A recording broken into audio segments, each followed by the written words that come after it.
Hey guys, you are watching your anime world. How are you all? Please support to subscribe this channel for watching new interesting stories. So in this video, we will see what if Deku became Spider-Man after a science experiment. Here is short summary. A single encounter can change the course of history. When Izuku Midoriya tried and failed to pass the UA practical exam, his despair knew no boundaries. However, when he comes across a child in need, his fate would be forever changed as the encounter leads him to become the science experiment of a deranged doctor, and grants him the abilities to become a hero. CHPs 1 to 11 updated. But before we start, if you want more stuff like this, then be sure to subscribe and like this video. And if possible, share this video with your friends. Now let's start the story. Dear Mr. Midoriya, I was highly impressed with your attempt to enroll in the hero course here at UA. Your score on our written examination has been ranked as one of the highest in this school's history, and you have been marked for immediate enrollment in our school's general studies and support courses.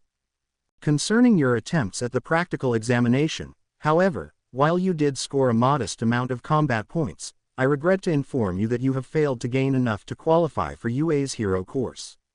Enclosed you will find a letter awaiting your signature on whether or not you wish to enroll in either our general studies or support course. Hoping to hear from you soon. Principal Nezu.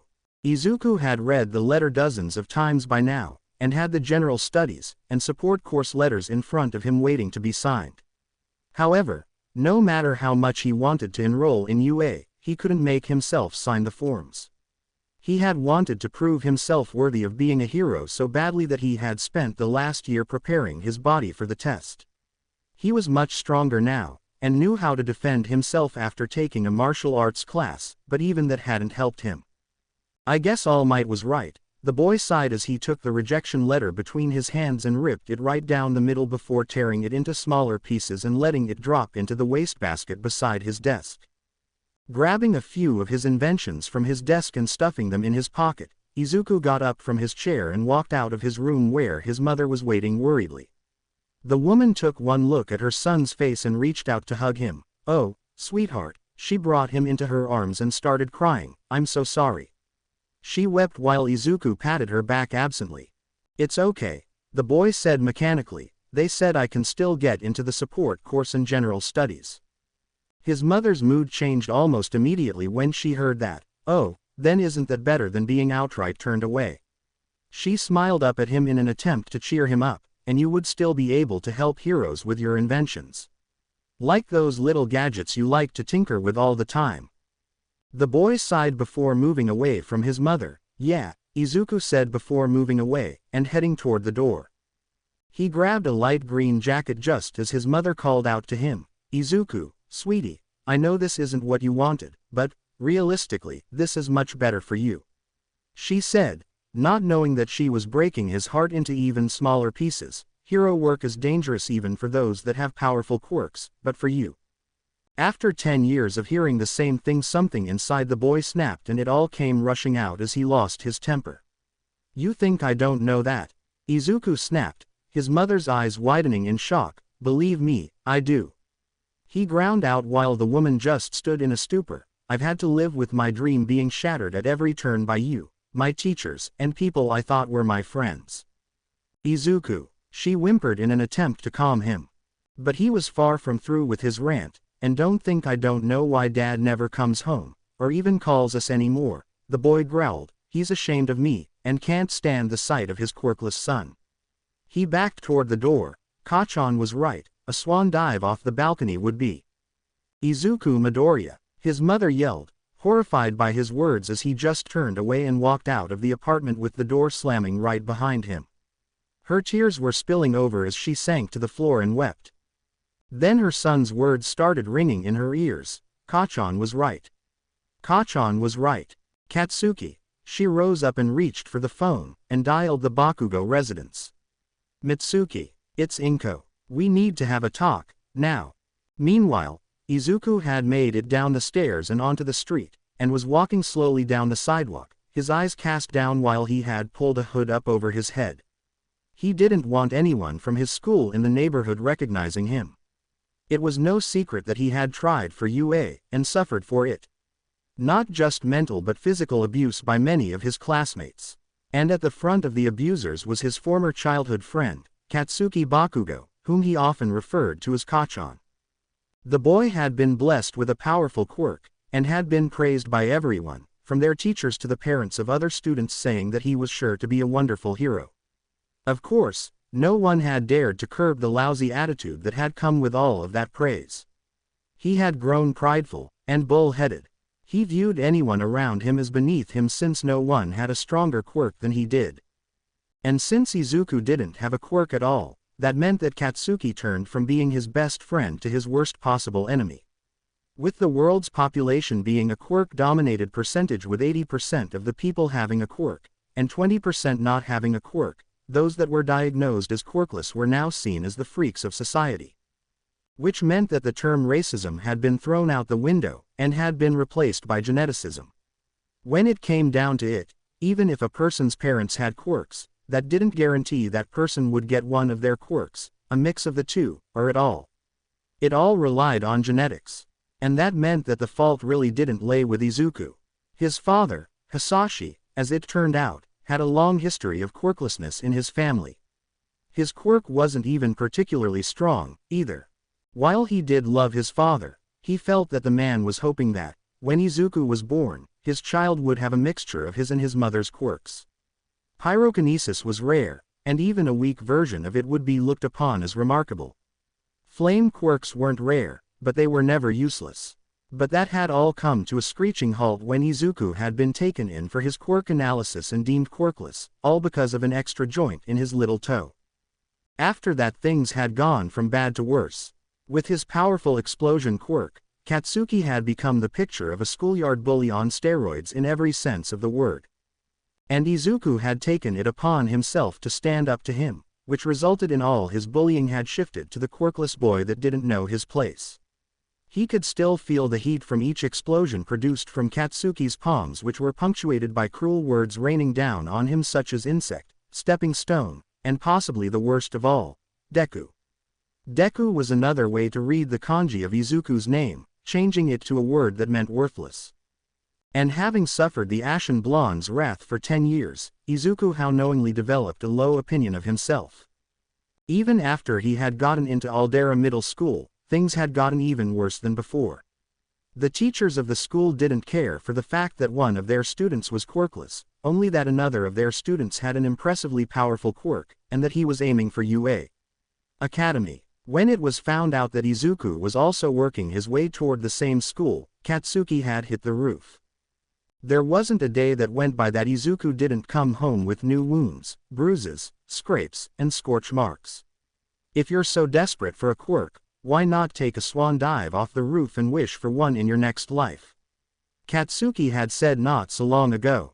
Right then and there, Izuku realized that there was nothing of his old friend Kachan left in Katsuki Bakugo. He's more of a villain than a hero now, Izuku said to himself as he walked along the street, a rumble of thunder rolling overhead. He looked up and saw storm clouds slowly moving over the city. Just my luck, he sighed as the first drop of rain hit his face. The sound of shoes scuffing the pavement reached his ears, followed by the sound of heavy breathing. "Hey you, kid." Izuku turned around and saw a man running toward him.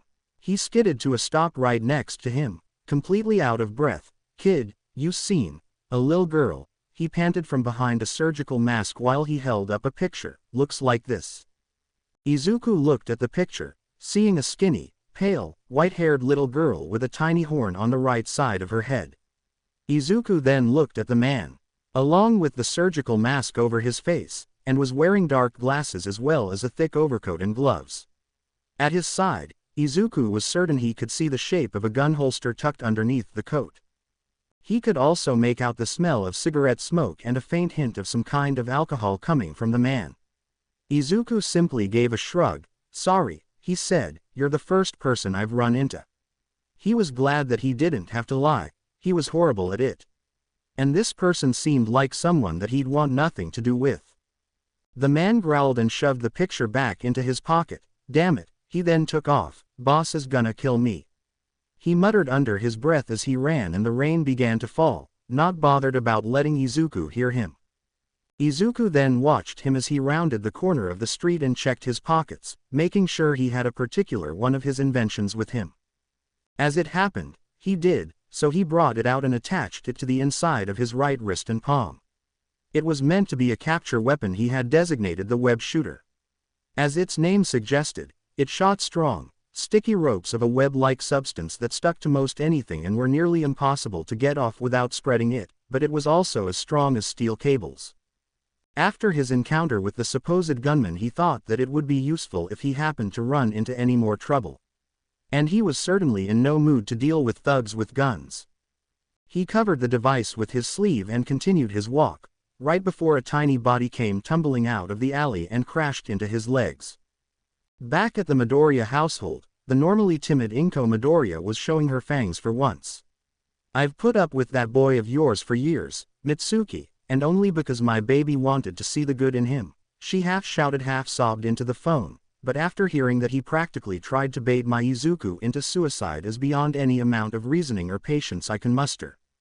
On the other end of the phone, and equally furious Mitsuki Bakugo agreed with her. "Don't you worry, Izuku," she said as she glared at her son where he was sitting on the couch with a set of headphones on. "I'm going to make sure that my little brat knows exactly what he's done this time. Let him know that I'm extremely close to pressing charges against him." "Mitsuki," Izuku put in, "I know we've been friends for years, but this is too much for me to put up with. If I see even a hint of a scorch mark on Izuku from this point on, Katsuki will face the consequences." While looking at her son, she could tell that the boy obviously hadn't heard a single thing she had said. "You better believe he will," Mitsuki said. "I'm going to talk to him right now. You just take care of Izuku, all right?" "Of course." The woman hung up the phone, then marched over to where her son was sitting before yanking the headphones off of him. "Katsuki Bakugo," she roared. Startled, the boy rounded on his mother angrily. "What the hell, you old hag?" Katsuki roared right back at her, only to get a harsh slap right to his face. Masaru, his father, having overheard everything, chose to hide behind his newspaper for once. Meanwhile, his wife was looking down at their son's stunned face. "Don't you dare take that tone with me, you brat," she snapped at her dazed son. "Did you really try baiting Izuku into jumping off the school roof?" It dawned on Katsuki with a snarl, "Why that worthless?" Before he could go any further, his mother backhanded him on his opposite cheek. "Don't you dare try to put all of this on him, you little bastard." Mitsuki glared down at him, angry tears coming to her eyes. "Do you know how much I want to call you a right now and have them kick you off their roster?" "You wouldn't dare." She reached out and grasped him by his shirt. "Don't you go telling me what I will or won't do, either." She roared right into his face. "I should have known some bullshit like this would happen after you got such a big head because of that quirk of yours, but I never knew that you were such an asshole that you'd try to openly bait someone to commit suicide." Katsuki tried to speak, his voice beginning to fail him. But his mother was having none of it.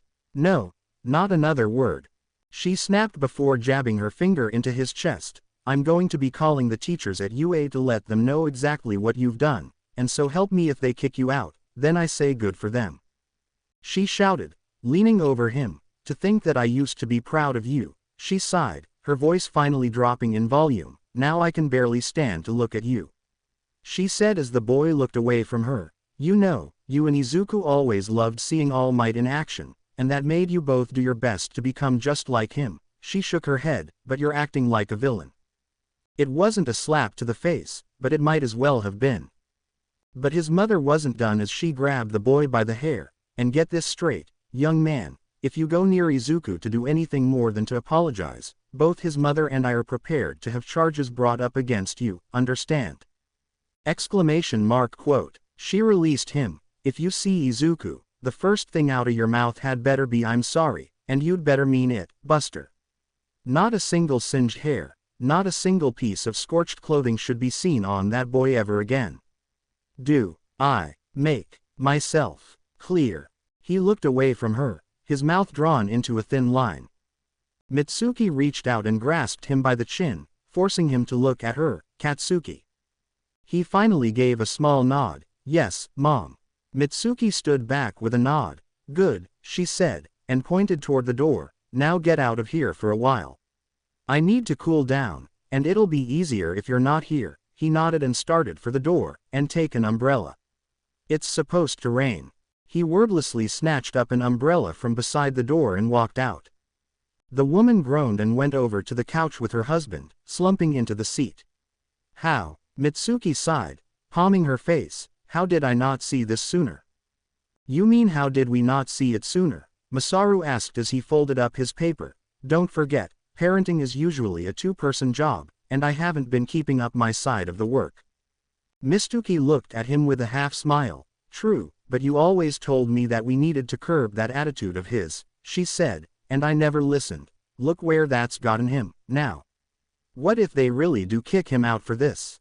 Masaru shook his head. We do what any parents would do, he said. We beg, and we pled, and then we promised to give him every available counseling session that they could make available. He sighed. Our son isn't too far gone that he can't be brought back, Mitsuki. He just needs to be brought down a few pegs. Try a few dozen or so pegs. Mitsuki leaned into her husband's shoulder. How do we do this? He beeped beside her head just above her ear. One step at a time, he told her with a squeeze of her shoulders. By the time Katsuki got to the streets below his parents' apartment, the rain was coming down hard and fast. I can't believe this, he thought to himself angrily. It's not my fault that worthless Deku keeps chasing after a dream that's never gonna happen. That was part of the reason he hated him so much. He didn't have a quirk at all, and yet the scrawny teen had continued to act like a hero for as long as he had known him. But no matter what he did to try and distance himself from him, Izuku had always treated him like a friend. What the hell's wrong with me? He growled and kicked at the soaked ground, sending up a small splash. He's just a quirkless loser. Why should it matter to me what he does? Hey, shouted a girl's voice as she was inadvertently splashed by his kick. Dude, what the crap? Katsuki only grunted as he passed by, intent on ignoring her, but he felt something jab right into this head, and the next thing he knew, his head was filled with insanely loud pounding. Hey, jackass, when you do something like that, you usually apologize. Katsuki swatted at the back of his head, and rounded on her. What the hell's your problem, bitch? The girl glared at him, unafraid, with her hands on her hips. What's my problem? The girl glared at him while aiming what looked like earphone jacks at him. My problem is the fact that some dickhead wasn't watching what the hell he was doing and just kicked a gallon of muddy water all over me, she snapped at him. That's my problem, asshole. Katsuki's free hand started setting off little firecracker-like explosions. Who are you calling an asshole? She looked down at the boy's smoldering hands, then leveled a glare at him. Go ahead, dumbass, use your quirk, she said. My family's friends with a lot of lawyers, and I bet they'd have a field day with someone like. A loud cracking sound echoed through the streets, but it wasn't thunder. The girl jumped upon hearing it, looking stunned, as did Katsuki for that matter. Was that a gunshot? Before Katsuki could say anything, two more shots rang out, followed by a little girl's scream. Shit. Abandoning his umbrella, the ashen-haired teen ran down the streets, cursing richly as the stinging rain soaked his palms and washed away any of the nitro sweat that had built up. Hey, shouted the girl, her feet splashing as she began to run after him. The boy looked back over his shoulder briefly. Just stay out of this. Katsuki roared, you'll only get in my way. The girl yelled something at him, but he was already tuning everything else out. I'll prove her wrong. I'm not a villain. I'll show her. His mind was racing through all the ways that this could work out for him, and make him look better in his mother's eyes after she had said all of those things to him.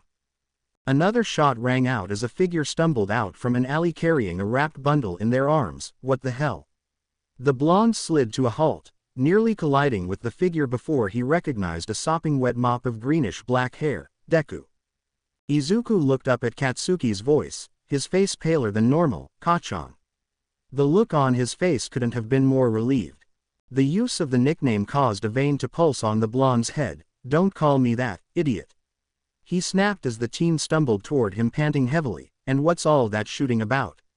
He demanded of the boy. Who's dumb enough to start shit like that in my neighborhood?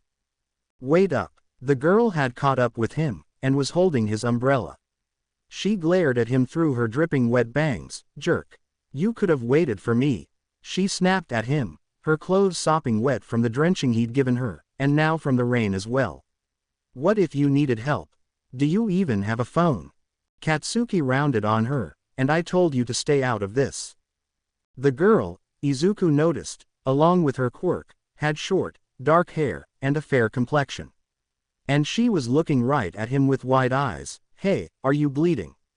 She yelled before shoving the umbrella at Bakugo and rushed forward as she saw the red stains on his t-shirt.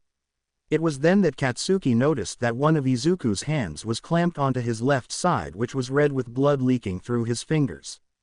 Holy shit, you've been shot.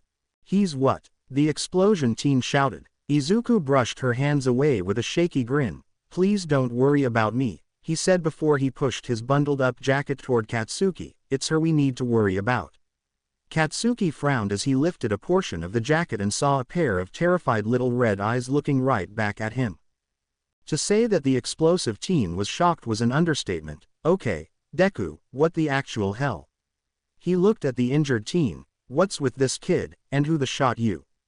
Izuku shook his head with a look as though the action caused him pain. No time to explain, he ground out. The guy that's chasing us won't be too far behind me, but he's only after me.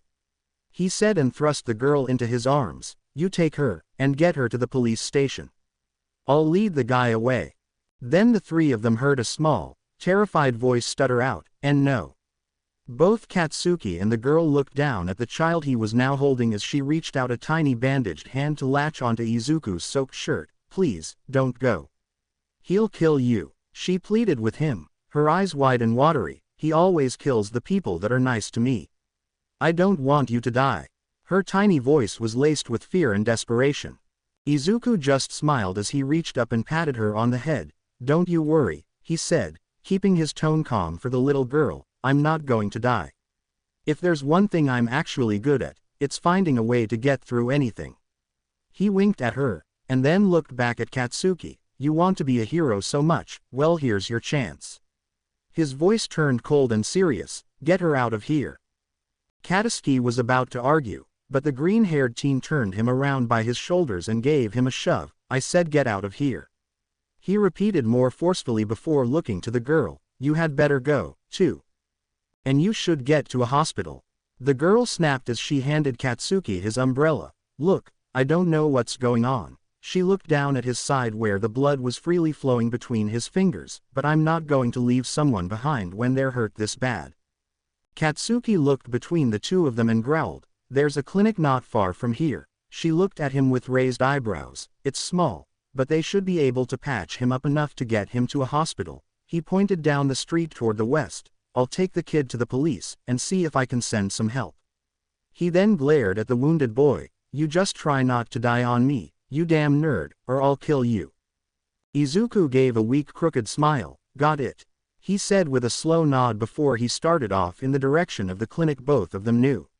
He stumbled once, but was caught by the girl around his ribs before he could hit the ground, though the action made him wince. Sorry, she said, trying to find a decent hold on him that wouldn't cause him pain. Just let me help you, okay? Izuku shook his head. You'd be safer if you went with them. He gestured to Katsuki. Besides, I don't want you getting mixed up in my mess. A vein pulsed on Katsuki's head. Well, thanks a lot for getting me involved, ya loser. The other boy growled before moving off, casting a glare at the girl over his shoulder. Keep the idiot alive, all right. The girl let out a small laugh before she turned them down the street. All right, come on, she said to the injured boy while the rain began to fall harder. We need to go. The rain should wash away the blood trail. Izuku didn't argue as he was led along. Katsuki ran down the street with the little girl tucked against his chest, glancing back over his shoulder at the two of them. Damn it, Deku, don't you dare die on me, not until I've apologized. A few streets over, the man that had been chasing Izuku and the girl frowned as he took out his cell phone. Boss, I got bad news, the thug said as he took shelter under an awning. The kid got snatched up. Some teenage ran off with her. Where did they go? Said the man on the other end. What prefecture? The thug groaned. I don't know how she made it this far. but she managed to get all the way to Mustafar City, he said. You know that place near Shizuoka? A snarl was heard over the receiver. That far? What the hell were the others thinking? I don't know, boss, I only got the notice about half an hour before I ran into that little rat that snatched her. The thug frowned. Listen, boss, I hate to sound like a jackass, but I think I'm gonna need some help. You got any contacts with the police in this area? Unfortunately not, the man growled. It's fine for now. Just let it go. We have enough of her cells to work with for now. In the meantime, keep your eyes open for the brat, and keep me updated. The moment you see even a strand of that girl's hair, you call me right away, understand? The thug nodded. If I'm lucky, that might not be too much longer, he chuckled. I nailed the brat that took her with 9 mil. Hollow point.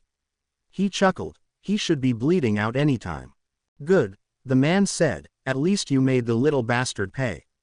Seeing Izuku with his shirt of would have normally made the nudity-hating Kyoka Jiro blush neon red, but while he was very fit for someone his age, maybe due to a strength-enhancing quirk, his body was covered in scars.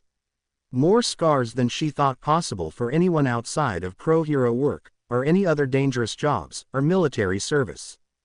You're in bad shape, young man, Dr. Tsubasa said as he examined the gunshot wound in the boy's side. If this bullet had gone even a quarter of an inch in either direction, you'd be short a lung, or possibly paralyzed. The girl frowned at the doctor as the boy winced while he stitched the wound up.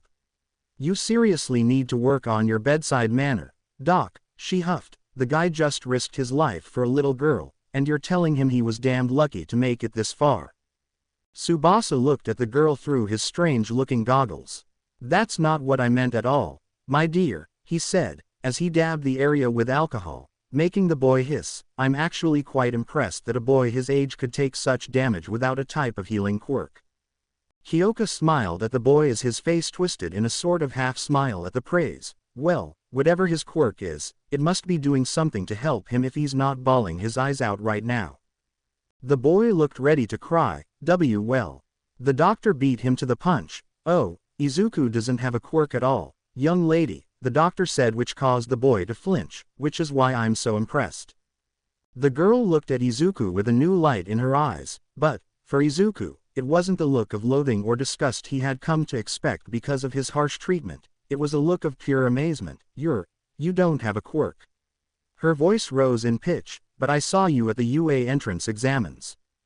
Izuku chuckled weakly. Well, I did okay on the written part, but I couldn't break very many of the robots, he said as he held up his scarred hands.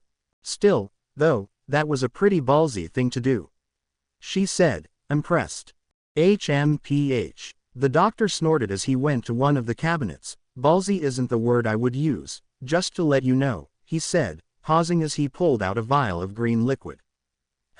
He looked over at the boy for a moment before nodding. A little cocktail of antibiotics and small amount of steroids, and you should be fine in a few weeks if those stitches hold up, he said as he retrieved a syringe. The girl hissed in mock pain as she saw the needle. Oh boy. What? Izuku asked. Oh, it's nothing, I was just thinking that I forgot to tell you my name, she stammered as the man snuck up behind him. I'm, Kyoka Jiro, and I gotta say, you're pretty brave out there when. Tsubasa jabbed him. Yow. Izuku propelled himself off the table a good 3 feet. Oh, Kyoka winced as Izuku glared weakly at the doctor as he chuckled. The boy groaned. A little warning would have been nice. I did say that you would be getting a mix of antibiotics and a light steroid, but I didn't say how you'd get it, the doctor chuckled. Now, I must warn you that you will feel a bit feverish as a mild side effect, but that will pass quickly, he said as the boy sat up, allowing him to begin wrapping bandages around his waist. I've also had the nurse call your mother. She should be here in a few minutes, so if the young lady wouldn't mind keeping your company for a little while longer, I'll have you moved to a recovery room so you can rest, and get you hooked up to an IV to replenish the lost blood. You must be feeling quite dizzy by now. Izuku nodded as he finished with the bandages. Okay. Thank you, Miss Jiro, he said as the girl moved to support his weight. Kyoka blushed. Just call me Kyoka, she said as the boy looked at her in surprise. You've been bleeding on me for a little while, so I'd say that at least puts us on a first-name basis. A few minutes after the two teenagers left the examination room, Tsubasa closed and locked the door and pulled out his phone. "Master, I've got a little bit of news for you." "Do you, now?" said a smooth voice. "What do you have to report?" Tsubasa chuckled. "Do you recall my little experiment with the devil's breath, and its effects on animals?" There was a chuckle from the other end of the phone. "Indeed, I do," said the master. "As I recall, you were testing it on different species of arachnids. Primarily spiders, wasn't it?" "Indeed, and I've just tested the mutated venom on a young man that just came back into my old clinic here in Mustafar," he said whilst twirling his mustache. "Poor boy was shot, it seems, with a hollow point, no less. What I didn't tell him was that bullet tore up some of his vital organs, and he would have been dead by the morning since I didn't have the right equipment here to treat such a wound. However, if the venom acts as it should, then the boy should be able to regenerate within a few hours of the injection."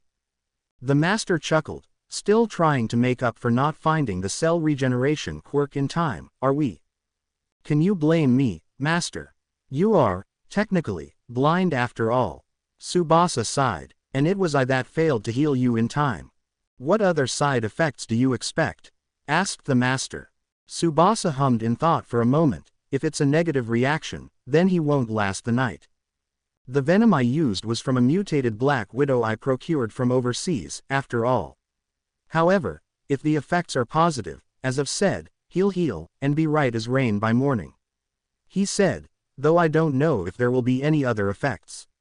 When testing the venom on rats, they seem to take on arachnid-like traits. One even grew a few extra limbs. This boy is quirkless, however, and the first human subject I've ever tested it on, so I'm quite excited to see what comes of it." "As am I, my old friend, as am I," said the master. "Do keep me informed, won't you?" "But of course," Tsubasa said. "By the way, have you made any progress with your little spy?" The master chuckled. "Why yes, as a matter of fact, I have," he said with amusement. "The boy was quite willing to comply after I had a little conversation with his parents." "So," Kyoka said as she sat by Izuku's hospital bed while she twirled one of her jacks around her finger, "you tried to get into the hero course without a quirk." Izuku, who was now reclining on his bed with a bag of blood hooked up to his arm, nodded sheepishly. I know it was dumb, but I had to try," he said. "I've wanted to be a hero all of my life. I even took up a martial arts class and physical training to get my body in shape in time for the test." "It shows," the girl noted silently as she had seen a fair amount of his chiseled chest and abs while he was being worked on, and she had to admit that, scars or no scars, the boy was nice to look at. He'd be cute if he wasn't so damned pale. She frowned as a light sheen of sweat started to show on his forehead. "You're sweating a little." She took a cloth from the bedside table and dabbed at his face. "Must be the fever the doctor warned us about." Izuku gave a small awkward smile. "I do feel a little warm," the boy admitted, his cheeks flushed. While Kyoka was mopping up the sweat from his face, she placed her hand against his forehead, making him yelp a little at the contact. KK Kyoka," he stammered as she drew back her hand, waving it slightly. "Geez, you're on fire," she said with a look of worry across her face. "Maybe I should go get a nurse, or something."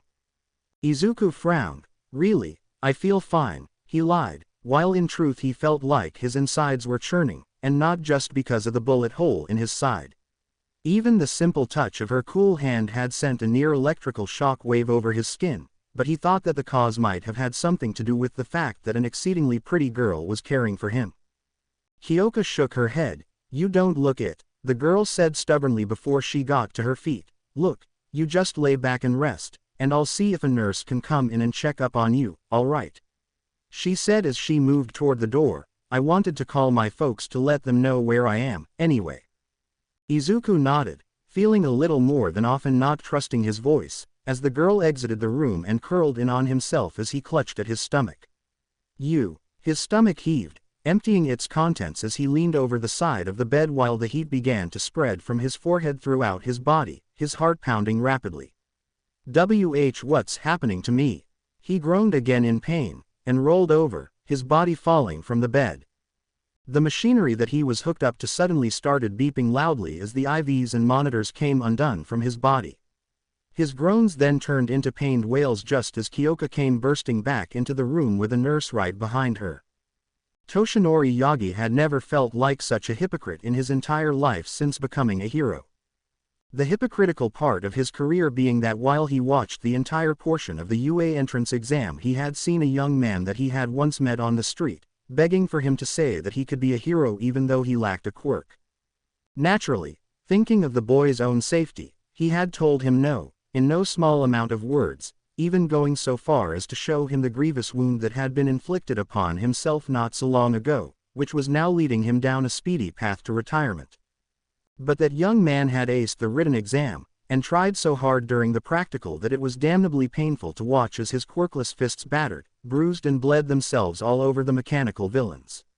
True, he had managed to damage a few of the robots in order to gain a few combat points and had scored rescue points, several in fact, but when it was known that the boy was quirkless, the majority of the teachers had vetoed his acceptance out of concern for his own safety.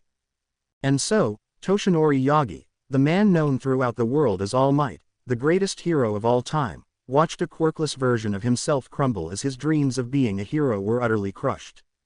True, after seeing the boy's performance he had argued for him to be accepted to Principal Nezu, seeing as the boy had managed to craft a near-deadly weapon in the support course portion of the test in less than half an hour, and it worked perfectly.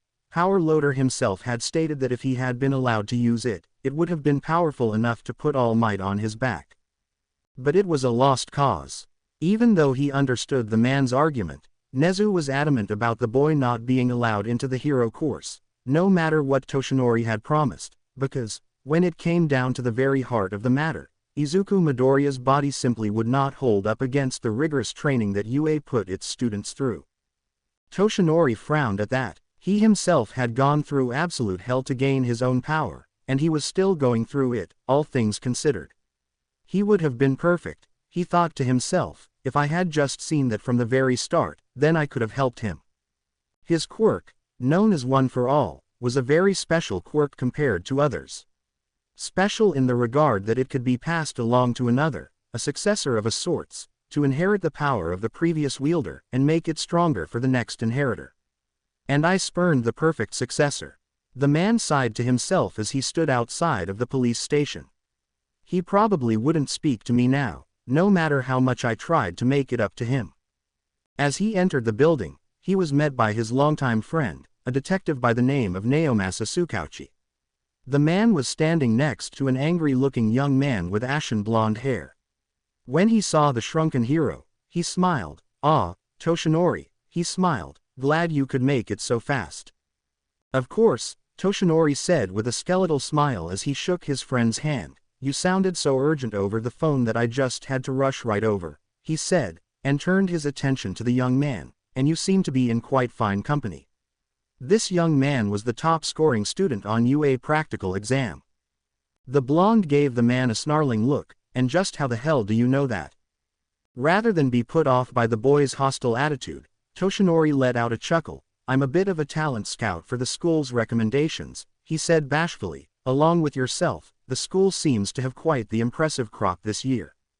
"Tisk," the blonde snorted, "it won't do them any good, 'cause I'm gonna be the best they've ever had since All Might." Toshinori just laughed at the boy's confidence. It wouldn't do well for him to take him down any just yet. Having seen the boy in action, he knew of his explosion quirk, and knew that it was very versatile in battle. He would do well, but only if he lost his attitude. "But why on earth are you here at the police station, my boy?" He looked to his friend for an explanation. "He's not gotten into trouble, has he?" The detective shook his head. "Not at all," he said while the boy just crossed his arms and looked away from them. "I was just finishing up with questioning him on an incident that he was involved in," he said. "You see, a friend of his." "He's not my friend," exploded the blonde. Naomasa was quick to correct himself. "Acquaintance of his was involved in what seems to a long-term kidnapping and child abuse case," he said with amusement laced into his voice as his quirk gave a slight reaction to the boy's statement.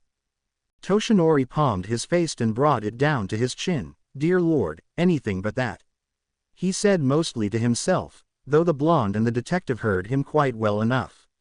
"And where is this furry acquaintance?" The detective frowned. He was in a clinic in the Shizuoka district. Toshinori looked at him with confusion. According to Mr. Bakugo here, he suffered a gunshot when he encountered the aforementioned child. The blonde boy winced as the detective continued to explain. Fortunately, he ran into Mr. Bakugo and another youngster, who accompanied him to the clinic to make sure he got there intact, while Mr. Bakugo took charge of the child and brought her to us. He gave the skeletal man an exceedingly grave look, but it seems that boy is quirkless, and the wound that he received was very bad.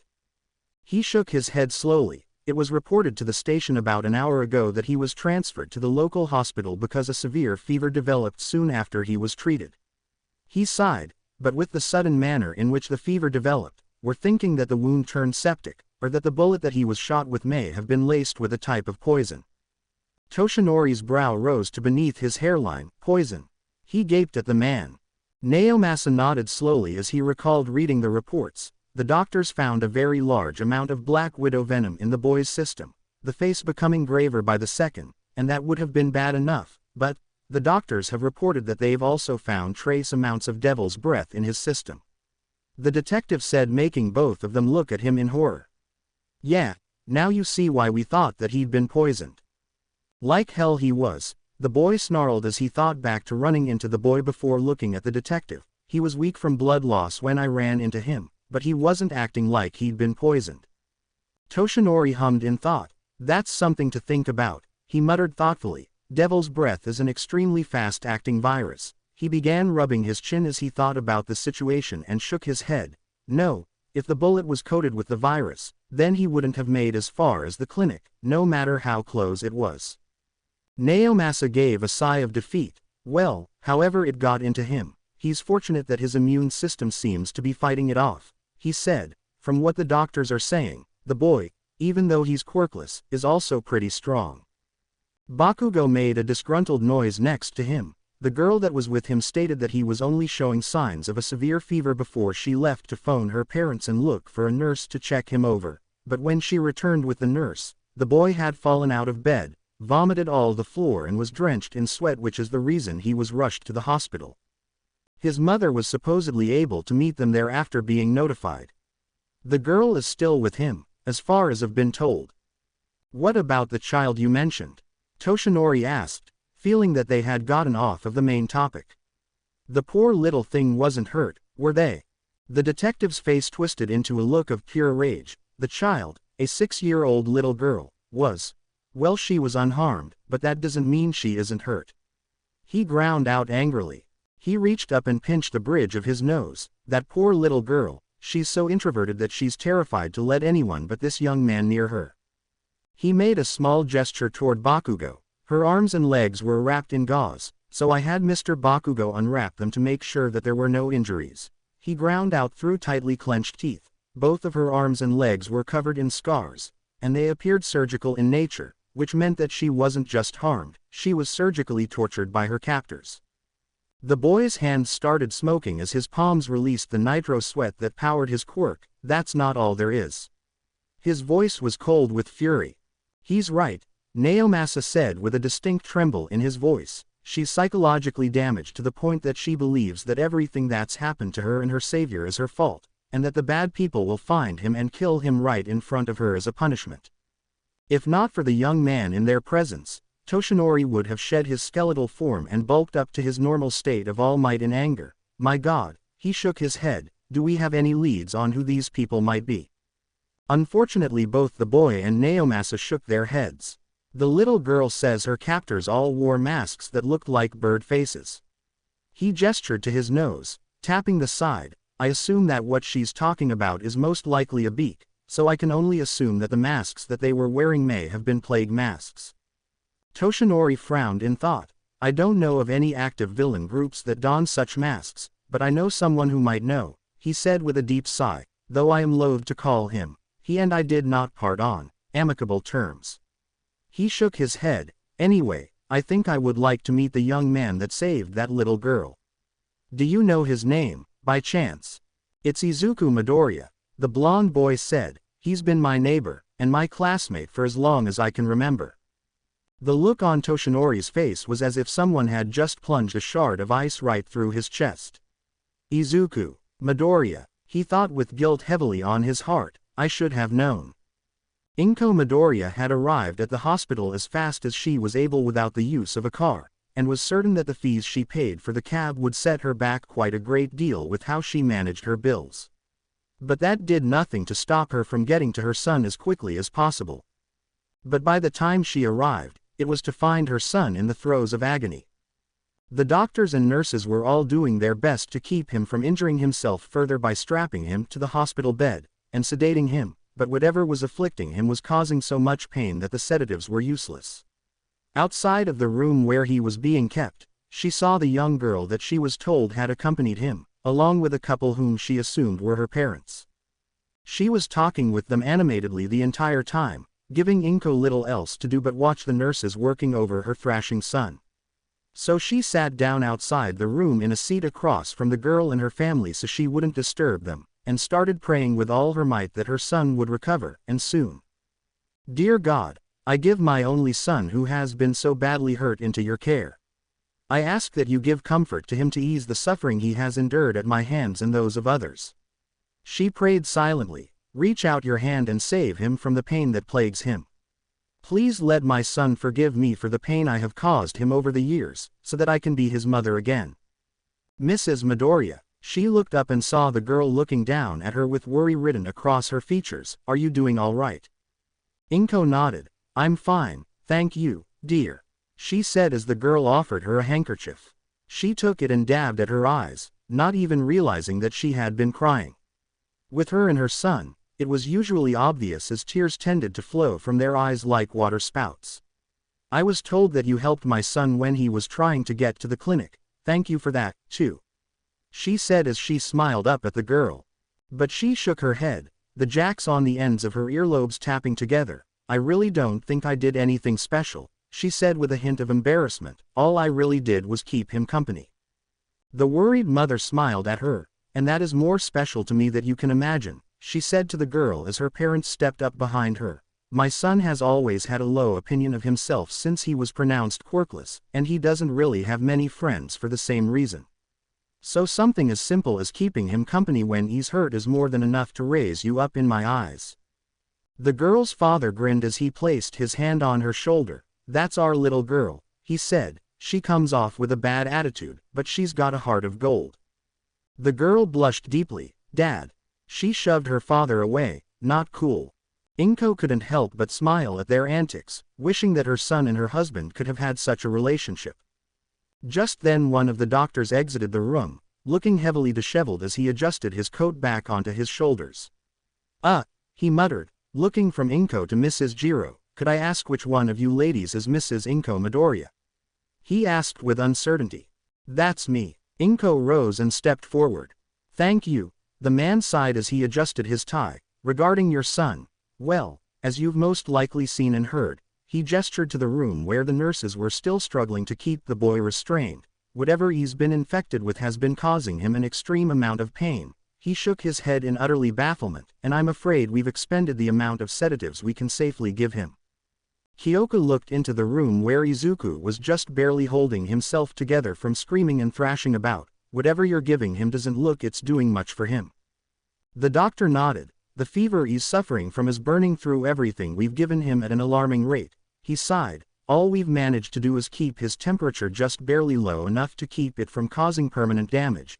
Izuku whimpered worriedly while the doctor continued. And while we've managed to stabilize him for the time being, whatever's happening to him, he shook his head, we have no choice but to let it run its course.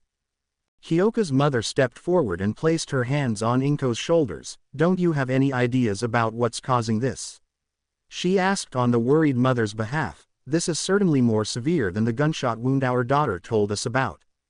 The doctor looked between the two women, Izuku giving him a shaky nod, and reached up to pinch his brow. I don't think that this is a side effect of being shot, he muttered. What little blood samples we've been able to safely take from him have shown that he's, well, I can't say that it would cause this sort of reaction, either, but there was a frightening amount of spider venom in his blood. Izuku's hands flew to her mouth as she gasped, specifically venom from a black widow. Izuku made a strangled sound in her throat at the mention of the deadly arachnid as Kyoka's mother supported her shoulders to keep her on her feet. Now, dear, there's anti-venom for such a thing," she said in an attempt to soothe her, Inko giving the woman a grateful smile. The doctor gave them both an unsmiling look. "I wish that I could tell you that it would help," the man said as Inko's head snapped up at him, "but the venom wasn't the only thing that we've found." He then gave the woman a sorrowful look. "I'm sorry, Mrs. Midoriya, but we've discovered devil's breath in your son's system." Inko froze. Being a nurse, she knew about devil's breath, and what it could do to those it infected. Oh, dear God, her knees gave out as she slumped to the floor, Kyoka and her mother just barely catching her in time. "Jesus Christ, Doc," Kyoka's father snapped, "try being a little more sensitive, will ya? The poor woman's already stressed out enough. He's going to be all right, isn't he?" Kyoka's mother asked worriedly as she rubbed Inko's back comfortingly.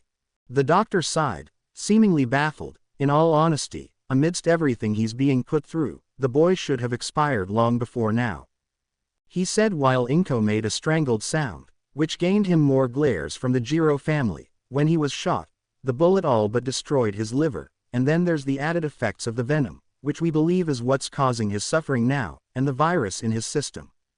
He went on with Inko growing paler with every word. "However, from what we've seen, the fever is causing his body to sweat out the toxins while the damage done by the gunshot is rapidly healing." As he spoke, both Kyoka and Inko looked at him with shock. The boy's body is fighting back on all fronts like, well, it's almost as if he has a type of hyper-regeneration quirk. The woman looked incredibly stunned from the doctor's statement, "But my baby doesn't even have a quirk," Inko said after finally calming herself down enough to speak, "and even if he did, it doesn't explain how, because no one in our family even has anything close to that type of quirk." She sobbed. "I should know, I've treated his injuries from bullies for years." The doctor nodded. "Your son may have been quirkless before now, Mrs. Midoriya, but from what we have observed in the last half hour at the least, he has exhibited signs of enhanced strength, rapid regeneration, and what seems to be a form of bioelectricity." He lifted his sleeve to show the group a small red mark on his left wrist in the shape of a hand. "Whatever's happening to your son, at this very moment, it has activated his dormant quirk genes." "Quirk genes," Inko parroted. "Everyone has these genes," the doctor explained. "Whether or not they are born with active quirk genes, or an inactive ones are a complete coin toss. However, depending on how strong the genes are in an offspring is determined by how strong they are from the parents. Since your quirk and his father's quirk are, technically, weak, his genes were inactive at birth, making him quirkless. So this virus is making his quirk activate?" Kyoka asked. "Not quite," he said. "You see, if his quirk was telekinesis or fire breath like either of his parents, then I would say that the virus caused the quirk to activate as a defense mechanism," he explained. "But this young man is displaying multiple abilities that neither one of his parents have, which means that there is another factor at work. My theory is that the spider venom in his system and the virus were introduced simultaneously. Meaning the spider had been infected with the virus before biting him, causing his quirk genes to mutate into what we're seeing now." "Aren't we missing something here?" Kyoka's mother asked. "You said that it was a black widow that bit him, correct?" "Indeed, and I'm well aware that the species is not indigenous to Japan," the man said, frowning, "which begs the question, where did this arachnid come from?" Kyoka was quick to answer, "The clinic," she yelled, startling the others. "That whacked-out doctor that treated his wound jabbed him with some kinda cocktail he said was antibiotics and steroids. But he started feeling sick almost right after he was injected.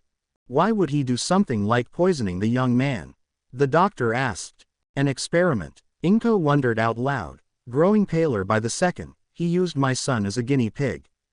Before anyone could comment, one of the nurses was suddenly thrown through the door and slammed against the wall. The doctor hurriedly returned to the room to help restrain the boy before he did any more damage while a second nurse helped her comrade up. Inko was left devastated. "He's the same man that told us that Izuku was quirkless," she blubbered. "How could he use my baby like a lab rat?" Kyoka's mother was already on the phone to the police to report what they had learned, while her father was blubbering right alongside Inko. A few moments later, however, the doctor was sent sailing through the door by a massive blast of electricity. By the time the police arrived at the clinic that Izuku had received treatment for his wound, the place had already shut down, and the doctor was gone. Nothing remained of the man's files, nor was there any evidence of the serum that was used on Izuku to make him suffer as he had. Detective Tsukauchi arrived on the scene himself, having a vested interest in the case seeing as the little girl, Eri, had kept asking for her savior. He would later visit the hospital with the little girl at his side, only to find that the boy that she wanted to see so badly was knocked completely unconscious by dangerous levels of sedatives, but there was little the staff could have done otherwise. Izuku's new powers seemed to have set his body to an automatic defense, causing him lashing out at anyone nearby that his body viewed as a threat. With Izuku in his present state, he was in no condition to tell friend from foe, so the doctors had little choice but to use extreme measures in larger doses. But the fact that he was a danger to those around him at that moment did nothing to deter little Eri from wanting to see him. And so she was met with not her savior, but his mother instead. The woman, delighted to have a distraction from her own son's pain, was so similar to him that Eri felt safe around her immediately, and she recognized the girl with her from when the boy had passed her off to the loud boy. And, while she was being held up to the window so that she could look into Izuku's room, she asked something that was going to make things extremely difficult for Naomasa in the coming days. "Is Daddy going to be okay?" With that one innocent sentence, the man knew that separating the little girl from the boy was going to be virtually impossible. Especially with how introverted she was thanks to the long-term abuse she had suffered. Inko, not knowing how else to react to the child's question, simply smiled at her and said, "Yes, dear, your daddy's going to be just fine." The little girl seemed happy with that, and fell asleep a few moments later in the woman's arms. In the end, the doctors could only make sure that the boy was relatively comfortable, and let whatever was happening to him run its course until the very end. And Inko, with the detective seeing no other alternative on what to do with Eri, was asked to take the girl for the night, which she was happy to do, having grown attached to the little girl within the short time she had been with her. When they were escorted back to her home, however, she was greeted with two guests that she did not expect. One was a skeletal man with blonde hair and sunken eyes, and the other was a small white animal. Naomasa knew them and introduced them both as Toshinori Yagi, a talent scout for UA and the personal contact of All Might, and the UA principal himself, Nezu. She invited them all in before she placed the sleeping Eri in Izuku's bed. The little girl snuggled up under Izuku's All Might-themed blanket while Toshinori was grinning at all the All Might-themed merchandise. "Quite the fanboy, isn't he?" Inko giggled. "Oh, yes, Izuku's admired All Might since he was just a little boy." Unaware of the stabbing spike of guilt that she had sent into the man's chest while he picked up one of the handmade pieces of support gear on the boy's desk. "I can imagine that things haven't been easy while raising such a boy in today's day and age," Nezu said sympathetically. "A child that's born without a quirk must have brought on a great deal of strife." Inko looked at him bitterly while Nezu had his back to her as the hyper-intelligent rodent admired the volumes of handwritten notes her son had taken over the years. "Yes, and I'm sure you've heard about Katsuki Bakugo by now." Nezu nodded. "I have, and his mother was quite adamant that should we accept him, that we put the boy through counseling to curb that horrendous attitude of his," he said in a soft tone. "Now, normally, I would have told them that such behavior was intolerable, but seeing as they brought it to my attention before he was enrolled in our school, I agreed to take him in as a student, and put him through therapy. If he doesn't improve, then we will have no choice but to expel him." Toshinori yelped as the device he was admiring burst open and sprayed its contents all over him. "What the heck is this stuff?" He attempted to remove the sticky mess. "Spider webs." Inko giggled again at the sight of the man covered in the stuff. "Izuku based it on spider's silk, and it's just as strong as steel cables." She boasted proudly. "He even made it from cheap and recycled materials so that it wouldn't hurt our budget. That is something I would like to talk to you both about." "Ugh, blast it, this stuff is sticky." Toshinori grumbled before Inko floated a spray bottle toward him, the label reading web dissolvent. "Ah, thank you, Mrs. Midoriya," he said before spraying himself down with the surprisingly pleasant-smelling chemical that melted the web-like substance away in just a few seconds. "Ahem," he said as he freed himself. "Now, as I was saying, During the practical exam, your son displayed a great deal of what I personally believe it means to be a hero, ma'am, and, though he was unable to earn enough combat points to qualify for the hero course during the practical exam, he did rack himself up quite a few rescue points, which was more than enough to have earned himself a place in the hero course. Inko blinked. He did. She stammered. Then why wasn't he? It is simply because he does not have a quirk that we can't safely enroll him, ma'am, Nezu stated, seemingly taking no notice of the woman's bitterness. While the boy did exceptionally well in the written exams, as well as the support and general studies courses, the fact that he has no quirk. The towering blonde stepped forward. There are plenty of students that have quirks that are ill-suited for UA's training courses, Toshinori reminded the mammalian principal. They may as well be quirkless themselves. His gaze hardened into a glare at him. However, you blatantly disregarded the fact that the school has rescue points for those very students, since their quirks aren't suited for combat, and tossed this boy aside purely out of geneticism. Both of you, please, stop, Inko said, worried that their raised voices could wake the sleeping child. Thank you for telling me that, Mr. Yagi. I had no idea that the faculty in UA could be so unfair. She cast a small frown at the principal. However, the doctors say that Izuku has now developed a quirk, so I would appreciate it if you took this chance to reconsider his acceptance, Principal Nezu. Both of them looked at her in shock. A quirk? How? Nezu asked, and Inko quickly explained what had been found out while she was at the hospital. Naomasa nodded. She's right, the boy's exhibiting multiple quirk-like abilities, and has been for the entire time. He said, and sighed in bitterness, but when we went to apprehend him, this Dr. Tsubasa was already gone, as well as all of his notes, data, or anything we could use against him. Toshinori growled, first the little girl, and now this. He said with some anger laced in his voice, needless to say, I will ensure that the boy will be placed in UA's hero course if he agrees to attend at all. He promised the woman before looking down at the rodent. I was being nice when I pleaded his case before, Nezu, but now I'm threatening. He glowered. If he still desires it, then this boy will attend UA, and will be placed in the hero course, or else I'll pull all of my funding from the school, and I'll make sure that All Might teaches elsewhere. The mammalian looked at him with unease. I assure you that there is no need to go that far, Toshinori, he said hurriedly. I'll gladly place the boy in our best class so that he will be made into a fine hero. Toshinori smiled and turned to the boy's mother. Whether he attends UA or decides to go elsewhere, I'd like to make it up to the boy, he said with a gesture toward the boy's room. Does young Midoriya have a costume design he wanted to use? Inko bit her lip as she looked to the shelf where her son kept all of his notes and blueprints. Unerringly, she reached out and pulled a thick binder from the row, and began flipping through it. I hope that you won't read too much into this, Mr. Yagi, she said as she flipped through the pages. His father is a vigilante, but Izuku used to be quite proud of him for that fact, she said, smiling fondly as she remembered watching him draw it out, so he wanted something that resembled his father's suit.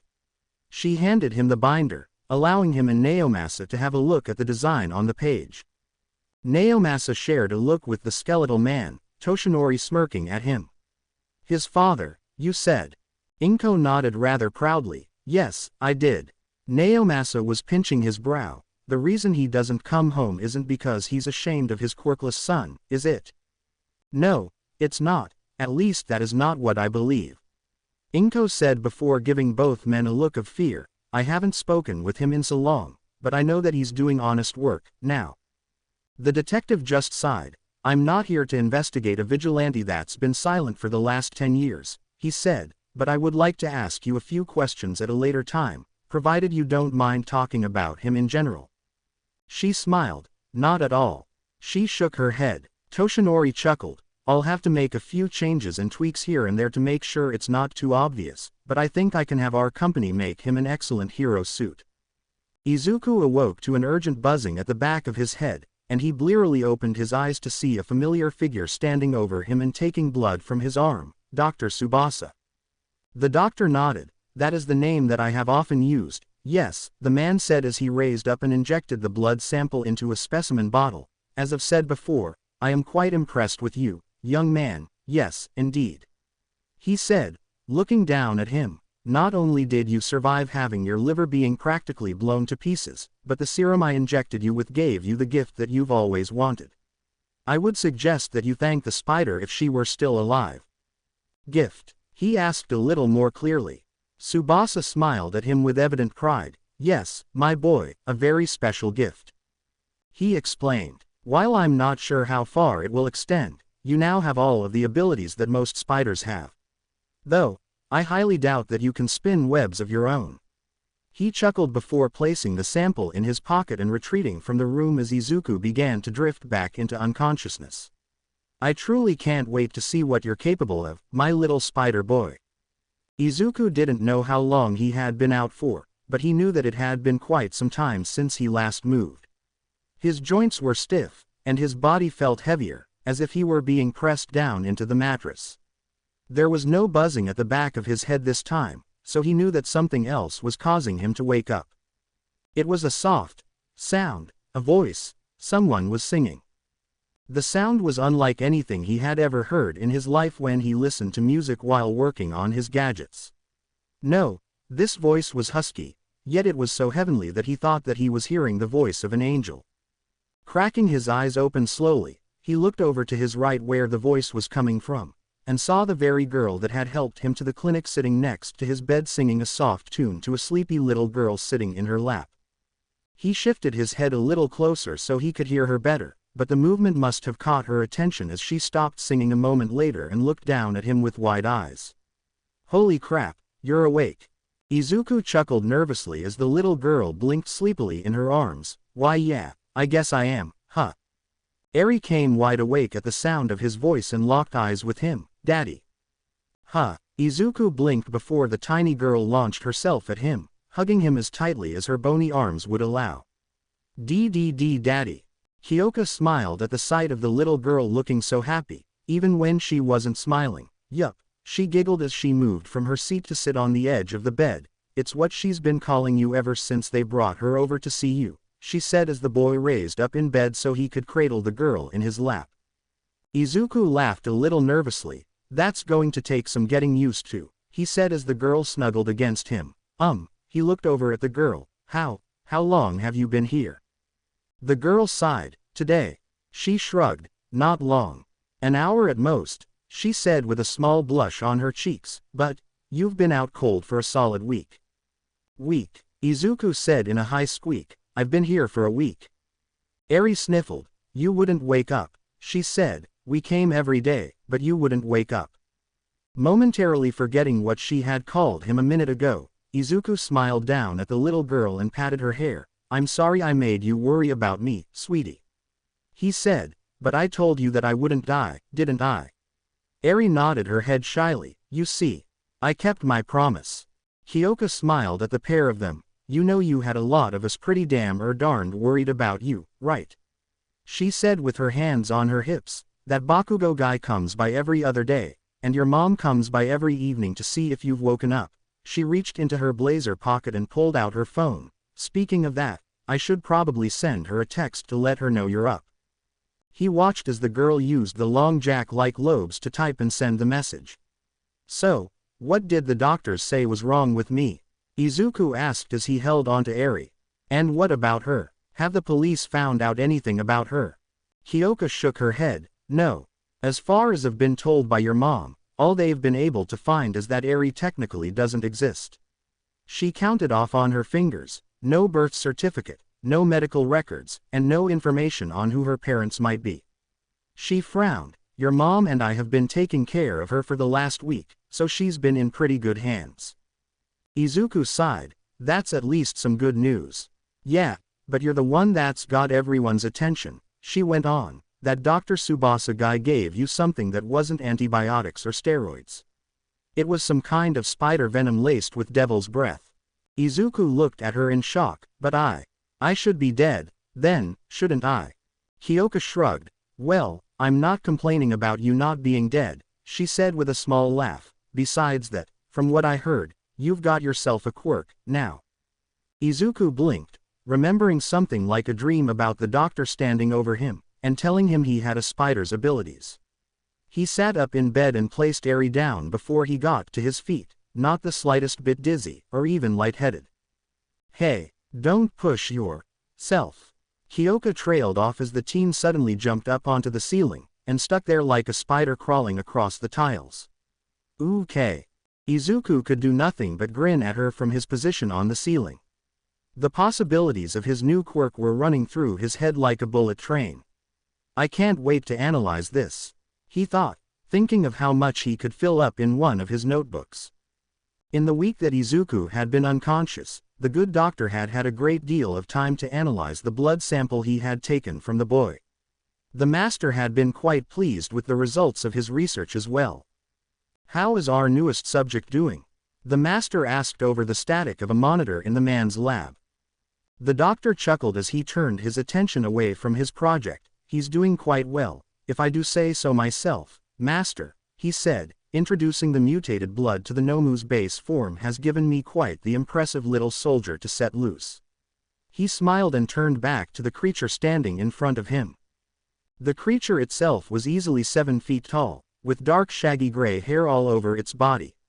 6 long arms hung from the body ending in large 3-fingered hands tipped with large razor-sharp claws. The head was large and rectangular with 6 red eyes looking in all directions. Below those wicked eyes were deadly mandibles with huge teeth behind them. It's quite possibly my best work, yet, the doctor smiled. I think young Tamura will be pleased with this beast once we enact his plan to kill the symbol of peace. He chuckled. With all of those arms, he's quite possibly as strong as All Might. And with the rapid regeneration that the boy's quirk has, it's virtually unstoppable. The master chuckled. I see, he said. Tell me, what else do you have planned for that sample you took? I do have something else to show. The doctor sighed and absently twirled his mustache. Though I'm not certain I'll be able to use this one, he said as he walked over to a containment unit. You see, after I created this advanced mutation Nomu, I decided to do a little more in-depth research into our little spider's DNA. He said as he turned the monitor toward the container, and I managed to isolate the most dangerous part of it. He said as the black substance inside the container lunged at him. What you're seeing here is nothing short of pure, unbridled aggression. There's absolutely no controlling it. Even if it finds a host to bond with it, this life form would ultimately dominate the host and become its own super being. My, what a magnificent creation, the master said with glee. Whatever you do, Dr. Garaki, do not dispose of this entity. I may find a use for it, yet. It was only a day later that Izuku was discharged from the hospital, after having every test done to him to make sure that the devil's breath had left his system for good. The doctors even going as far as to give him a dose of the antiserum they kept on hand as a precaution. Even when he was given a clean bill of health, his mother fretted over him like a mother hen over he chick. Mom, seriously, I feel fine, Izuku said as his mother fussed over him once they were on their way home. The doctors said that I'm back in full health. Inko sighed as they rode the train back to their district. I know, sweetie, but you can't blame me for worrying like this after everything that's happened, she said as she smiled down at little Eri who was standing on the seat so that she could look out the window of the train as the buildings passed by. You'd be surprised at what I've had to go through just this last week. Kyoka told me that you'd been talking to some guy from UA's scouting agency, he said as the woman smiled at the mention of the girl. So what have they been bothering you about? Inko looked at her son. Bothering me. She frowned as she reached over and placed Eri in her lap. Honestly, they've been quite helpful. There's this nice man, a Mr. Toshinori Yagi, who works as a scout for both the school and for the main Tokyo branch of Might Towers out of Minato. At the mention of the man, she saw Izuku's eyes widen slightly. You know him? Yeah, we've met once, he admitted as he knew the man's alter ego to be All Might himself. So, what did he do? Ino giggled. He's done a fair amount, dear, she said happily. You see, after that first night, when you were admitted to the hospital, he and the UA principal came to visit me. She told him with a look of surprise coming to his face. Apparently he was present during the practical exam, and he said that you showed a great deal of potential for the hero course, she said. He even said that you had earned enough secondary rescue points to be admitted into the school. Izuku gaped at her. I wasn't told anything about that. That's basically what I said. Inko nodded in understanding. but the principal said, and Mr. Yagi was quite upset with him because of this, that it was a matter of safety on your part for not taking you into the hero course since, at the time, you didn't have a quirk. So I suppose he stopped your enrollment because of that. Izuku rolled his eyes. Of course he did. He rolled his eyes resentfully. The little rat said as much in his rejection letter. Inko reached over and patted his arm. Yes, dear, I know, but as I said, Mr. Yagi was very upset that he did something like ignoring the fact that you should have been admitted for those secondary points you earned, she said with a smile growing on her face. He outright threatened to pull funding from the school and send All Might somewhere else to teach. Teach? The boy's eyes bugged out of his head. She giggled. That's right, apparently All Might is going to be a teacher at UA starting this year. Grandma, I'm hungry, Eri mumbled. Inko smiled at her and started asking her what she wanted to eat while Izuku's mind was racing. If All Might's going to be a teacher at UA this year, the hero course is going to be insane. But why is he suddenly trying to help me? He wondered, is it just because of my new quirk? Or is he feeling bad about the last time we met? Daddy's talking a lot, Eri pointed out. Inko giggled while her son blushed. Yes, sweetie, she patted her grandchild on the head. He does that. As the little family laughed and chatted, across from them sat a figure in a red hoodie. He took his phone out and took a quick picture before sending a message with the photo attached. Found the kid. A short time later, Izuku was at his desk for the first time in a week. It was just the way he had left it before being shot. Meaning that anyone that didn't know Izuku Midoriya would think it was covered in garbage. Okay, given how I think her quirk works, something with a sound amplifying system would be ideal, he said, looking at a small set of speakers that had once been a pair of earbuds. And since her quirk is her earlobes, maybe something like a choker would work. He frowned as he remembered that Kyoka had worn a choker around her neck every time he had seen her. Eri sat on the bed while he worked, watching his hands quickly throwing together the piece of equipment while she munched on a Nikuman Inko had bought for them on their way home. Daddy, what's that? Izuku, having grown used to being called Daddy by now, smiled and showed it to her. This is my version of a miniature electrolarynx. The little girl cocked her head cutely as the boy-turned-father laughed. Basically, if you can't speak, this little thing can give you your voice back. He told her, but this one is special. He placed the device back on his desk. I've made it so that when Kyoka plugs her jacks into it, her voice, whether she screams, sings or even just talks loud, it comes out as a sonic attack to knock bad guys out. Eri blinked. So it's a present. Izuku chuckled. Yeah, it's a present. He smiled fondly at the thought of the girl in question wearing one of his gadgets. She was so nice to us that I thought that I could do something nice for her. He finished with a small blush on his cheeks. The girl looked at her father figure in confusion. Do people do nice things for each other a lot? Eri asked.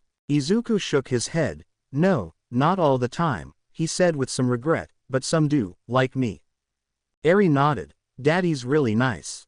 He certainly is, sweetie, Inko said as she came into the room with a plate of tea and the steamed buns. And I'm quite sure that he's famished after being completely out for a week. She smiled as Izuku cleaned off a spot on his desk so she could set the plate down. Though I have to say, Izuku, I wouldn't mind seeing more of Kyoka in the future.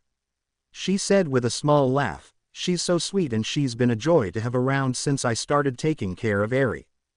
He grabbed a rag and wiped some grease from his hands before reaching for one of the buns. Did she come around a lot? Izuku asked in slight surprise. His mother gave him a mischievous look. Quite a lot. As a matter of fact, she smiled as she sat on the edge of his bed next to Eri. Since I still have my job, that week you were unconscious was hard on me because Eri didn't trust many people. Kyoka was kind enough to offer to babysit her while I was at work. That explains why they were at the hospital together yesterday, Izuku thought as he bit into his bun, offering another to Eri when she finished the one she had been eating. Miss Jiro is really nice, Daddy, Eri chimed in as she took the food. She sang to me every day and read me stories. She mumbled around her bun. Inko giggled as she gave her son a look. Better be careful, sweetie, or she might start thinking Kyoka's her mommy. She whispered loudly. Izuku blushed and would have denied anything like that happening, except that Eri didn't look very pleased by the idea. "I don't want Miss Jiro to be my mommy," she said, sounding sad. "Mommies are mean." "Mean?" Both of the Midoriyas echoed while Eri nodded. "My mommy gave me to the bad people," Eri said, shocking the pair of them. Izuku and his mother shared a look before the boy stood up and picked the little girl up. "Eri, you know that your grandma is my mom, right?" She tilted her head. "She's never been mean to me. Not once. It's probably safe to say I've been kind of mean to her in the past." He gave his mother a sorrowful look. His mother looked at him tearfully. "I said some stuff that made her sad. But she's never hurt me. Ever." He smiled at his mother before looking back down at the little girl. "Has she been mean to you?" "No," Eri said in that tiny voice of hers. "You see." Izuku smiled at her. "Not all mommies are bad. Some are just different than most, and some of them might seem mean to some people." Inko nodded. "He's right, dearie," she said as she stood up and patted her back. "I have a friend named Mitsuki, who's nice, though she is a bit loud, and she and her son fight a lot." She shook her head. "If you've ever heard them, then you'd think that they hated each other. But she loves him just as much as I love Izuku, and you, now, Eri. And nothing is going to change that." Eri nodded, seeming to accept it before finishing off her meal, and started to nod off. Izuku laid her down on his bed and pulled the covers over her. He then looked at his mother as they left the room. "Has she smiled at all since you've been looking after her?" Izuku asked as she shook her head. "No, not once since I've been around her," she said with a watery frown. Even Kyoka noticed. She thought she saw her beginning to smile once when she was singing to her, but that's as far as it got. "She hasn't smiled at all." Izuku shook his head. Who could take the smile from the face of such a sweet little girl like her? Inko didn't answer because she didn't want to know such an answer. Thankfully, the doorbell rang right then, and she bustled away to answer it while Izuku just went back to working on the support item. She peeked through the peephole, and smiled as she opened the door and greeted her guests. "Kyoka, Mr. Yagi, what a nice surprise." Kyoka was dressed in her school uniform, most likely because she had just gotten out, given the time of day, while holding a little teddy bear, and a small box of chocolates. Yagi himself was dressed as he usually was, a blue pinstripe business suit, and hat, but he was also holding a briefcase at his left side. He tipped his hat to her. "Good afternoon, Mrs. Midoriya," he said politely. "I apologize for dropping by unannounced, but we heard that young Midoriya was discharged today, so we both decided to drop in." He smiled. "I do hope we haven't come at a bad time." Inko shook her head. "Of course not." She smiled at the pair of them. "Izuku and I have just laid Eri down for her nap, but you two are always welcome," she said, ushering them inside. "Would either of you like some tea?" "Sure." Kyoka nodded with a smile on her face as she presented her with the bear and the candy. "I hope you don't mind, but I brought these for Eri," she said, a wan smile coming to her face. I thought that this might finally get a smile out of her. Inko nearly teared up at the girl's gesture. "That's so thoughtful of you, dear," she smiled as she accepted the gift. "Thank you, I'm sure she'll love it." Toshinori just chuckled. "I haven't come empty-handed, either, Mrs. Midoriya," he said, indicating the briefcase he held. "The folks at the company just finished it this morning."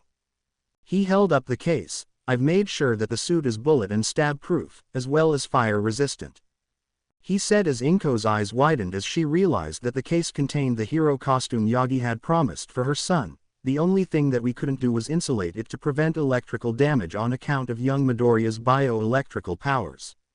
Then he frowned at the woman. "And though I'm sorry to admit it, we did have to rearrange the color scheme to include less purple and more gray and black so that the connection wouldn't be too obvious." Inko nodded in understanding. "That's very kind of you, Mr. Yagi," she said as she led them into the living room. "I'm sure that my baby will love it all the same." She then called out softly, "Izuku, dear, Kyoka and Mr. Yagi are here to see you." She heard her son stumble and swear quietly. He came stumbling out of his room a second later, one hand holding onto the gift he had been working on for Kyoka, the other holding onto a rag that was attempting to wipe any grease or oil stains off of the device in his hands. Toshinori chuckled as he saw the boy. "Back at it as soon as you got home, eh?" Izuku looked at the man, stumbling for something to say to the man, but ended up only giving him a shy nod. Then his eyes landed on Kyoka, and Inko noticed that both of them held a small blush on their cheeks, more so on her son than Kyoka, which made her smile. Toshinori cleared his throat as he set the case on the table. Young Midoriya. He said as he took a seat, I know that your mother has probably informed you of the situation with UA, and that you have been accepted thanks to my, meddling, I should say. He sighed as the boy nodded slowly as he took a seat across from the man, though, given how you were treated by its faculty, I would fully understand if you decided to receive your training elsewhere. Izuku looked at him, seeing that he was not only talking about being rejected because of his former quirkless status. He was talking about personally rejecting him when he pleaded with All Might about becoming a quirkless hero. When I was a kid, I wanted to go to the same school as All Might did, and that was UA, Izuku said, speaking for the first time since he had arrived. I still want to go there, but it's not just because of that anymore. He stated hastily, making the adults chuckle, I want to go there because it's one of the hardest schools to graduate from. I heard an entire class was expelled the first day last year. Oh my, Inko gasped. Kyoka's face went pale upon hearing that. Seriously? She asked incredulously. Toshinori nodded. The curriculum is, indeed, quite rigorous, and the teachers can be as harsh as villains at times, he said, smiling at the boy, but I would dare say that you will have no trouble in graduating from such a school, because, as I've seen, you do not give up easily. Izuku shook his head, I get that from my mom. Inko felt tears of pride and joy coming to her eyes again, he gets all of his best features from me, she sniffled as the tears started streaming down, though my overly productive tear ducts isn't one of them. Kyoka and Izuku laughed as she bawled her eyes out before Toshinori cleared his throat again. Young Midoriya, he said, gaining the boy's attention again, does this mean that you are willing to be accepted into UA? He asked with slight tone of sorrow in his voice, even after you were treated so poorly because of your former status. Izuku nodded with a determined smile on his face. I just have more to prove than others, he said, then a look of concern came over his face, but are you sure it's all right for me to be getting special treatment like this? Won't that cause some sort of favoritism issue? Toshinori scoffed. Special my behind, kid, he grunted, if it wasn't for the faculty's prejudiced meddling, you would have had more than enough rescue points to gain entrance to the school, he said with a bit of heat in his weak voice, and All Might wanted me to pass something along to you. Izuku looked at him, as did his mother and Kyoka. Toshinori sighed, he told me of his little encounter with you. The two women looked at him with a bit of shock, and both of us saw your performance in the practical exam. He frowned at the boy as his eyes drifted down to his scarred-up hands. I've never seen anyone try as hard as you did that day. He frowned as the boy's mother fretted. Recovery girl said that your knuckles were broken, and your hands were fractured in several places, yet you were still willing to risk your life to help those around you. And then this whole thing with little Eri, and your powers happened. He chuckled as he shook his head. When All Might heard about that, he said it was like someone had shattered his soul. Scorning someone that was more deserving of being a hero than even himself. He raised his head and saw the boy looking at him with tears in his eyes. He told me that no amount of apologies or favors could ever make up for the hypocrisy he committed. However, he continued, All Might wanted to rectify something he said, you can't be a hero without a quirk. He shook his head, looking the boy straight in the eyes. Young Midoriya, All Might told me that you, young man, are already a far greater hero than he ever was or ever could be. He smiled as the tears in the boy's eyes overflowed. Toshinori unlocked the briefcase and turned it around, and for that reason, he chose to honor yours and your mother's wish for your costume's design. He lifted the top open while the boy choked when he saw the contents, and it is my pleasure, young man, to welcome you to the Hero Academia. Eri had been sleeping soundly in Izuku's room, feeling safe and warm in the All Might-themed room, unlike the room the bad people had kept her in. The room was always bright, and no one came to put needles in her arms, or cut her, or take her to the bad man. So she was completely relaxed and off guard when she felt something being placed over her face, only recognizing the smell of ether when its sickly sweet scent was right in front of her nose. Her eyes snapped open just as someone clamped it over her face. Don't struggle, Kid, this'll all be over in a sec. A harsh male voice whispered to her. But she did struggle, kicking and flailing her arms as much as she could manage before the ether began to take effect. Then, taking one last breath, she let out a scream that had been heard 2 floors down. The man must have sensed what was going to happen next as he dropped the little girl to the bed and dashed toward the open window before hurling himself through as the sound of a door being smashed down came from behind him. But just as he was about to drop from the window, something grabbed hold of his left leg just as he cleared the window sill. He yelped and fell, slamming against the brick wall of the building before looking up at what had grabbed him. He only saw the furious green eyes of someone before he was hauled back up and dragged back inside. The sharp buzzing at the back of his head was the first warning Izuku got that there was something wrong. Then came the terrified scream from his room where Eri was sleeping. Before he knew what he was doing, the boy was on his feet leaping toward the door, slamming his shoulder into it with the full force of his enhanced strength as he landed with a crouch just in time to see Eri tumbling to the floor while someone attempted to flee out of his bedroom window. Izuku would never recall moving faster than he had at that moment as he leapt forward, catching Eri in his right hand, and lifted her safely onto the bed while shooting his left arm out just in time to grasp the ankle of the kidnapper. As his fingers closed around the man's ankle, he felt the bones snap under the pressure he exerted before hauling him back into the apartment where he was thrown into the waiting arms of an absolutely livid Toshinori Yagi. The tall blonde lifted the man up to his eye level where his bright blue eyes gleamed with malice. "How dare you try taking this child from this home?" he roared into the man's face as he whimpered fearfully. Even in his shrunken form, Izuku would easily admit that Toshinori Yagi was an intimidating man, and strong given how easily he began to pummel the kidnapper while the boy donned his web shooters. Toshinori held him against the wall while Izuku webbed him there like a fly caught in a spider's web. After the man was secured, Toshinori pulled out his phone to call Detective Tsukauchi, furious at the attempt on the child. He passed his cell phone off to Izuku's mother, allowing her to speak with the man while he borrowed the landline. "Nezu, we have a problem," he spoke into the phone. "Eri was nearly kidnapped right from under our noses. If it weren't for young Midoriya, she very well may have been." He paused for a moment to listen to the principal. "I'm well aware of the implications, but we can't leave this family at the mercy of these people. They need a safe house." He paused again before a look of irritation crossed his features. "I don't care how much red tape we have to go through." The skeletal blonde then thundered, "Favoritism. Are you out of your mind?" he shouted. Izuku catching the soft voice on the other end that must have been the principal. "I'll pay for whatever is required so the school won't be out of pocket, but we need them in a protective environment. The school grounds are the best that we can offer with so many heroes standing by on campus. Now get it done." Meanwhile, Inko was having a similar problem. Yes, I understand, Detective, but you must understand that, aside from my son, no one in the house has any combat-oriented quirks. God forbid she should have too, but I'm not even sure what Eri can do if she was forced to defend herself, his mother said as she spoke into the phone. "That aside, I won't have my son branded as a vigilante." Then a look of anger flashed across her face. "How dare you bring him up?" Inko shouted angrily. Izuku winced as he sat down next to Kyoka, who was tending to Eri. "Must have mentioned Dad." Kyoka looked at him. "Your dad's a vigilante?"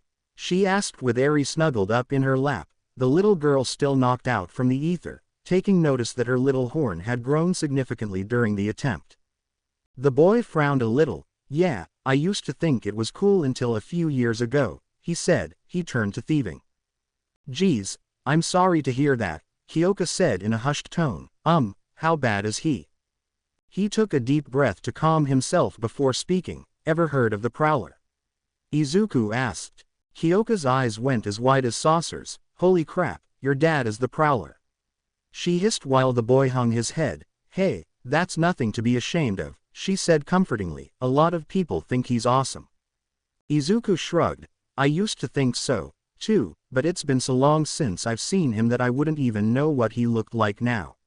He sighed, his head resting in his hands. "He doesn't even call anymore." He then gestured to himself. "But can guess why? It's pretty embarrassing to have a quirkless kid these days." The girl looked at him. "Hey, come on, There's no proof of that, she told him while holding Eri's head against her chest. Besides, if that were the case then he could have been like a lot of other people, and put you up for adoption instead of just leaving you alone with your mom. She frowned, and even then he could have tried to have another kid. Izuku had to agree with her on that. Oh, that's right. He reached into his pocket and pulled out the device he'd been working on earlier. I made this for you. When Izuku produced the little black choker from his pocket, Kyoka's cheeks began to redden a little bit. Not many boys tended to give her gifts, and what Izuku was holding looked like something expensive. She smiled as she accepted the choker. You didn't have to get me anything, you know. She said with a small laugh, appreciating the gift. He gave a small frown. But I didn't spend anything, Izuku said, I actually built this. You built? Surprise was clearly written across her face, but this looks like a really expensive piece of jewelry. Izuku chuckled bashfully as she took the choker, noticing the little plug ports for her quirk, as this. Support gear. The boy gave a shy nod. Yeah, since I guessed that your quirk uses sound as a weapon, I thought maybe you could use something like this, he began to explain. When you plug your jacks into it, it amplifies your voice to supersonic levels. Kyoka shifted slightly so she wouldn't wake Eri up, and took the choker she was wearing off so she could replace it with the support item. This is so cool, she beamed at him. I've submitted some ideas to have speakers in my boots so that I can use my own heartbeat for the sound, but I never thought to use my voice. Izuku couldn't help but smile at that. You've got such a pretty voice, though, he before realizing what he had said while the comment had the girl turning beet red. I mean that, Eri likes to hear you sing. He blurted out in a rush. Oh, she does she? Kyoka was still blushing up to her ears as she started absently twirling her left ear jack around her pointer finger. Well, I like singing for her, too. Toshinori suddenly hung up the phone with a huff. Aggravating rodent, he said as Inko handed him back his cell phone. How'd it go on your end? Tsukauchi is coming over with a few others to pick up the kidnapper, she sighed. He's also prepared to post guards around our apartment building to make sure there are no more attempts on Eri, but I don't know if that's good enough. The skeletal man nodded. I agree. He said, leering at the man still stuck on the wall who was giving the family a dirty look, his mouth thankfully webbed shut, or else he most assuredly would have been swearing like a sailor. If this thug was bold enough to come after her like this, then there's no doubt that this will happen again, perhaps within a few hours. He sighed and looked at the woman. I know you don't want to risk him, but what about your husband? Inko's face visibly darkened. What about him? She asked defensively. The blonde man held up his hands. Now, I'm not trying to imply anything, he said in his defense. I'm merely suggesting that you could contact him and inform him of the situation. Inko frowned, and sighed deeply. True, he would help if he knew that he was needed. He saw her eyes begin to drift toward her son, but seeing him could, she trailed off worriedly. His eyes softened knowingly. You know I've met the man before.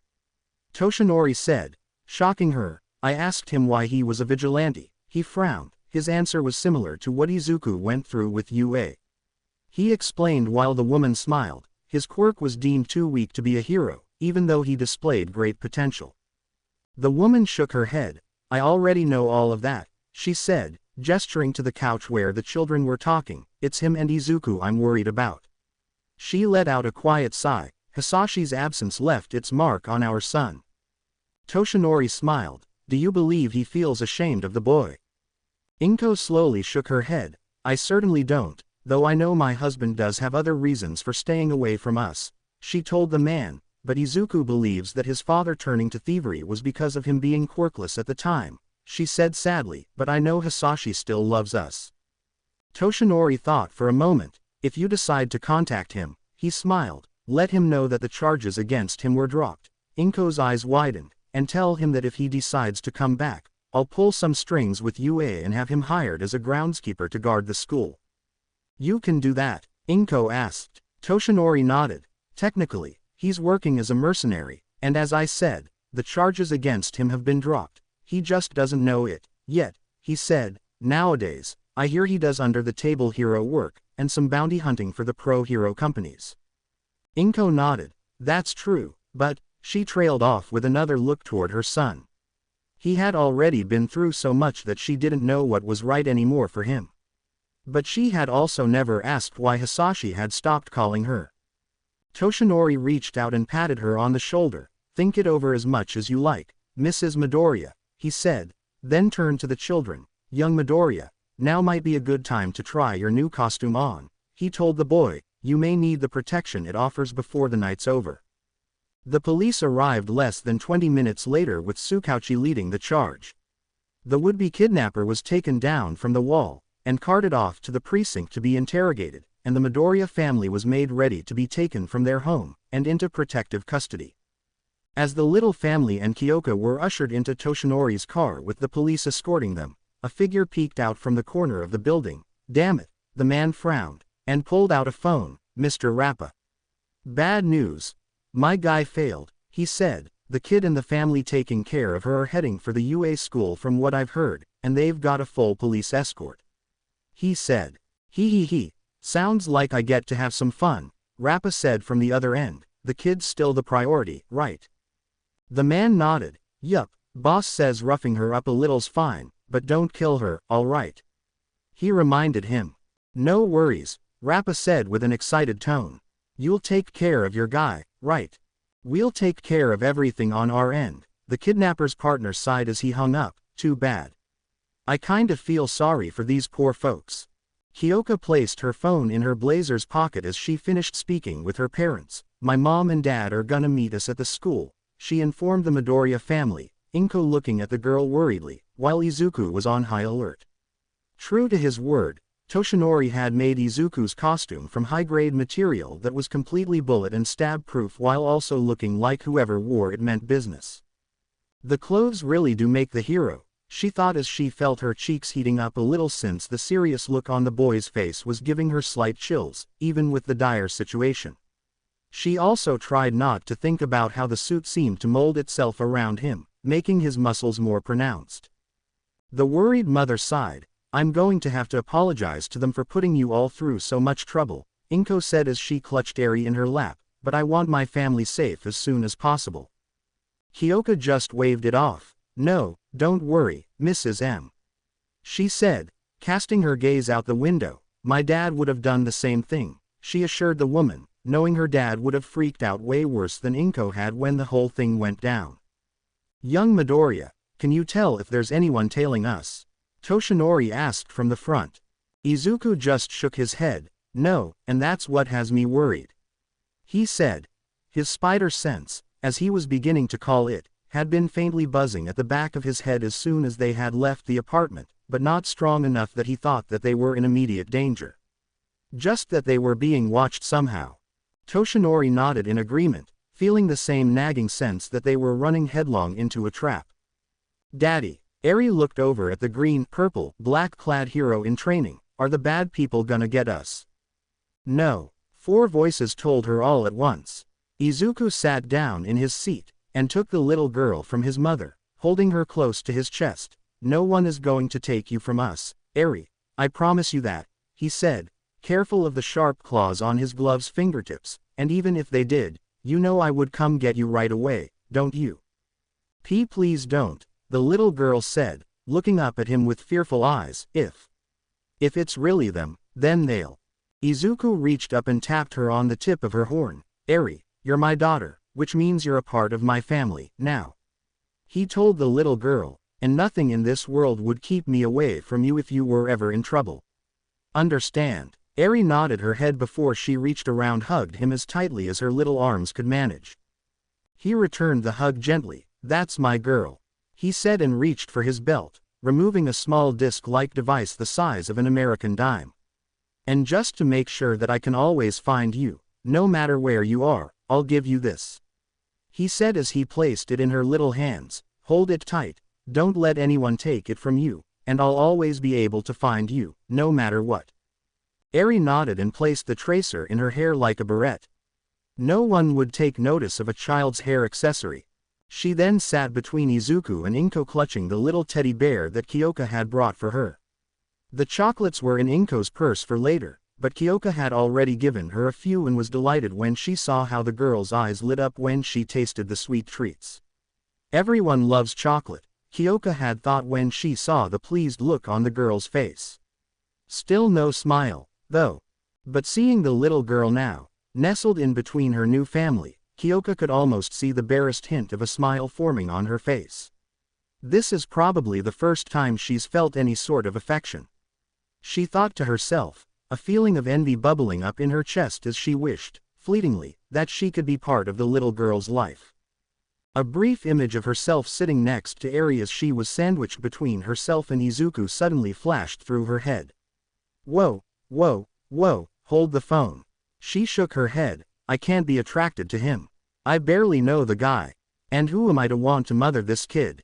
She looked back at the little family, or more specifically, Izuku, but instead of seeing him comforting Eri, or looking out the window to make sure nothing was coming, the boy was clutching at the back of his head, and looking straight up. Her breath caught in her throat just as Izuku's eyes began to widen. Like a precognition, Izuku's spider sense seemed to freeze time for a moment, allowing him to see what was about to happen as a large figure dropped down on the car, which would have crushed Toshinori. Incoming from above in 10 seconds. Izuku yelled out as he threw himself over Eri and his mother. Without question, Toshinori slammed on the brakes while the girls and his mother screamed, and made a hard left, fishtailing the car around and into the side rails of the road, the left side of the car only tapping against them. The police escort hit the brakes as well, but that wasn't what Izuku was staring at. A moment later, Kyoka found out just what had made the boy so shaken up as a massive figure slammed into the asphalt and sent a tremor through the car.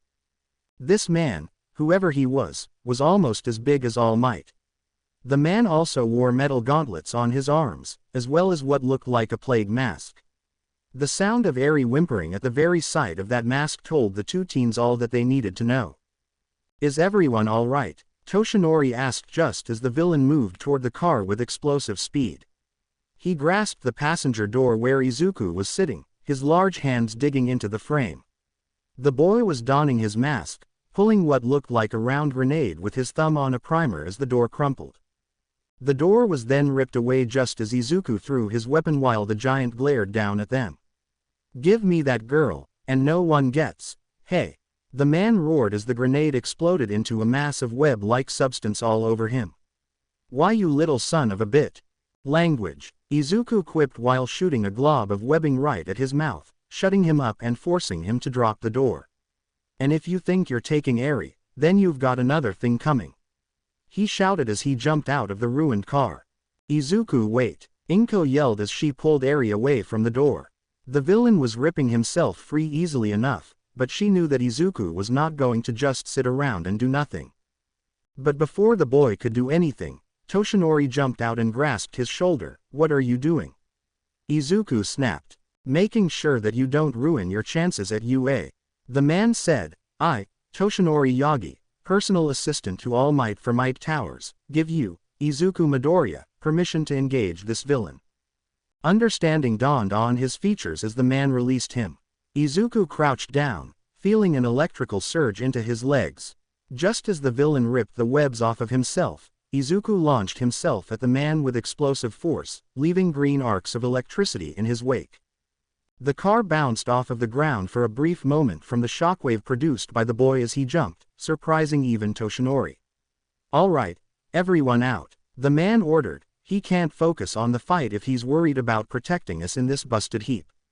He barked out as he signaled for aid from the police that were scrambling out of their cars, weapons drawn. Kyoka was the first one to bail out, just in time to see Izuku land a devastating punch on the villain. There were no sparks of electricity this time, but the blow was no less effective as the man was thrown back, forced to dig his feet into the asphalt to keep himself standing. Kyoka, Inko called out behind her as the woman was struggling to get out of the car with Eri still clutched in her arms. The girl was quick to help her, taking Eri in her left arm whilst helping Inko out with the right.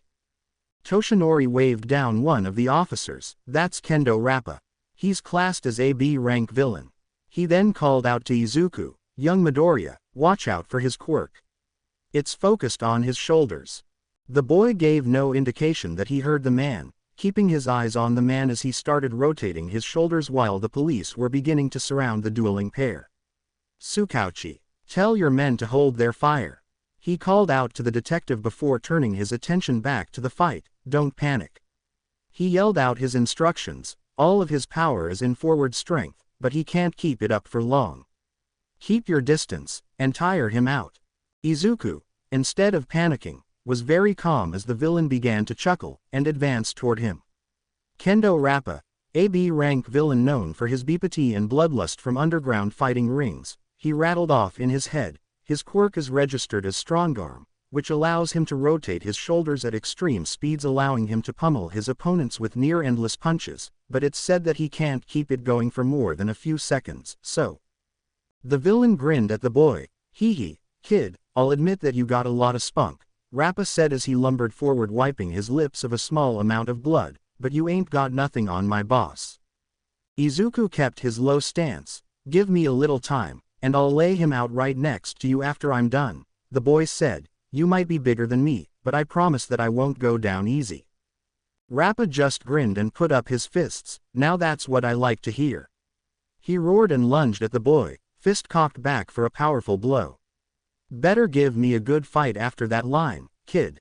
My name, Izuku said, is Spider-Man. He shot a double line of webs at the ruined car door and swung it around and overhead to smash it down on Rappa, who laughed and unleashed a barrage of punches against it. The moment he did, Izuku shot another set of webs at his exposed middle, pulling back and sling himself forward into a flying kick. His spider sense warned him before Rappa could bring a fist down on him, allowing him to just barely roll out of danger before the kick grazed the villain's exposed left side. Rappa laughed madly as he felt his ribs crack. Not bad, Spider, I actually felt that. He reached down and grabbed the offending leg, and whipped the boy around, smashing him into the asphalt. But not good enough. The boy groaned as the pavement scraped against the metal plates on his suit. Then how about this? Spider-Man asked as he placed something on his chest. Rappa looked down at the device as it began blinking just before it let loose a powerful bolt of electricity into the villain's chest. Arg! Rappa screamed as the electricity arced over him. You little brat. He reared his fist back as the attack ceased, but Izuku was already jumping clear, and throwing another one of his web bombs at the villain. He swatted it aside before it could explode. That one won't work on me again, kid. He snarled as the bomb splattered all over the pavement. You know, I was just gonna grab the kid and go, but you're making this fun. Let's see how much you can take. His spider sense went crazy as Rappa's explosive speed carried him after him with his fists flying. One hit from those and I'm history. He thought frantically as he narrowly dodged a blow that crumpled the street. The one thing I can rely on is that he can't use it indefinitely. He backflipped away and webbed himself into the air. I just need to stay out of range until he stops. All I need is one shot.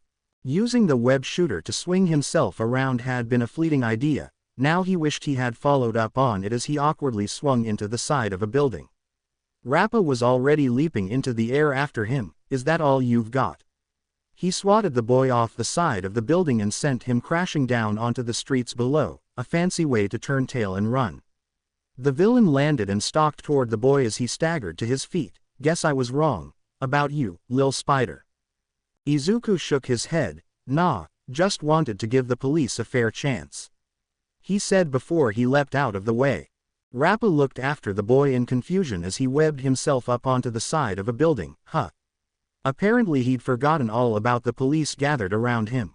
Tsukauchi yelled. You heard him, men. Open fire. Shots rang out on the streets and bullets pelted the large villain, but they only made him laugh. You think that's enough to stop me? He raced over to the edge of the street and grasped a light post, wrenching it out of the ground and hurling it at the police officers, forcing them to dive for cover. My quirk might be in my shoulders, but my muscles are harder than tempered steel. Kyoko was beginning to worry as Izuku jumped from the building he was latched onto to re-engage. Toshinori, she turned to the man. Let me fight. Toshinori looked at her. Come again? He asked, shocked at her request. The girl was reaching into her blazer and pulling out Izuku's gift to her. You heard me.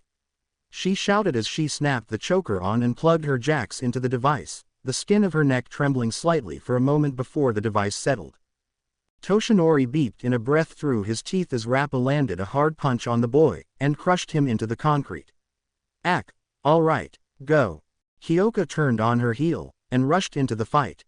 Izuku was hanging limply from Rappa's grasp as the villain held his left arm in an iron grip. Not so tough now, are ya, spider brat? The giant man taunted him.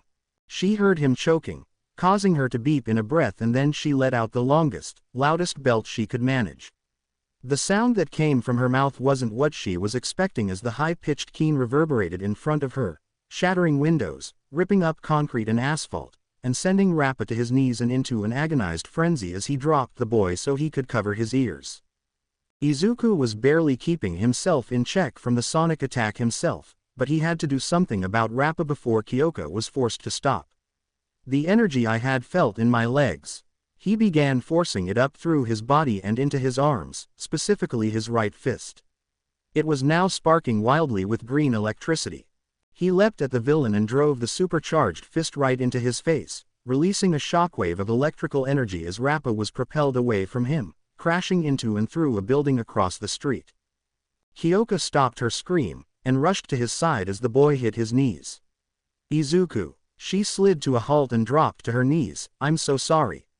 She half sobbed as she cradled his head in her lap. I couldn't think of a better way to get a shot at him. She yammered out as the teen reached up slowly and pulled off his mask. Kyoka whimpered as she saw a small amount of blood dripping from his mouth, nose and ears. Oh my god. Izuku reached out to her and grasped her by the wrist. I can't hear you right now, he panted tiredly as he raised his eyes to look at her, but thanks. Kyoka. You saved my life. The smile he gave her was filled with admiration. Giving out a cry of relief, Kyoka latched onto him, her arms holding him tight against her in a firm hug as the police and his family gathered around them.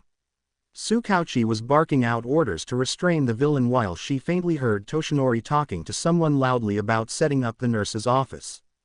Several hours later, Might Towers, Minato, Tokyo.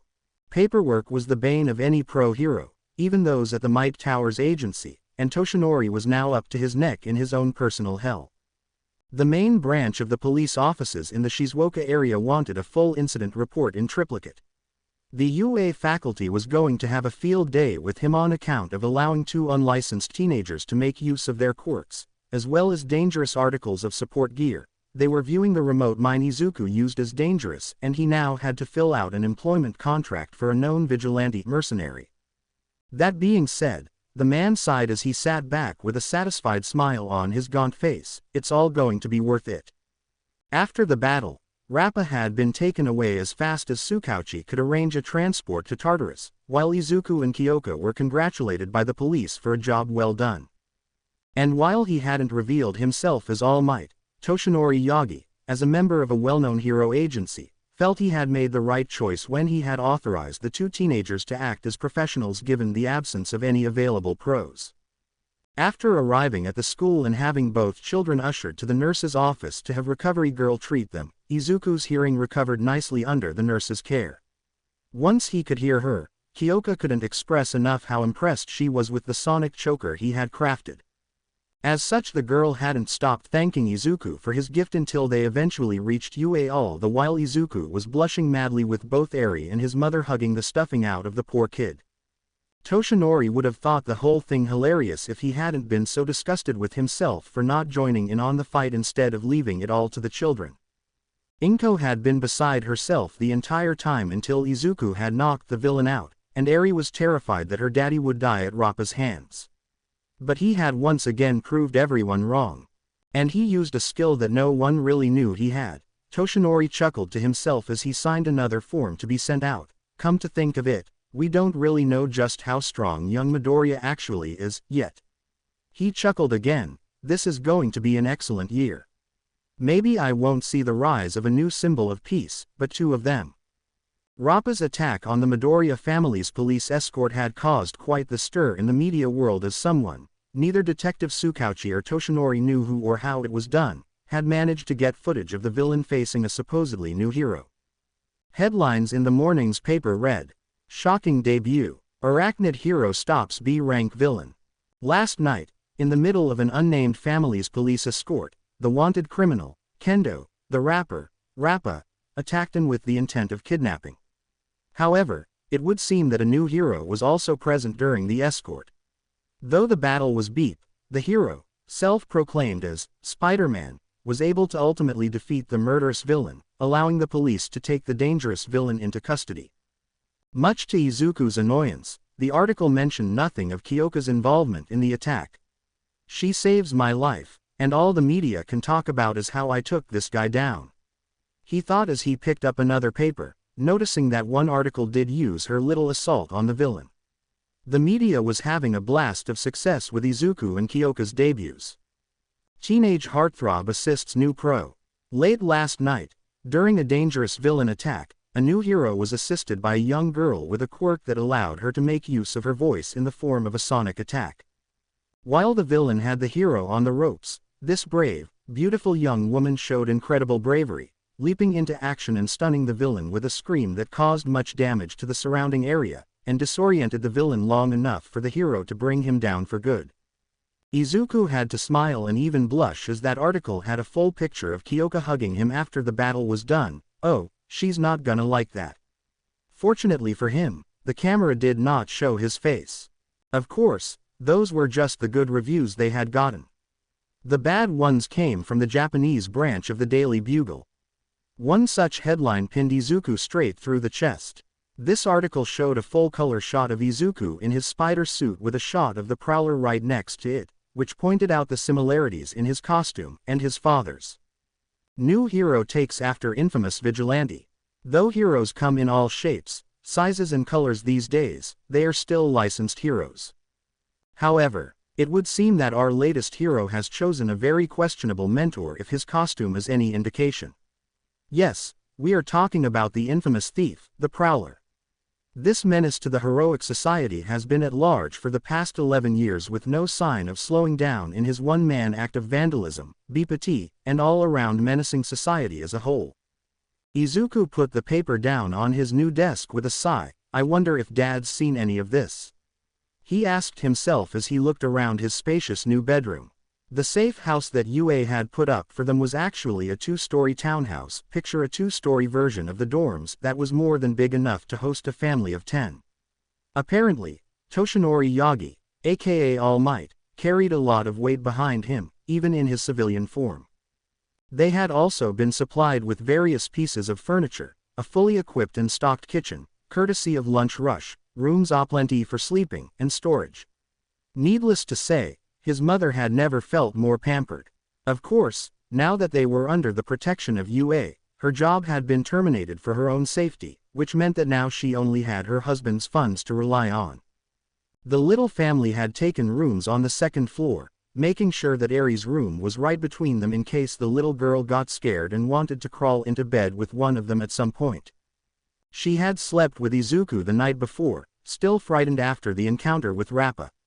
Kyoka and her family were invited to stay as well considering the late hour that they had arrived after the chaos the villain had caused.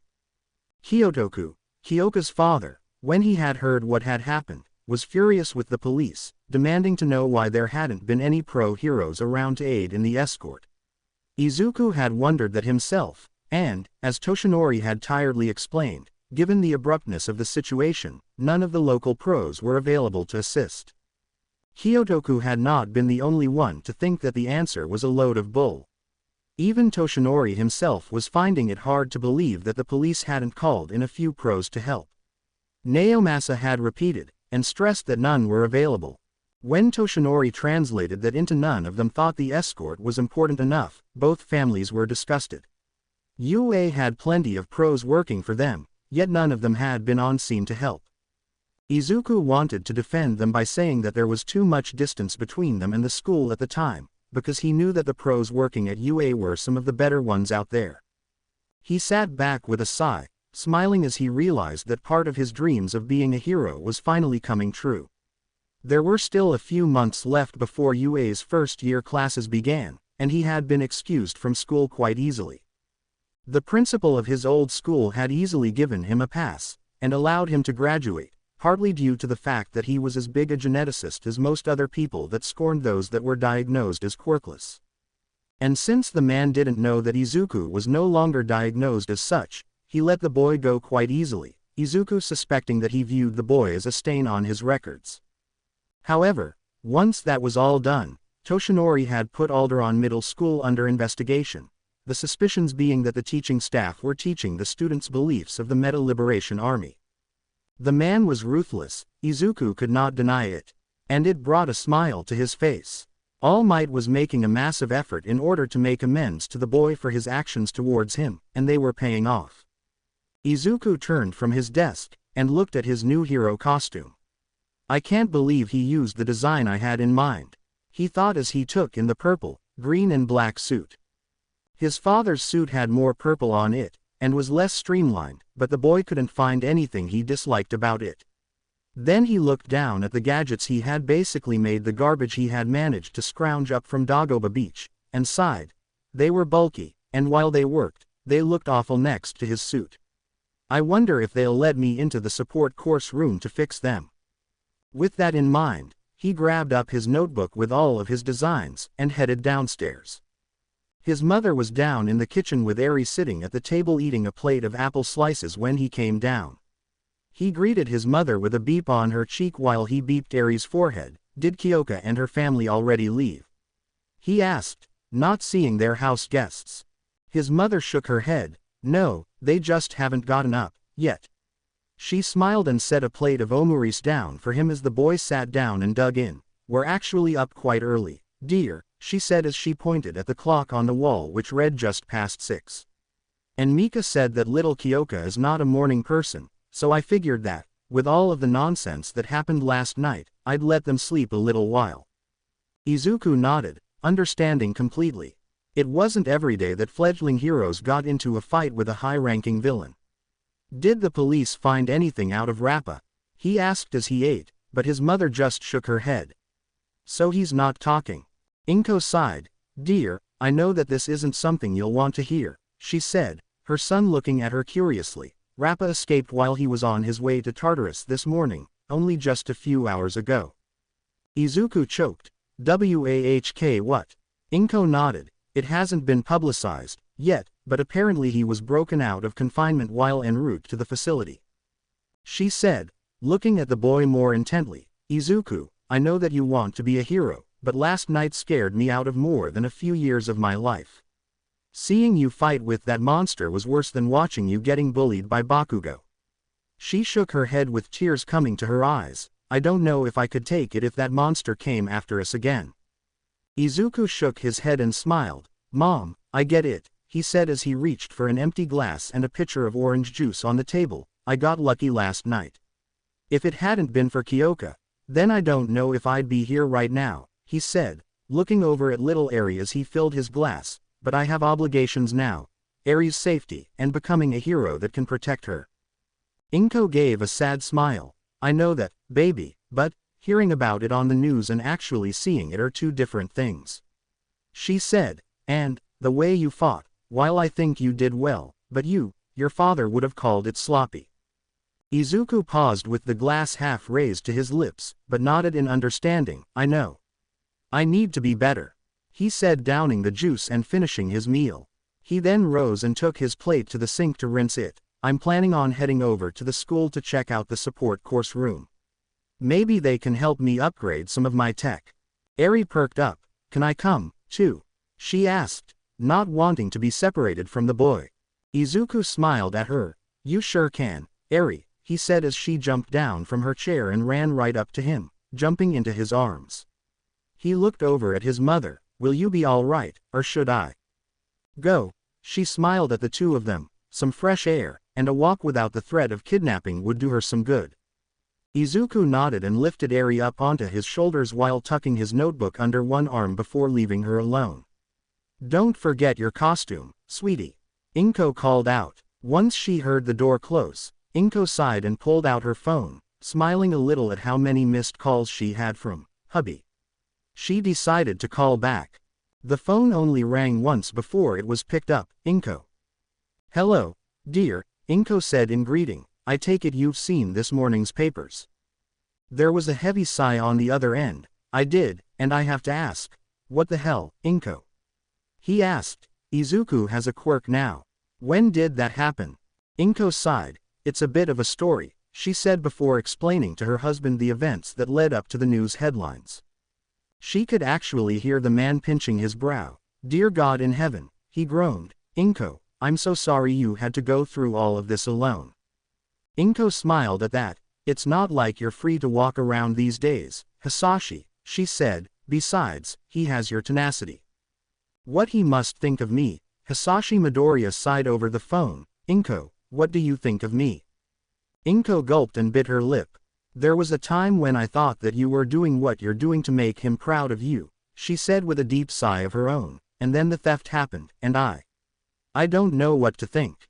The theft wasn't my doing, honey, her husband sighed. I was set up to take the fall for a client's mistake, but I won't blame you for not believing me. Inko nodded. And, there was a long period, that I thought you were ashamed of Izuku being quirkless.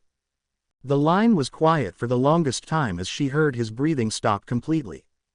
And then, Inko Midoriya, there has never been a moment in my life that I have ever been ashamed of our son. He said in the gentlest tone she had ever heard him use. I may not have been around, but I've kept tabs on him. I know how hard he tries, and how devoted he is to his studies. I even hacked into the security cameras during the practical exam at UA. And when I saw him trying so hard that his fists bled, I couldn't remember ever feeling more proud of him in my life since the day he was born. Inko was in full blubber mode, just barely keeping herself under control as her tears flowed freely. Do you really mean that? I do, he said. The only reason I haven't been home is because of the theft charges against me. Vigilantism aside, that was a huge black mark on my career. He said, that's what I'm ashamed of, darling, that I got played so easily. Inko smiled into the phone. Dear, the charges were dropped a long time ago.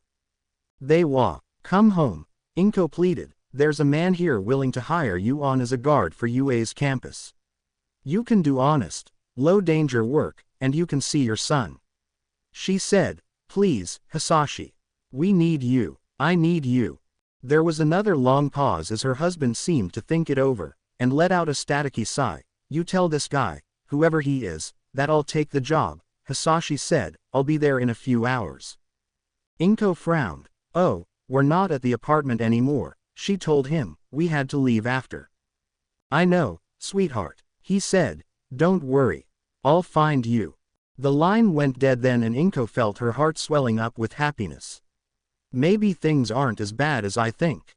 This house is really big, Eri commented from her vantage point on Izuku's shoulders as he walked along the halls of UA. Izuku chuckled. Trust me, Eri, there are places that are much bigger than this one as far as houses go, he said, but this isn't a house, it's a school. Eri blinked. School? It's where people come to learn things, he told her. Maybe when you're ready, we can send you to school, then you can make some friends. Eri was, once again, confused. Daddy, what's a friend? That threw him for a minute. A friend is, he tried to think for a moment as his mind wandered to images of Kyoka and Katsuki. When they were small, before he had gotten his quirk, Katsuki and Izuku had been inseparable. But after the Ashen Blonde's quirk had manifested, that had all changed. Kyoka, however, was different. She was someone Izuku thought could be a real friend to him. You know Kyoka? Eri nodded her head. She's a friend. Someone you can talk to, play with, and depend on. She's my friend, Eri asked. That's right. Izuku nodded. Eri was quiet for a minute, thinking most likely, but she had him worried before she blurted out, so she's not my mommy. Izuku outright froze in an attempt to keep himself upright since he had the little girl on his shoulders. And no, definitely not. Izuku twitched a little as the thought of Kyoka taking the role of Eri's mother crossed his mind. It wasn't an unpleasant thought. Ease down, Izuku, you barely even know the girl. He thought to himself as he started moving again. I mean, she did come to see me every day in the hospital with Eri, so she. No. Nope, no, do not go there. Besides, what kind of girl would take an interest in a quirkless? Right, I'm not quirkless anymore, but. Daddy, you're talking a lot again. Eri pointed out innocently. Dear God, Just kill me now, please. This he managed to keep to himself. The rest of the walk to the support course room was a quiet one, Izuku trying to retain some dignity while Eri was just marveling at some of the classrooms they were passing. Some of them had doors so huge that Izuku thought that they must be meant for students with gigantification quirks. Suddenly, Izuku's spider sense went berserk. His eyesight had gone blurry for a moment as a vision of something happening a few feet down the hall. He saw the door slowly being thrown off of its hinges, and slamming against the opposite wall. Izuku jumped back on instinct, Eri tumbling down over his head and into his arms as he jumped and stuck himself to the ceiling just as the 2-foot-thick steel doors were abruptly blown out of their frame and into the opposing wall by a massive explosion that shook the entire hallway.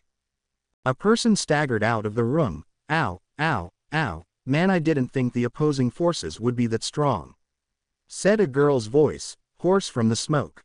And this is why I told you not to do anything until I had a look at the calibrations, said another voice that sounded more exasperated than upset, as if this was a regular thing. Seriously, Hatsume, if you're going to make a gravity boot, you need to think about how much force the propelling side is going to produce. Yeah, but maybe rocket boots would be better, said the girl, Hatsume, again. The man came out of the smoke, revealing a man armored like a bulldozer. You haven't even started your real classes yet, and you've already been labeled a living disaster. There's absolutely no way I'm letting you anywhere near rocket fuel until 3rd year, and that's only if you last that long, Power Loader said before turning his eyes up at the two clinging to the ceiling. Ack, you two weren't caught in that, were you? Izuku shook his head before jumping down, making sure Eri was all right. Upon landing, however, she looked up at him. Can we do that again? Eri asked with a straight face. The boy chuckled. Note to self. Take Eri for a swinging ride after I get the hang of it. He thought to himself. We're fine, Izuku said, before smiling. It's nice to meet you, Mr. Power Loader, he said, trying not to nerd out in front of Eri.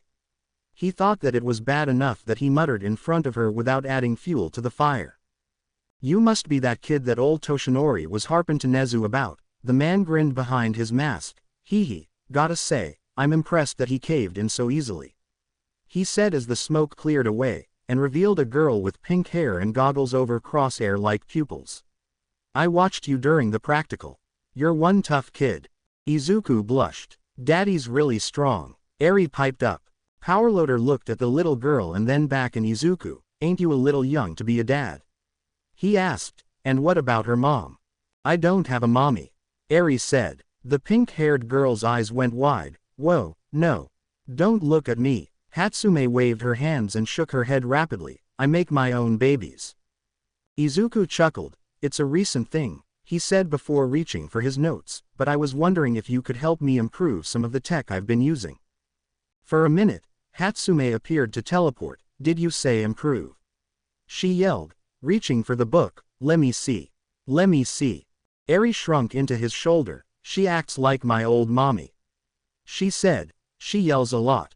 That got Power Loader's attention, and he managed to get the girl to back off a bit. I'll be the judge on whether or not you work on it, Hatsume, he told her before he took the boy's notes to have a look for himself. These are some detailed designs, he said with a subtle tone of impression in his voice. These web shooters are going to be a little tricky since I don't know what you'll be filling them with. Ah, you've written the formula down as well. Good. Hatsume was now peeking over his shoulder with excitement. Same formula for the web bombs, except they have a larger payload, and an explosive to trigger the release of the web fluid. I might replace that with a sort of electronic trigger, if you don't mind. Izuku shook his head. I don't, he said, presenting one of his original web shooters. When I started making these things, all I really had to work with was garbage from Dagoba Beach. Then I'm doubly impressed that you made such a fine support item from such low-grade materials, Power Loader said before flipping the page. Spider Tracer, remote mine and a spider drone. These are some pretty impressive tech ideas for someone that's not even going for the support course. I'm actually jealous of the hero course right now. It's how I was going to fight before I got my quirk, but since I have most of the abilities of a spider, I thought my gadgets would be a good gimmick. Hatsume chimed in.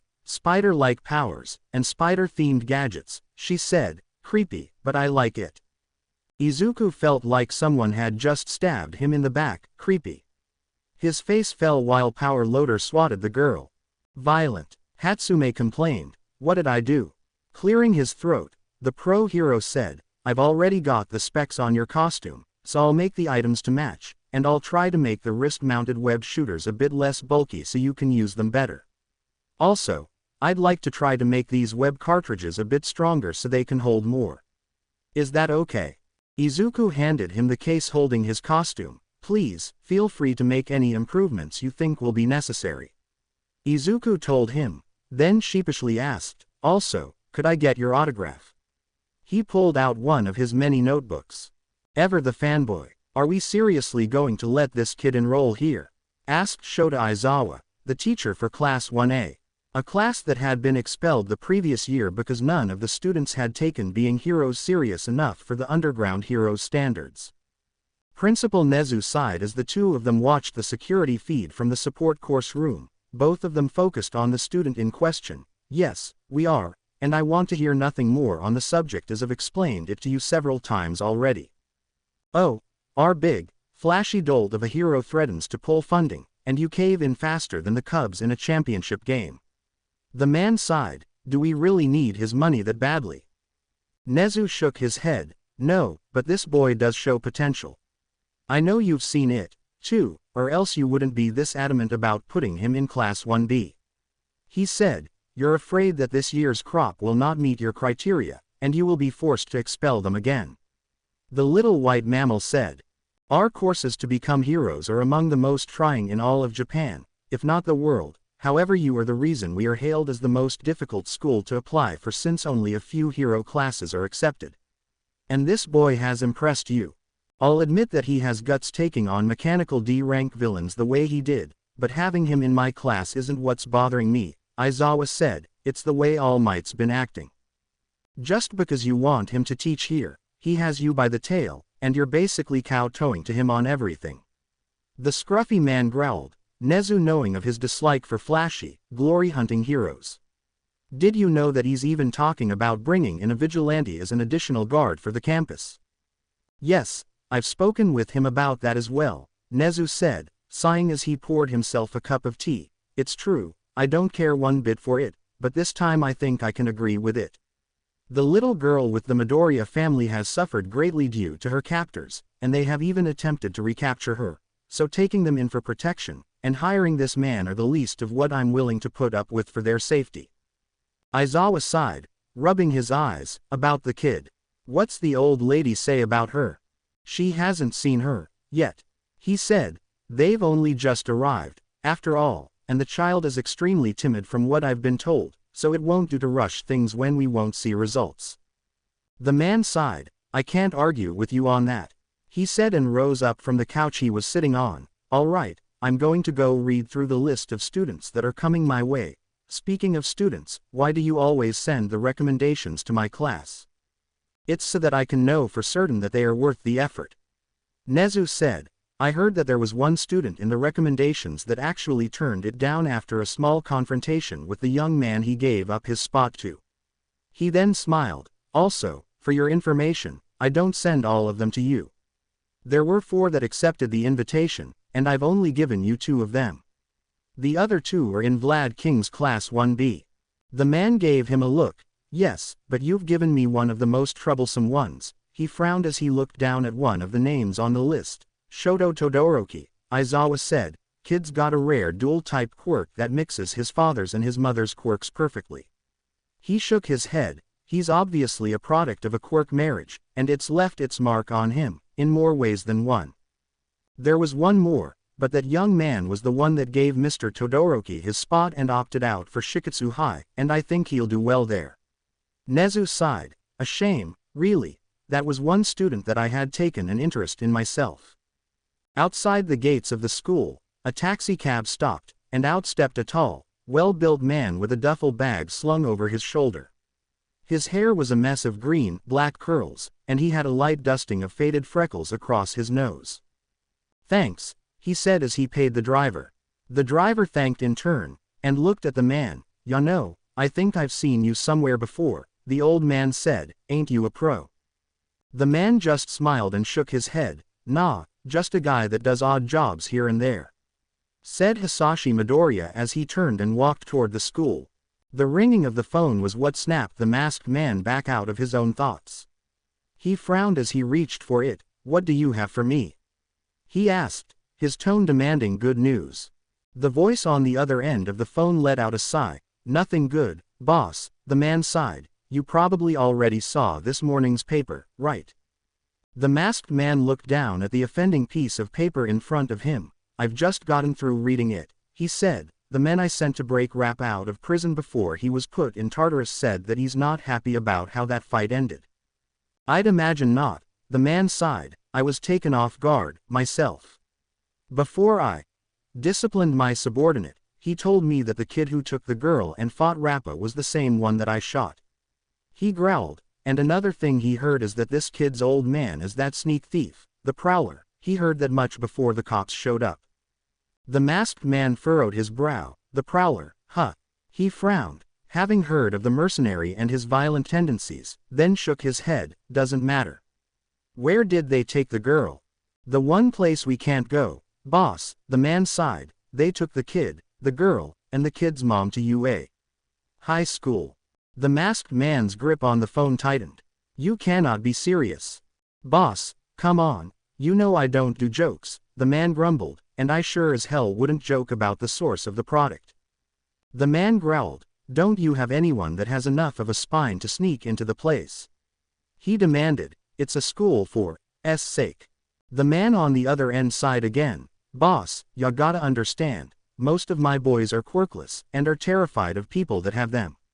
He said, and the guys that I've got that do have a quirk are really low on the chain if ya get my meaning. Weaklings. The masked man snarled, all right. I'll take it from here.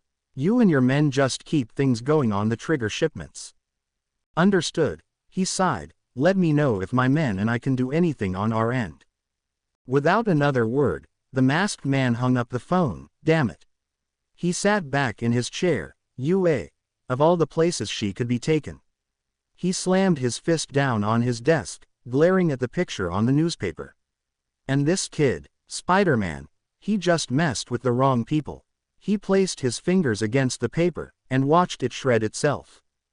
Kurono. He called out. The door to his office opened. You called, Overhaul? Asked a man with thin eyes and pale chin-length hair.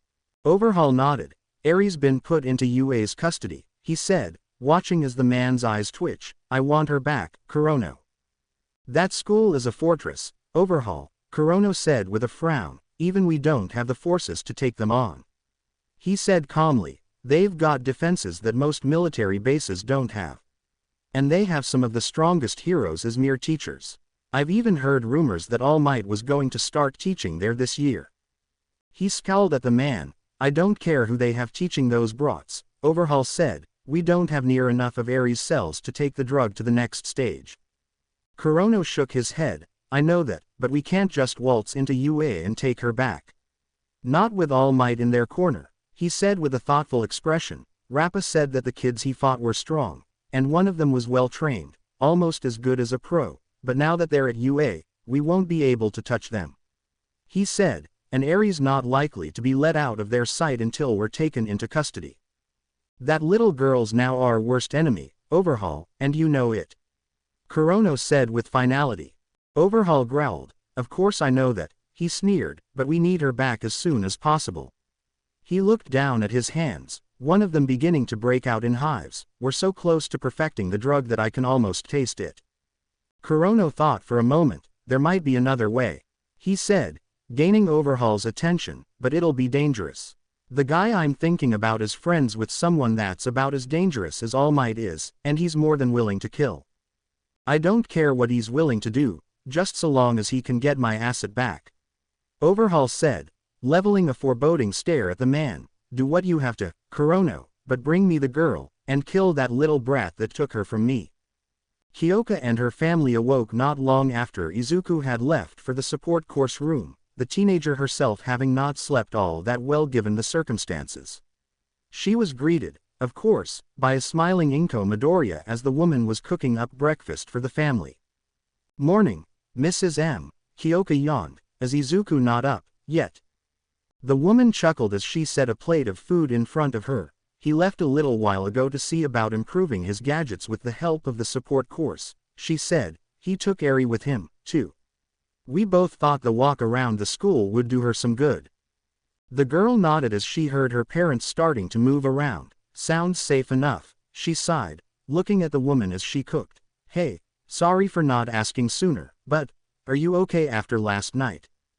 Izuku paused before turning to give the girl a sad smile. In all honesty, dear, I'm not all right at all, she said, turning back around to continue with her work. Ever since I heard that my baby had been shot, and was used in some sort of experiment as if he were some kind of lab rat, I'm really just barely keeping myself together. Kyoka heard the woman's heartbeat quicken, and her breathing started getting shallow.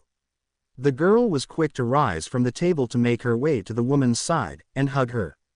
Izuku smiled again as she felt the girl's arms around her shoulders. Don't worry, Kyoka said, you're all safe here. She pulled back, smiling a little at her. Some of the greatest heroes in Japan are here, so there's no way any villains would dare set foot in this school. Izuku nodded. I hope that you're right, dear, she sighed. I really do hope so. Kyoka just nodded as there came a knock to the front door. I'll go get that, she said. You just take a break, okay, Mrs. M. Just as soon as I finish this, she said as she returned to her cooking. It's probably one of the teachers. Kyoka nodded and went to the door, peeking through the peephole, and blinked. Hey, Mrs. M, she called out, I don't think it's one of the teachers. She opened the door as Izuku came into the room, revealing a man with familiar frizzy hair, and freckles across his nose.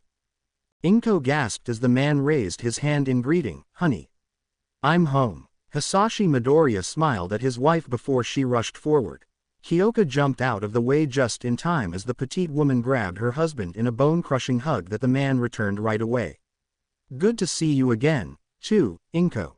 Izuku took a step back, looking him over as she did. You're so thin, she said tearfully. Haven't you been eating right? Hisashi gave a small shrug. I ate where, when and what I can, honey, he shrugged almost tiredly. That's the life I've had up until this point, he said as he set the bag he was carrying over his shoulder on the floor before turning to the teenager. And who's this? A friend of Izuku's. Izuku nodded. A dear friend, and a very kind young lady, she said as Kyoka stood next to her. Her eyes slightly widened with surprise. This is Kyoka Jiro, and she's been helping me ever since this began, and she's helped with, well, our new grandchild, I suppose. Hisashi's brow rose. Grandchild? He asked with some surprise in his voice. Izuku gave a small titter at his expression. It's a lot to take in, I know, she admitted, but it will be easier to make sense of after you've had a proper meal. She reached for his arm and started leading him toward the kitchen. There's so much I need to tell you, my dear. Of that, Hisashi had no doubts. Kyoka was staring after the pair of them, her heart hammering into her rib cage. That's Izuku's dad, the Prowler. She felt her cheeks heating up. He looks an awful lot like Izuku. I wonder if he'll look like. Kyoka shook her head. Oh, for God's sake, get a grip. She smacked her cheeks before heading toward the bathroom to wash up. She sighed as she splashed her face with cold water. I wonder how Green Bean's gonna take all of this. All of what, sweetie? Her mother poked her head into the bathroom. She looked at her mom with a half frown. Mom, you and I have the exact same quirk, she deadpanned. You know exactly what. Mika giggled and nodded. For the record, I know that his mother was the one that reached out to him, she said, and I also heard enough to know that his leaving them wasn't because of the young man being quirkless until recently. She smiled at her daughter. But I have to talk with you about something that's been on my mind since this ordeal of yours started. What, Kyoka? Darling, do you happen to like Izuku? She asked without any hint of teasing or jesting. Even so, her daughter's face lit up like a bright red Christmas ornament. Oh, dear, looks like I hit the proverbial nail on the head, didn't I? Mika asked with a hand cupping the left side of her face. Her daughter looked mortified. Mom. No. Absolutely not. Kyoka yelled out wildly in denial. I've just barely gotten to know the guy. I mean, come on. We've spent more time in the hospital than on the couch. Mika giggled at her reaction. Oh, there was a couch involved. Hyoka rolled her eyes at her. Mom, please. All right, the woman giggled as she waved the girl's ire down. I'll behave. She promised. But, sweetie, you know I'm only asking because I'm a little worried about you. She became serious. You've been looking after that little girl for over a week, and it's rather obvious that she's become quite fond of you.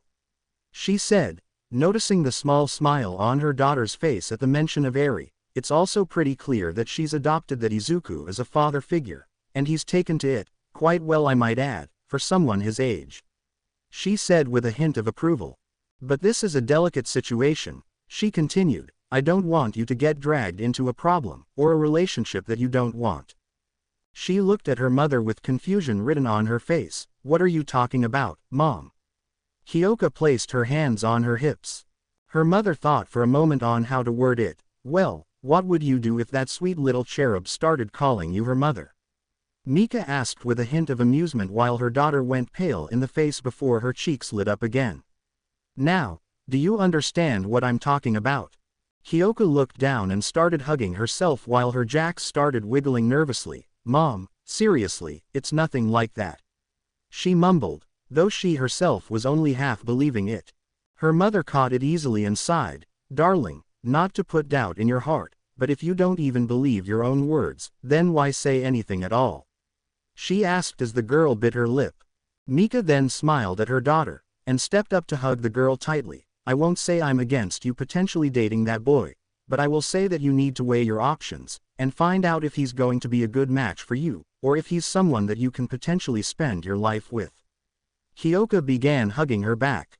And even if he is, you have 3 years to get through before graduating, plus there's your career to think about. She reminded her daughter, if you plan to go pro, having a family to think about might not be the best thing in the long and short of things. Hyoka shook her head. You don't have to worry, Mom, she said, I'm not gonna get into anything that might slow me down. Mika's jacks came up and started jabbing at her sides, making her daughter shriek out a laugh. Now why do I not believe you? Some hours later lead Power Loader and Hatsume to make use of the room's fabricators to make the improved tech for his arsenal. Now Izuku was once again in his costume as Power Loader finished affixing his gauntlets to his wrists. Meanwhile, Mei came forward with a box of the tech they had been working on. That's 40 of the web bombs, and 30 of the remote mines, Mei said as she stacked the box up onto a desk. And there's a smaller case with 10 new models of the spider tracers, but if you give me another week, I'll have 100 of those ready for you. Power Loader smiled at her handiwork, and stepped away from the spider-themed boy to pat her on the back. Excellent work, Hatsume, she beamed at him with pride. He turned back to Izuku. Now I've made some modifications to your web shooters with the tech we have here in the shop, so they'll look like they're a part of the original costume design, he said as Izuku flexed his clawed fingers. I also took the liberty of mixing up some more web fluid for you. He handed him his utility belt. You're all set for whatever comes at you. Oh, tell I am about the mask, Mei said excitedly. Power Loader nodded. I noticed that you used an external tracking device for those spider tracers. We took your mask and modified the eye lenses to track them, he said as Izuku picked it up. Once one of your spider tracers is activated, your mask will be able to pick up the signal without a problem even if it's over 100 miles of you. Izuku beamed at the pair of them. This is great, sir, thank you both so much, he smiled at them while Mei grinned at him hugely. Go on, it wasn't that much work, she said, super fun, though, 'cause I got to make some super cute babies.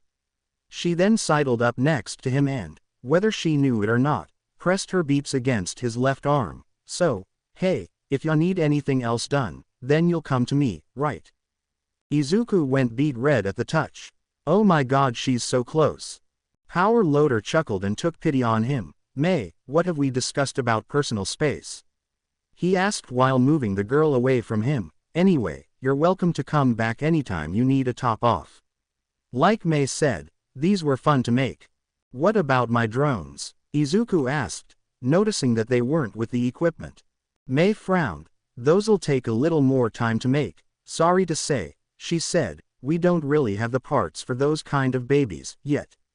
Plus, Mr. Power Loader said that the components we'll need will have to be specially ordered since most of the stuff we make here is for offensive and defensive combat, not surveillance. She looked at the teacher. Did I get all that right? Right on the money, kid, Power Loader said with a chuckle. Then he turned back to Izuku. If you'll leave your designs with us, I'll keep them on file to make sure that all you need can be machined right here without having to send off for parts at the last minute. Izuku nodded and gestured to the notebook he had given them earlier. All of my designs are in there. Principal Nezu should have the specs on my costume already since it was made by the Might Tower's agency. When the words left his mouth, May outright fangirl screamed, your suit was made by All Might's agency. She zipped right up to him this time, right in his face and practically drooling with her beeps squished right against his chest, the top of the line support gear producers in all of Japan. Why didn't you say so? BBB boobs. Izuku almost had a meltdown if not for Eri. The little girl, who had been playing with a toy robot Power Loader had given her while they worked, glanced up at them while May was in Izuku's little bubble. Daddy, I'm hungry. Taking the opportunity to flee the scene with his newly made and modified equipment, Izuku scooped up the girl and the box before zooming out of the room. Oh, you're hungry, then let's go eat. He ran out so fast that he left a dust trail in his wake, as well as a laughing Power Loader and a very confused girl with absolutely no respect for personal boundaries. Did I do something wrong? May asked. This is fine work, Hisashi said as he admired the file on his son's hero costume design. All Might's agency really did this for him. Inko nodded happily. Yes, after all that he had to go through. Mr. Yagi said that there was no way that his company would pass up on sponsoring Izuku in any way that they could. She said with a hint of pride in her voice. All Might himself conveyed his sincerest wish for Izuku to become a hero, even if he didn't attend UA after what the principal tried to pull when he was still quirkless. I heard about that, he said as he closed the file and placed it back on his son's desk, and I would have understood if Izuku turned them down, but, he smiled a little as he next picked up a picture of his wife and son together. He's a far more forgiving than I am, and a better man than I was back then. I got turned down even though I had a quirk, and then turned vigilante. He said, his thumb caressing the photo. Izuku, though. I knew from the beginning that he was going to be one hell of a hero, one way or another. Inko chuckled. He'll be glad to hear you say that, she said with a small smile.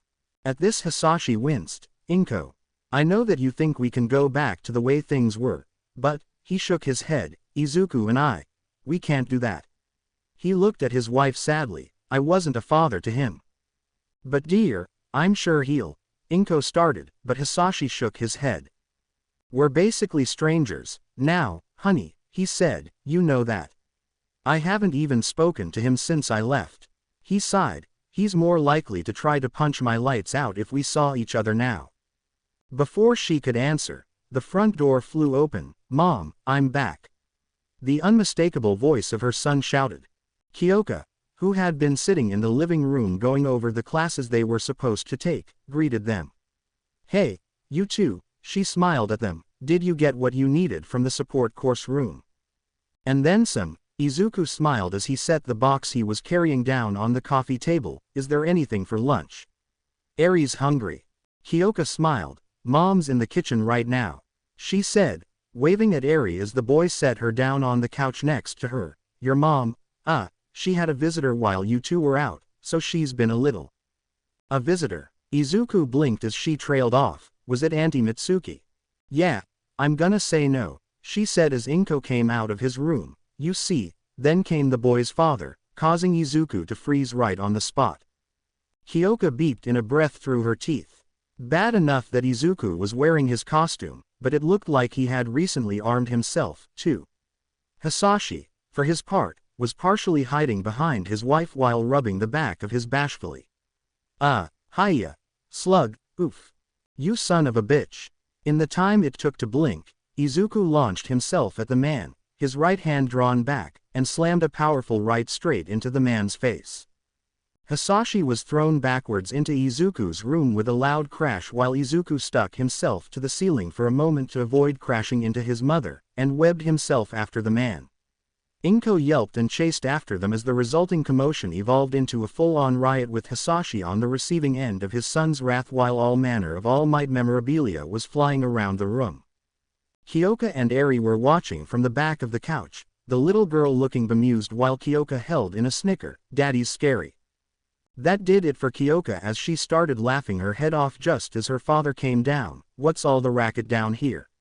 he demanded right as he was smacked in the head by an All Might action figure. "Ow. What the hell?" That only provoked more laughter from the man's daughter as tears gleamed at the edge of her eyes. Then she heard something she was afraid she'd never hear, a small, childish peal of giggles. The sound was so surprising that it stopped Izuku in the middle of choking out Hisashi, who was now sporting a black eye, while Inko was trying to haul him off of his father, the boy's eyes bugging out of his head. Did Eri just laugh? Gah! Gagged his father before he was let loose as Izuku rushed out of the room straight for the little girl who was still giggling as he scooped her up.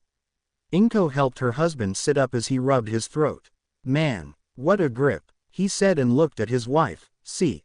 What did I tell you? Right in the beeper." Inko had to hold back a snort of amusement. She didn't comment because both parents were then transfixed by the scene before them. Their son held his daughter above his head with a huge smile on his face while he twirled her around while she continued to giggle and squeal in delight with Kyoka smiling widely at the pair of them from the back of the couch.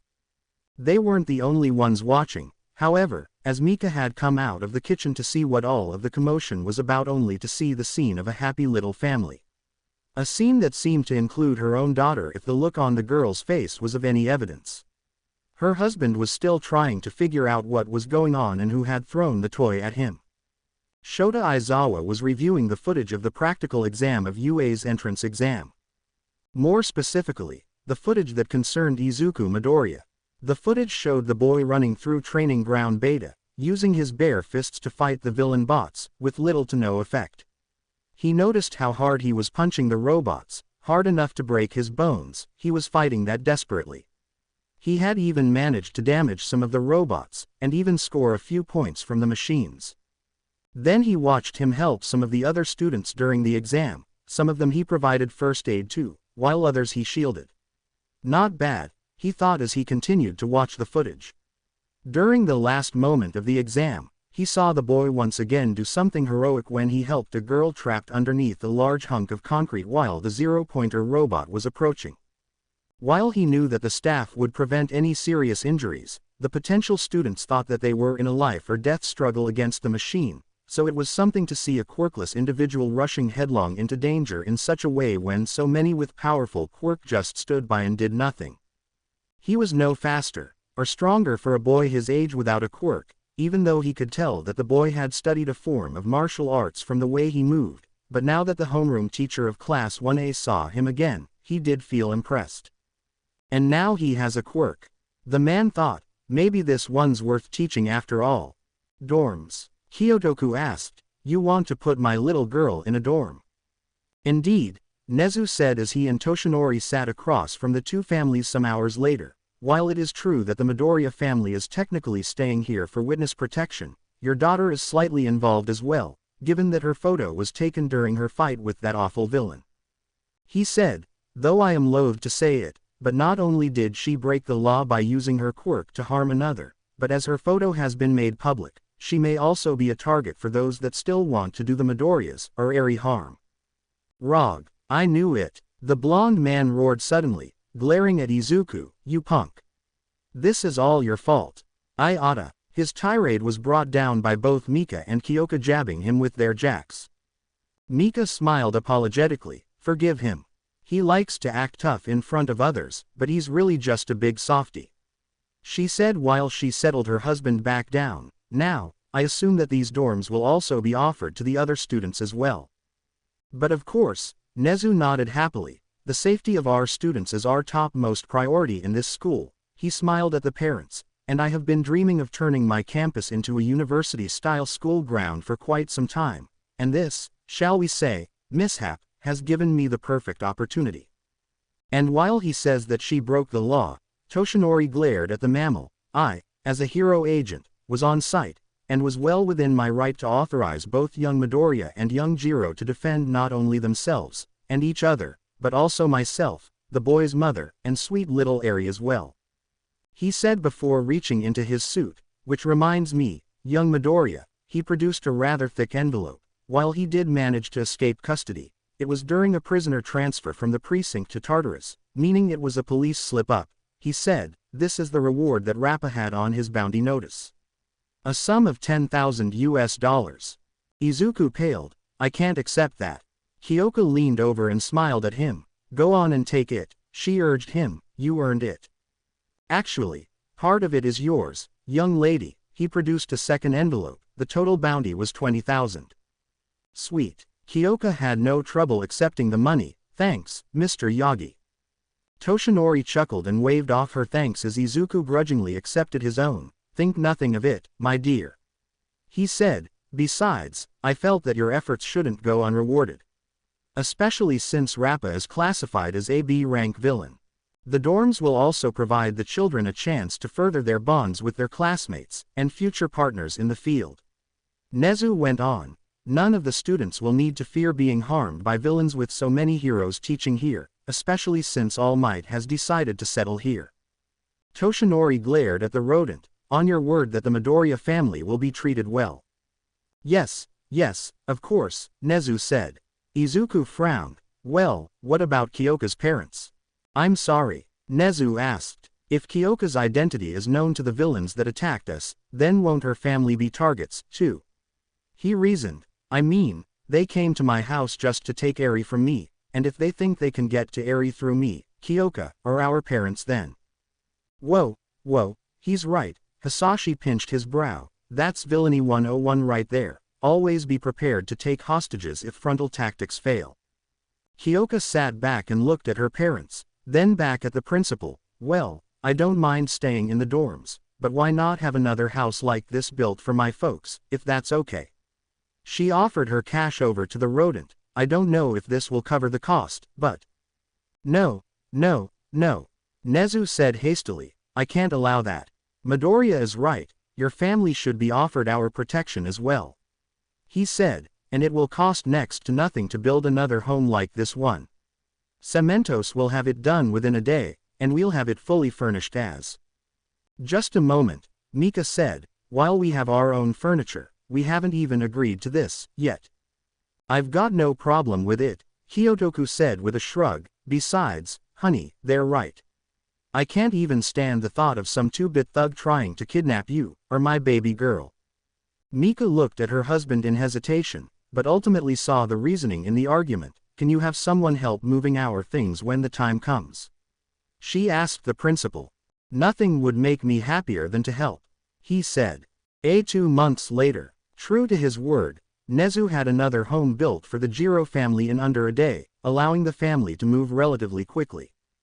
Hisashi was soon under the Academy's employ as the groundskeeper, as well as being issued a special hero license allowing him to use his quirk if the need arose. During the time he was employed, the former mercenary made use of the training grounds and began refining his son's fighting style to adapt to his new abilities. Kyoka was also included in their training sessions in order to get her ready for the upcoming school year in April. However, the days until classes began passed by quickly, and soon it was time for them to enter UA Academy. Izuku was just finishing up with his tie while Eri watched from his bed.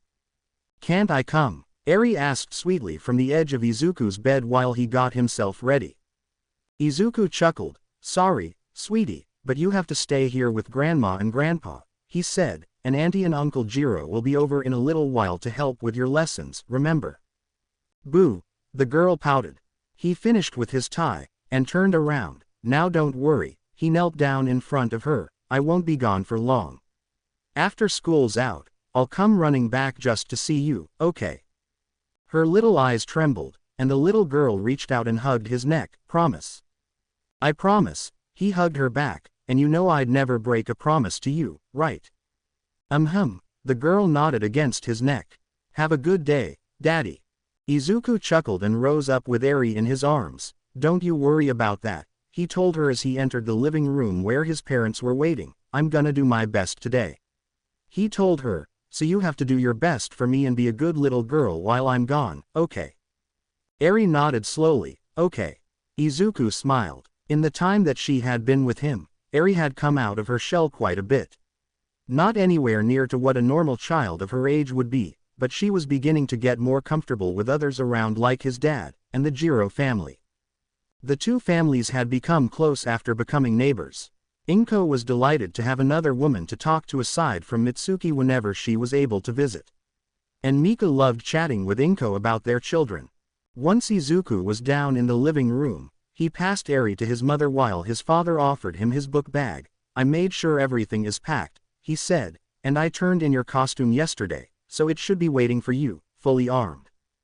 Thanks, Izuku nodded, beeping his mother and Eri on their cheeks. I'll get going now, he said and tapped his father on the shoulder. They weren't at the hugging stage yet. Inko was close to bawling her eyes out again. Be careful, baby, and stay out of trouble. Oh, if only she knew. The morning of their first day of school, Kyoka stood just outside the entrance tapping the toe of her foot against the pavement as she waited for Izuku to show up. What's taking him so long? She wondered aloud to herself as other students passed her by, some of them giving her odd looks. Perverts, she thought as one incredibly short boy with round balls for hair passed her by with a leer in his eyes. Kyoka, she heard a familiar voice calling out to her and turned to see her friend coming toward her at a jog. She felt a smile coming to her face at last as the boy stopped next to her. Sorry I took so long. He apologized as soon as he reached her. Kyoka just shook her head when she saw the state of his necktie. I can see why, Greenie, she said before she reached out to fix it. Your tie looks completely ridiculous. Izuku fought down a blush at her close proximity. Yeah, I'm no good with this sort of thing, he said with a waver in his voice as his heart sped up a notch. Kyoka's Jax didn't need to touch his skin to know that his heart rate had picked up, which made her blush as well when she realized that she was the reason for the sudden increase in speed. She turned her eyes down as she finished with his necktie, and patted his chest. There, nice and presentable. She stepped back and twirled around quickly so he wouldn't notice the redness in her cheeks. Now come on, Spidey, we don't want to be late on our first day. All right, Izuku hurried to catch up to her. So what class are you in? She turned her head slightly. I'm in class 1A, she said and saw him beam. You, too? Izuku nodded. Yeah, the boy smiled excitedly. This is great. Kyoka hid a small smile. Ever since the two of them had basically become neighbors, she and Izuku had started to become close. Great, huh, she smirked at him. What, can't bear the thought of being in a class without me? Izuku's blush turned neon. No, it's not that I don't. I mean what? She spun on her heel with a snarky grin on her face. You're too fun to tease, you know that. She turned back around as the two of them entered the school and began searching for their classroom while Izuku just muttered incoherently. So, how are things with old man Prowler? She asked, referring to his father. Izuku blew out a breath. Aside from the sparring sessions, he asked, he's trying to act like my dad, but it's not as easy as he's trying to make it seem. Her right jack reached over and lightly tapped him on the cheek. At least give the guy some credit for trying, she told him. I know it'll take a while, but you know it wasn't his fault, don't you? The boy sighed. You see, that's the problem. I don't know what happened. She looked at him in confusion. He won't explain anything to me. And every time I ask, he says I'm too young to understand. He shook his head. Anyway, how are your parents doing? Same old, she huffed. Dad's putting on his tough guy act whenever the cops or the teachers come around and mom's keeping him in line. She stretched her arms over her head. Moving into the dorms was the best thing to happen to me. I've never had a room be so quiet unless I was in the studio's soundproof room. She said, you should swing by after classes let out and see the place for yourself. Izuku nodded. I'll bring Eri by. She'll love seeing you again, he said with a huge grin on his face. Kyoka giggled as they continued down the hall. Hey, that reminds me, she pointed to the sonic choker around her neck. Do you mind if I let the support course have a look at this? She asked with a small blush on her face. Don't get me wrong, I love it, but it's kind of bulky to wear. Izuku chuckled bashfully. Yeah, I know what you mean, he said. My web shooters were really bulky before Power Loader and Hatsume got at them. He shivered as he remembered how excited Mei had gotten over some of his designs. I should probably warn you though, Hatsume can be a little eccentric, Kyoka put in. That works. He laughed before they stopped in front of a huge door marked 1A. Geez, that's huge. Must be for students with quirks that make them grow, Kyoka reasoned as she reached out to open it. Let's just hope we don't have any jackasses in our class, right? She pulled the door open. Please remove your feet from the top of that desk, shouted a voice that Izuku recognized. It's not only disrespectful to the students that came before us, but also the school and its property. Izuku's heart sank. Oh, no. He muttered. Shut up, shouted a louder, more vicious voice. You really think I care about some bullshit like that? Kyoka then groaned loudly as she palmed her face. What middle school did you even go to get that stick up your ass? The two loud teens were not only the strict acting teen that had once berated Izuku for his muttering habit during the practical exam, but also the loud and aggressive Katsuki Bakugo, Izuku's own worst nightmare. Kyoka felt a headache coming on. No, not him, she beeped. Izuku gave her a small glare. You're the one that jinxed us, he reminded her. He received a slap to the back of his head from one of her jacks. I'm from Sume Private Academy, I'll have you know, the strict teen said as Kyoka motioned for them to discreetly move around and avoid the pair of them. And my name is Tenya Iida, not extra. Bakugo looked at the teen haughtily. Sume, huh? You're one of those high and mighty extras with a silver spoon stuck in their mouth, he sneered. I should just blast you to bits right here. His hands started giving off small firecracker explosions, making the boy flinch back. Blast me to bits? He asked incredulously. How dare you? Do you truly wish to become a hero? He demanded of the uncaring Bakugo. Then, to Izuku's sheer regret, he turned and saw him and Kyoka sneaking toward some empty seats. You. Me. Izuku yelped timidly as the large teen strode over to him and Kyoka, the girl's jacks hovering near her collar. Tenya stopped a few feet in front of him. I remember you from the exam, he said, drawing Katsuki's attention. The ashen blonde gained a look of shock across his features before an angry scowl appeared. I saw the way you tried to fight the robots, but I noticed that you couldn't manage to harm them. You even went so far as to bloody your own fists to do so, yet I never saw you destroy one. With each mention of his failure, Izuku felt another spike stabbing into him. Why does everyone keep bringing that up? Kyoka looked ready to strangle him with her jacks with every one word that came out of his mouth. So you must have figured out a better way to gain entrance into this academy. Tenya went on, causing the green-haired teen to look up from his shame. I am thoroughly impressed. It seems I misjudged you at the introduction ceremony, so I would greatly like to apologize.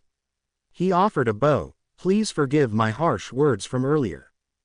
Kyoka was a little stunned at the display. Whoa, maybe he's not as stuck up as I thought.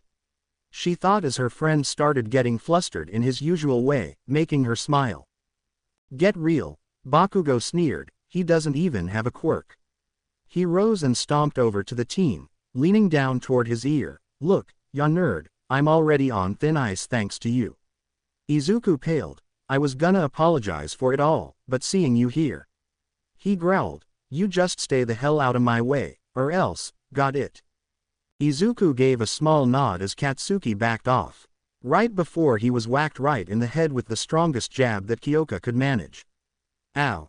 Kyoka's jack coiled back to her, the tips of both of them aimed toward the ashen blonde like a pair of vipers. What in the hell's wrong with you, you idiot? The violet-haired girl snapped angrily as she stepped around her friend and Iida to confront him in front of the whole class. I knew from the start that you had a bad attitude, but I didn't think you were absolute garbage. The blonde was furious. The hell do you say to me, ear bitch? Bakugo snarled angrily, his hands crackling angrily. Oh, is your hearing shit, too? She asked almost innocently. Then let me spell it out for you. She pointed directly at Izuku. This guy is a genuine hero, while you are the type of sorry son of a bitch to see innocent bystanders as nothing but cannon fodder.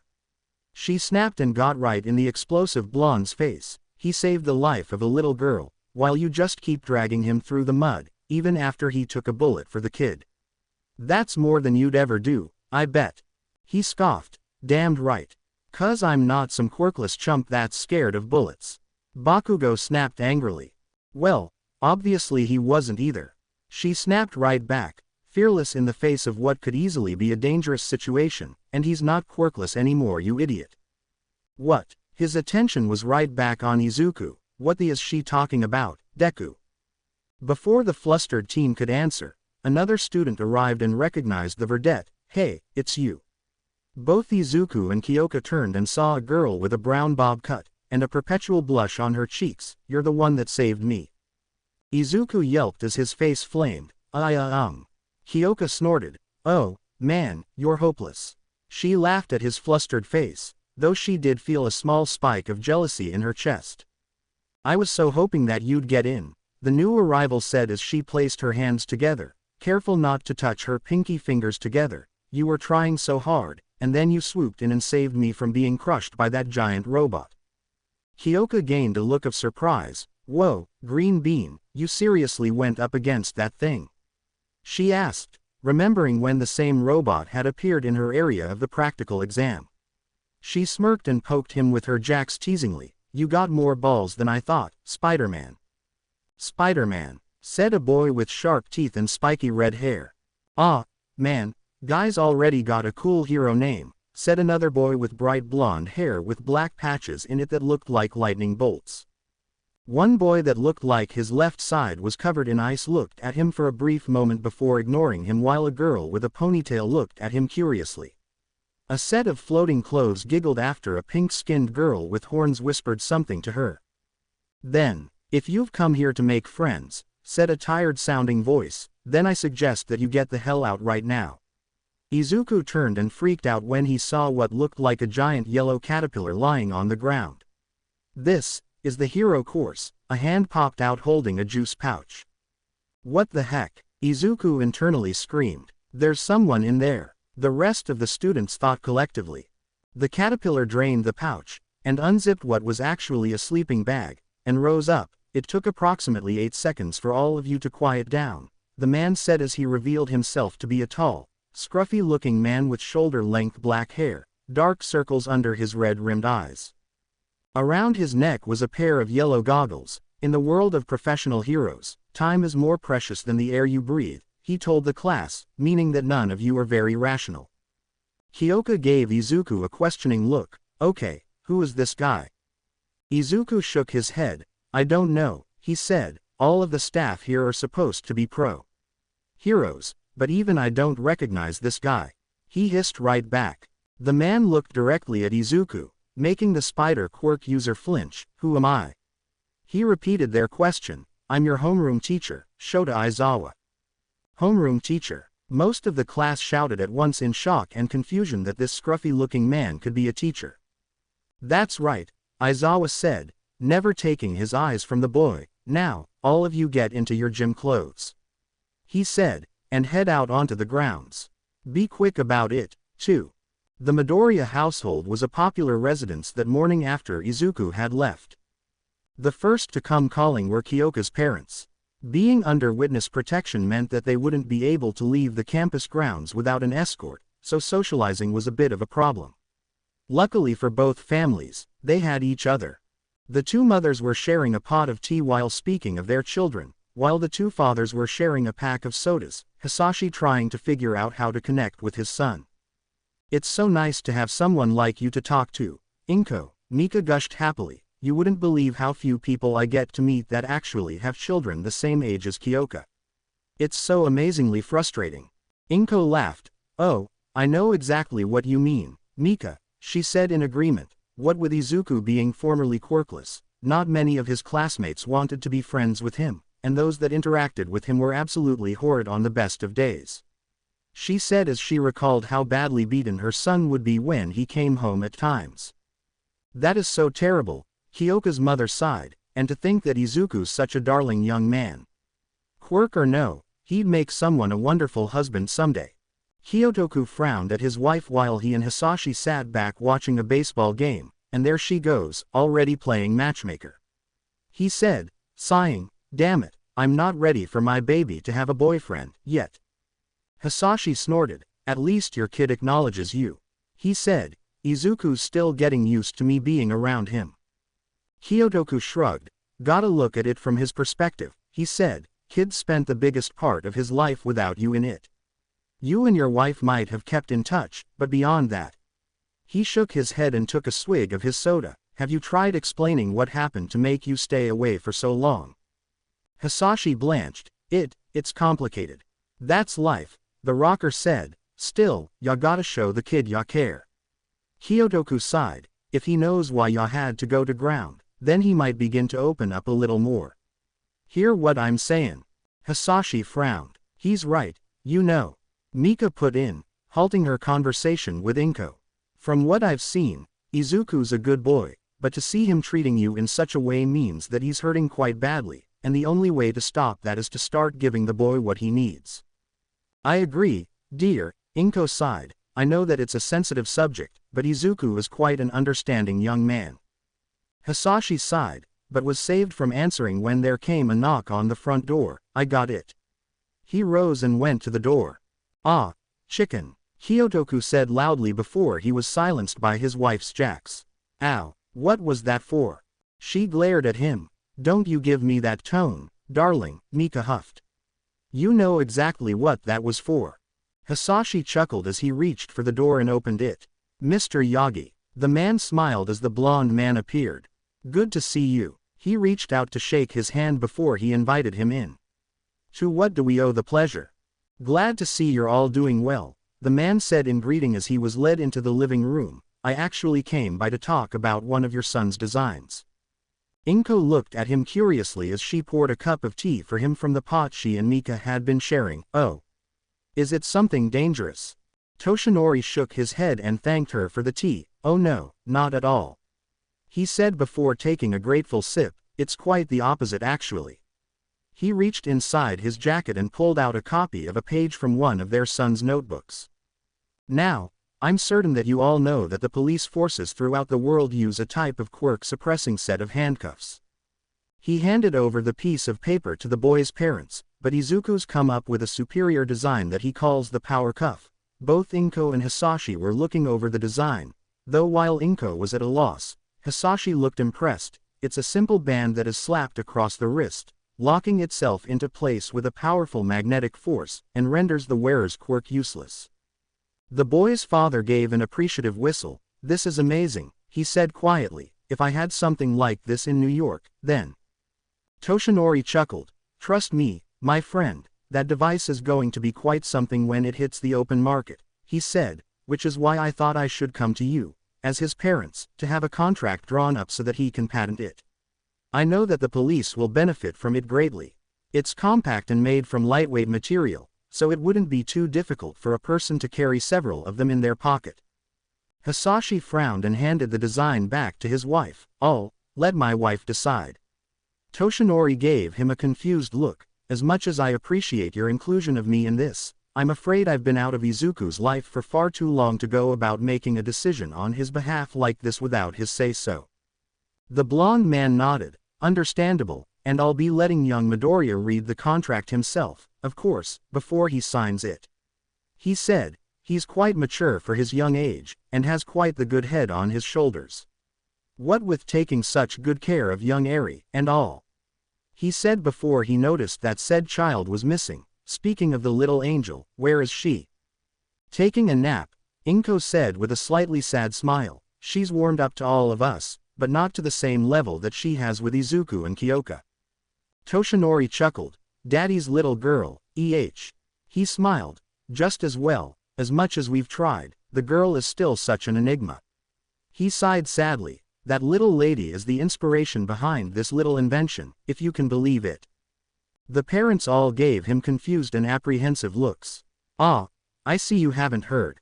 Apparently her power nearly ran out of control one day a few weeks ago. This made Inko gasp while looking extremely worried. To put it plainly, Young Midoriya and young Jiro were watching over Eri while she trained with her quirk alongside Nezu and Ectoplasm. He shrugged. The quirk she displayed was able to rewind Ectoplasm's clones into nothing. So they tested it on other forms of matter. I hope no one was injured, Mika said worriedly. Toshinori shook his head, spooked, but not harmed. He continued, her quirk only seems to work on organic lifeforms. He said, she tested it on a tree, and turned it into a sapling. Then Nezu took it a step further and brought out a skeleton of some sort. A rat, I believe. He asked her if she could use her power on it. She did. Inko blinked. Oh, my. You mean she brought it back to life? Indeed she did. Toshinori smiled. However, the power needed to do so was too much to handle for a child her age, and her quirk went out of control. He sipped his tea quietly. It's lucky for all of us that midnight was nearby, and was able to put the poor little thing to sleep. Hisashi shook his head. Thank heaven that no one was hurt. Toshinori nodded, hence the reason that young Midoriya began thinking these up.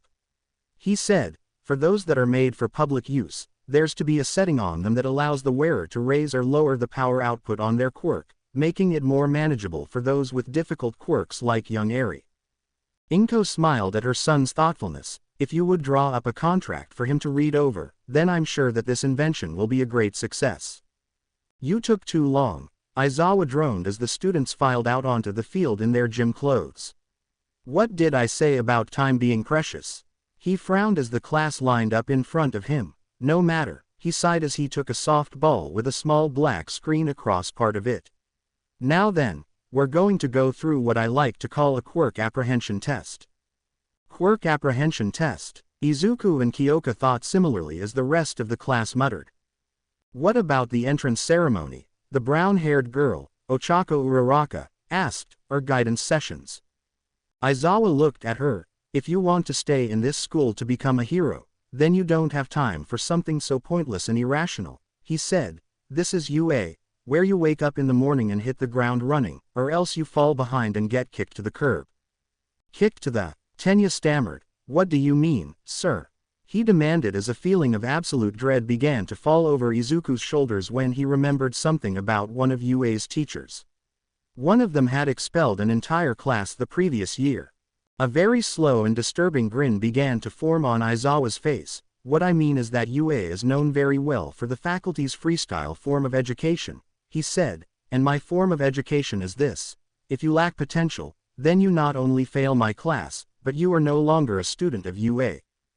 Dude, Kyoka whispered frantically to Izuku, is he for real? I think so. Izuku nodded slowly. Midoriya, Aizawa shouted, come here. Izuku's back straightened as he marched forward. Why yes, Mr. Aizawa. I was one of the judges during your practical exam. Aizawa stared down at him with the ball in hand. As I understand it, you were quirkless at that point, and until fairly recently, correct? He asked, making the boy look down in embarrassment, but, as luck would have it, you gained a quirk through questionable means. And our principal has been outright threatened in order to allow you entry into this school. Hey, Kyoka shouted indignantly as the other students stared at the teen's back. He never asked anyone to do that for him. Aizawa's eyes flashed red at her. Be quiet, he commanded, and the girl immediately clammed up, allowing him to return his attention to Izuku. I will be honest with you, Midoriya. All Might and his type of hero. I don't care for them one bit. You're here because of them, so you'll find me pushing you harder than anyone else here today. Why? Because I want to know that you're worth training. If you succeed then you stay. Fail and you're out. Is that understood? Izuku gulped. What would you like me to do? First off, how far could you throw a ball before your quirk emerged? He asked, handing the boy the ball. Izuku shook his head. Not far, even after I took martial arts lessons. He said, and Aizawa waited. About 50 meters, give or take. Aizawa nodded. Now that you have a quirk, I want you to use your full strength to throw this as hard and as far as you can. He said and directed Izuku to a circle drawn onto the ground. Do whatever you need to do as long as you do not step out of the circle. Izuku nodded. Katsuki just scoffed. Losers outta here like last week's garbage. Shut up. Kyoka snapped at him. She then turned her attention to the boy. Come on, Greenie. Show these jerks what you can really do. Izuku offered a small smile in her direction. But the truth of the matter was that he really hadn't had any chances to really test out what he could do outside of his father's sparring sessions. But, he told himself as he began to wind up, I've got to try. Hey! Someone hissed at her from behind. She turned and saw the spiky red-haired boy with sharp teeth. Did he seriously take the test while he was quirkless? Kyoka leveled a glare at him. What's it to you if he did? She crossed her arms. You got a problem with someone being quirkless? To her surprise, the boy seemed to be impressed. Heck no, that's super manly of him if he did that. He said, all of us had quirks, but he went in with his bare fists. Just like a real man. Tenya was looking at the boy with newfound respect. He was quirkless during the exam. He really risked his life to help me. Then, Ochako muttered, remembering how he had struggled to lift a slab of concrete off of her. Meanwhile, Izuku was about to make his throw. Spider strength. Don't fail me now. He drew back his arm, and threw with everything he had. The ball sailed from his open palm and high into the air with the burst of a sonic boom. Then it arced and began to descend. As it hit the ground, Aizawa's phone beeped, showing him just how far it had gone before its descent. His eyebrows rose. And even 5,000 meters. Aizawa said out loud, stunned, that's over 3 miles. Izuku was stunned when he heard the man's claim, as were the rest of the class. The moment, however, passed as the boy with dyed red hair showed and cheered for him. Yeah. Way to go, Spider Dude. He shouted out as the others started applauding the impressive throw. That was so manly. Katsuki was staring at the formerly quirkless teen in shock, his mouth hanging open in absolute confusion. Impossible, the boy's thoughts rambled through his mind. There's no possible way that he could have a quirk. The more he thought about it, the angrier he became. This is payback, isn't it? A few rows down from him, Kyoka shouted, yes. She jumped up happily. See, I told you he had a quirk, ya loudmouthed Pomeranian. That was the last straw. Deku. Katsuki blasted off toward Izuku. How the did you do that? Izuku saw him coming and panicked. Ah! He shrieked just as Aizawa reached for his scarf and disappeared from sight in front of the entire class. Surprised by the sudden disappearance, Bakugo halted himself, or attempted to as his blasts wouldn't ignite while Aizawa suddenly whipped his scarf out and wrapped it around him tightly. What the hell? He snarled, trying to free himself. Why's this scarf so strong? Because it's a special capture tool I had made from a special metal alloy woven into carbon fiber threads. Aizawa sneered at the boy, his eyes glowing red. Now settle down, and stop making me use my quirk. It gives me serious dry eye. He turned toward where Izuku had been standing, and the boy immediately appeared once more, looking at his hands in confusion. Midoriya, I didn't know you had a secondary quirk. That brought the boy out of his confusion as he pointed at the teacher. You're the underground erasure hero, Eraserhead. Who? Kyoka questioned as she came up to check on him. He's a secretive hero that can erase a person's quirk just by looking at them. Izuku explained to her, then remembered what just happened. Sir, I knew that I had a secondary quirk, but that wasn't it. Aizawa frowned. What do you mean? Kyoka sighed as she felt another headache coming on. Sir, his quirk is basically a huge mess of spider-like abilities, she said and started counting off on her fingers. Enhanced physical abilities. He can stick to any surface with his hands and feet and even run on the sides of buildings without losing his balance. That was just 2 fingers. He can also build up some kind of electrical charge, and use it to blast someone when he punches them. I've seen him do that twice, and now, this. She gestured to the freckle-faced boy. Aizawa looked like he was mentally taking into account what the girl said, but the rest of the students were gobsmacked. Dude, that technically means that he has like 5 quirks, said the blonde boy with the lightning bolt highlights. Tenya Iida shook his head. Not necessarily, as some species of arachnids can camouflage themselves to the point of invisibility, and some do have a form of bioelectricity. Man, I thought I was the only invisible person here, shouted the floating clothes. The teacher just groaned. Just what I need. Not just 1, but 3 problem children. He sighed. his eyes landing on Bakugo, Midoriya, and now Jiro. Thank you for the rundown on his abilities, but we need to continue with the tests. As it happened, Izuku's powers did well in Aizawa's tests. After he threw the ball, they moved on to the real tests, starting with the 50-meter dash. He was pitted against Bakugo, and though he hadn't really meant to, he beat him by 0.13 seconds by finishing the race in 4.00 seconds. Next came grip strength. Izuku won by breaking the machine. I swear, it was an accident. Izuku stammered to Mr. Aizawa. Aizawa cleared out his ear with his pinky. Don't shout so loud, the man said. You'd be more sorry if you didn't try your best. Now get back in line so we can move on. In the standing long jump, Izuku managed to jump clear of the sandbox and land around 4 feet away from the edge, though Katsuki and a sparkly boy named Aoyama kept going for several feet. The repeated side steps were won by Kyoka's worst nightmare in the form of a diminutive little pervert named Minoru Mineta, who had been leering at all the girls present, except for Kyoka. Why does that of all things bother me so much? She screamed at herself. Ochako actually received the highest score during the ball throw, which beat even Izuku's score when her zero-gravity quirk allowed the ball to keep going into the atmosphere, and, supposedly, into space, which made her score red infinity. That is one crazy quirk, Kyoka commented tiredly, completely out of breath from the tests. How are you holding up? She asked of the boy, who didn't even look winded, yet. Izuku smiled at her. I'm fine so far, he told her, holding up his arms. My body feels a little tingly for some reason, but other than that I feel perfectly fine. He frowned. I think all of these exercises are helping me charge up my bioelectricity. Kyoka grinned at him. Sure it's not because Yaoyorozu flashed you earlier. She giggled at the absolute explosion of steam coming from his head and ears as his face brightened worse than Kirishima's hair. Quiet down, Aizawa commanded with his quirk activated for added effect. The remainder of the tests were simple exercises in the form of seated toe touches, distance running and sit-ups. Izuku did fair in all of them. And when they finished, Aizawa had that terrifying grin on his face again. Now we'll see who's going to be in my class. He said, let it be known that the one that comes in last is the one I'm sending home this time. He said before grumbling, I got in trouble for sending off my entire class last time. The freckle-faced teen paled considerably. This really is the guy that expelled his class. Izuku hissed at Kyoka, who was shaking.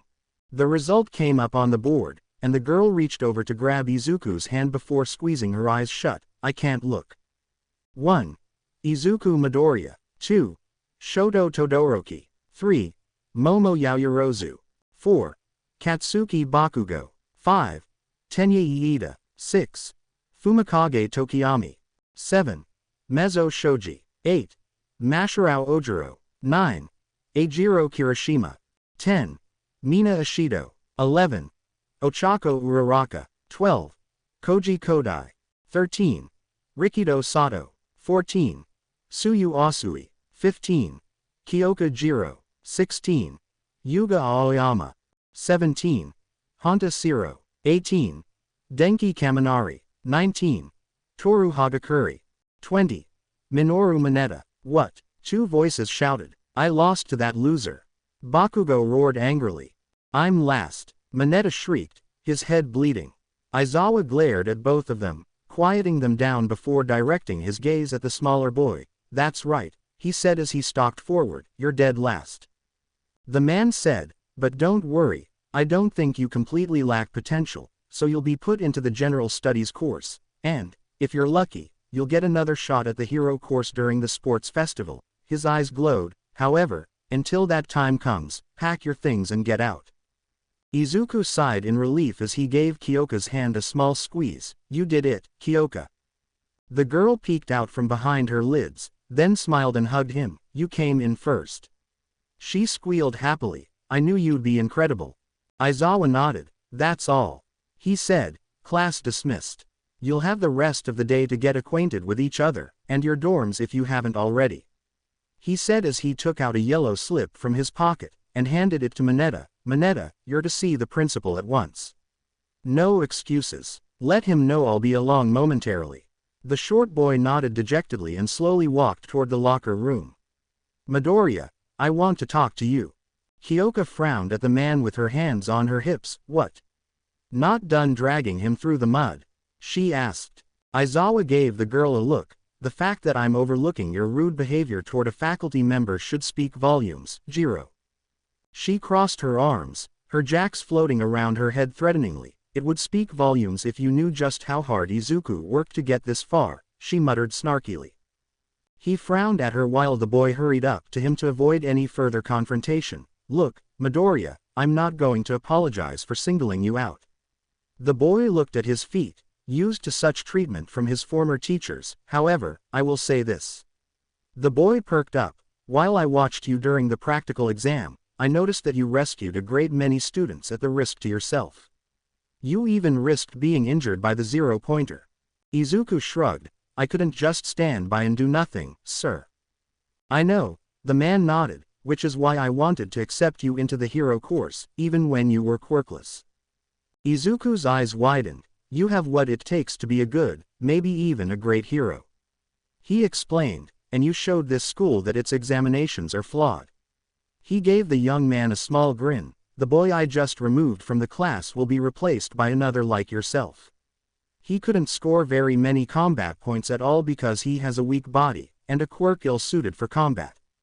So why single him out at all? Kyoka demanded. I don't mean to question you, sir, but you laid into him pretty harshly. Aizawa sighed. Speaking plainly, it's because of All Might, he explained, both teens looking at him in confusion. He's the reason that most of the exams across the country and beyond are so combat-oriented. He said with no small amount of irritation, people with flashy, powerful quirks are certain to gain attention and favor from pros. And you've already got Japan's #1 hero vouching for you, so you'll understand why his interference caused me to be a little more excessive. Izuku sighed. No, sir, I understand, he said. I honestly didn't want to stand out all that much unless I was trying for a work-study or internship. Understandable, he nodded. However, just know that I am expecting great things from all of my students, and that goes doubly so for you. He said, do not let your newly developed quirk go to your head like some people do, such as that boy that tried to attack you earlier.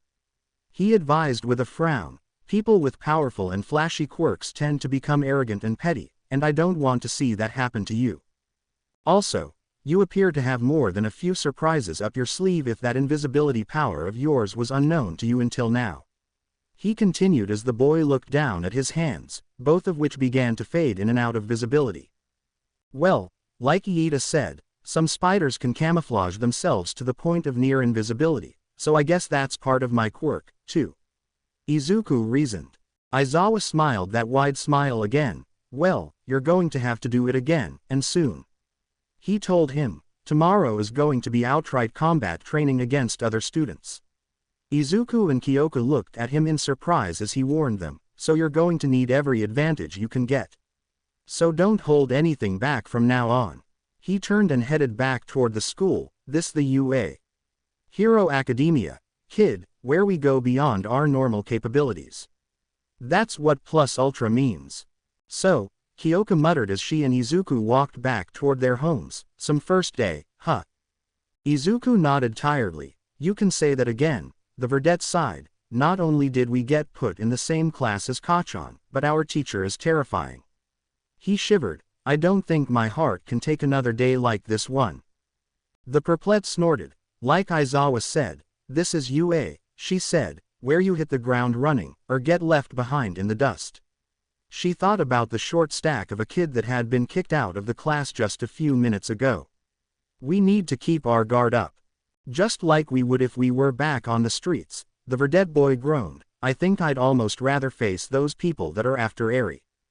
Kyoka giggled as she slugged him in the arm with her school bag. You did pretty good against that giant prick that came after us when we made a run for it. She smirked as the boy blushed bashfully. Speaking of which, what did you do with you half of the reward money? Not a thing, Izuku sighed. Come on, Kyoka, my family's pretty poor. You think I'd know what to do with that much money? The girl for a second, then smirked at him. That's okay, she giggled. That just means you can take me on some really awesome dates. Her words had the desired effect as Izuku's face flushed crimson. A da-da-da-da-da-da date. His voice was higher than she'd ever heard it. He looked at her as the girl skipped ahead of him so he wouldn't see the shit-eating grin on her face, or the light dusting of pink over her own cheeks. Wait a minute, were you serious? She didn't answer as she continued skipping ahead of them. Hey! Wait up! He scrambled after her as she started outright laughing and ran away from him. Kyoka. You're cute, green bean, the girl thought happily, but you're so clueless. She ran toward the dorm buildings and slowed down once she was through the gates. Hey, Jiro, she heard someone call out to her. She halted for a moment and saw Ochako jogging over to her. Wait up. She looked behind her to make certain that Izuku was no longer chasing her. She then turned to the bubbly brunette. What's up, Uraraka? The girl stopped next her. Winded. Nothing really, she said. Yaoyorozu and the other girls in our class are having a get-together in her room, and they wanted to make sure you were invited. Sounds cool. Kyoka smiled. Tell them I'll be there. She said before looking at her. What time? Ochako shrugged. It's at 6 o'clock. She smiled before turning to leave. I'll see you later, K. She waved at the girl as she ran toward the dorms, smiling. Get together, huh? She muttered, thinking of Eri for a moment. I should probably text Izuku and let him know what's going on. Overhaul was not the most patient of people. When Kurono had told him that he knew someone that could help them, he had expected that person to be there within a few minutes. But the reality of the situation was that it took a full day before Kurono returned with an old man in tow. The man that was led into his office wore a clean, sharp suit with a blue necktie, and sported a bushy mustache and gear-shaped goggles. I'm told, said the portly man, that you wished to make use of my services. Overhaul frowned at the man, then looked at Kurono. Is this some sort of joke? Only if you find it funny, the man said. I assure you that this man can help us. He is, after all, a man that can replicate quirks. Overhaul's eyes widened above his plague mask. Replicate. The rotund man chuckled and removed his hat in a sort of mock bow. One of my greatest achievements, however, it is not my true masterpiece. He smiled widely, his blue eyes glinting behind the goggles. I have yet to unleash my true magnum opus upon this world, as one would commonly say. He chuckled as he seated himself, much to Chisaki's annoyance as he hadn't given him leave to sit, and this young man tells me that you have a rather unique situation, and an even more so opportunity. Overhaul frowned, but relented, in a manner of speaking. Yes. The man spread his hands out in front of himself. Then this may yet prove to be beneficial for the both of us. He grinned that perverse grin again, a sight that made Overhaul cringe internally. There was something off-putting about this man. The problem is that the subject that I was using for materials is beyond my reach now, Overhaul said, and none of my men think it wise to make a move on her location. The man nodded. Ah, yes, that absurd hero school, UA, the man scoffed. Oh, but what a treasure trove of potential crops. He sighed almost dreamily. If I could harvest samples from the students there, I could almost die a happy man. Kurono saw the chance to bait the proverbial hook. Then why not help us retrieve our asset? He asked, and Overhaul noticed that there was a slight tremor in his voice. He was afraid of this man. You have superior forces, and many of them are loyal to you to a fault. Help us secure the girl, and then your forces can harvest as many samples as you want, and even strike a blow against UA's famous reputation. Hum, the man chuckled in his throat. You certainly know how to tickle an old man's fancy, my young friend. He said as he reached up to twirl his mustache. As it so happens, the man that I currently work for is planning an attack on the school soon. He smiled, and my beautiful children will finally have their chance to shine. If, by chance, this asset of yours crosses my men's path, then I shall, indeed, make a bid for her. He sat back and laced his fingers together, provided that you can make it worth my whiles. Overhaul sighed. If it's money you want, then.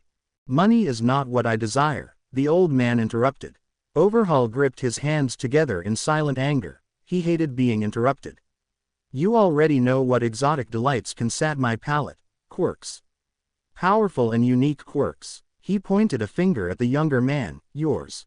Overhaul nearly choked. You want. He controlled himself quickly. You want to take my quirk from me? I do not have that type of power, the man said. What I meant was that I want a sample of your DNA with your active quirk genes. He clarified. I've heard a great deal about you from those that fear your reach. Kai Chisaki. Overhaul's eyes narrowed. The young head of the 8 precepts of Death Yakuza group, a dying breed of criminals that have been smuggling trigger, and a quirk erasing bullet, I believe. Kurono flinched. I never told you any of that. He shouted at the man while he laughed. Ho ha ha ha. I have eyes and ears all across the world, my dear boy, he chuckled. My particular quirk has allowed me to do many things these last 200+ years. The 2 younger men's eyes widened. I have seen quirks from the very first child and all the way up until this point, and I will say that yours is quite possibly the most powerful one I've seen to date. He smiled widely as those beady eyes leered at Overhaul. A quirk that can disassemble and reassemble living and non-living matter on the cellular level without any adverse effects. And your subject, a child if I'm to believe what I've been told, has the power to rewind a person's body to the point of non-existence if she were to lose control. But you're engineering her quirk genes to target other quirk genes and wipe them out. He smiled. Such a marvelous quirk this little darling has. Overhaul felt his sanity slipping. You know a little too much for my liking, old man. He began to slip off his gloves. As informative as this meeting's been, I can't just let you walk away. Indeed, were I in your position, I'd want to silence me as well. The man's grin only grew wider, almost impossibly so. Glad we can understand each other. Overhaul started to rise. Don't worry, though, I'm told there's only a minor bit of discomfort. The man chuckled once again. Oh, you misunderstand me, my dear boy. He placed his hat on his head and glared at him from beneath the rim with a wide smile on his face. I was merely stalling for time, you see. Kurono's eyes widened as he turned a fraction of a second too slow. Boss. His shout came too late as a large warp gate appeared behind Chisaki. Overhaul turned and was suddenly grabbed from behind by multiple hands that had appeared out of the shadowy portal. What the hell? The hands holding him grasped his wrists, and shoved him down onto his desk as another appeared and forced his head down. Now, boys, do be careful to keep his hands from touching anything, the man said in a jovial tone as he rose from his seat. And Mr. Kurono, was it? He looked at the white-robed man. I wouldn't try anything if I were you. His sickening smile was now impossibly wide. My children are more than strong enough without their quirks to snap your master's neck at the snap of my fingers. He strode forward, taking a syringe from his pocket. Now, then, he stood directly above Overhaul's neck. I'm afraid that there will be a little more than some minor discomfort. As Overhaul felt the needle against his skin, the man then whispered, oh, that reminds me. His eyes glinted balefully behind his glasses. All for one sends his regards. The next day when Izuku tried to go to school, he found out that Eri was having absolutely none of it. But Daddy, I don't want you to go. The child whined frantically whilst holding onto his pants leg, refusing to let go. You went to school yesterday. Why do you have to go there again? Well, I have to if I'm going to become a hero, Izuku said, trying to reason with the child, but she didn't seem to want to accept it. He was going to be late at this rate, even though he was sure the teachers would understand. At least he hoped that they would. Eri, Hisashi began, you really shouldn't, but a hard look from his son stopped him. Apparently anything concerning Eri was stepping across his son's line.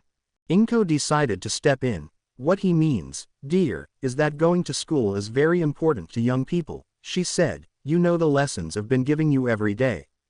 Teaching you to read and write, mathematics and other things. Eri gave a shy nod. Well, Izuku's doing that, too, just more of it so that he can be a hero, and a better father to you, dear, she said. So what do you say? Won't you let him go?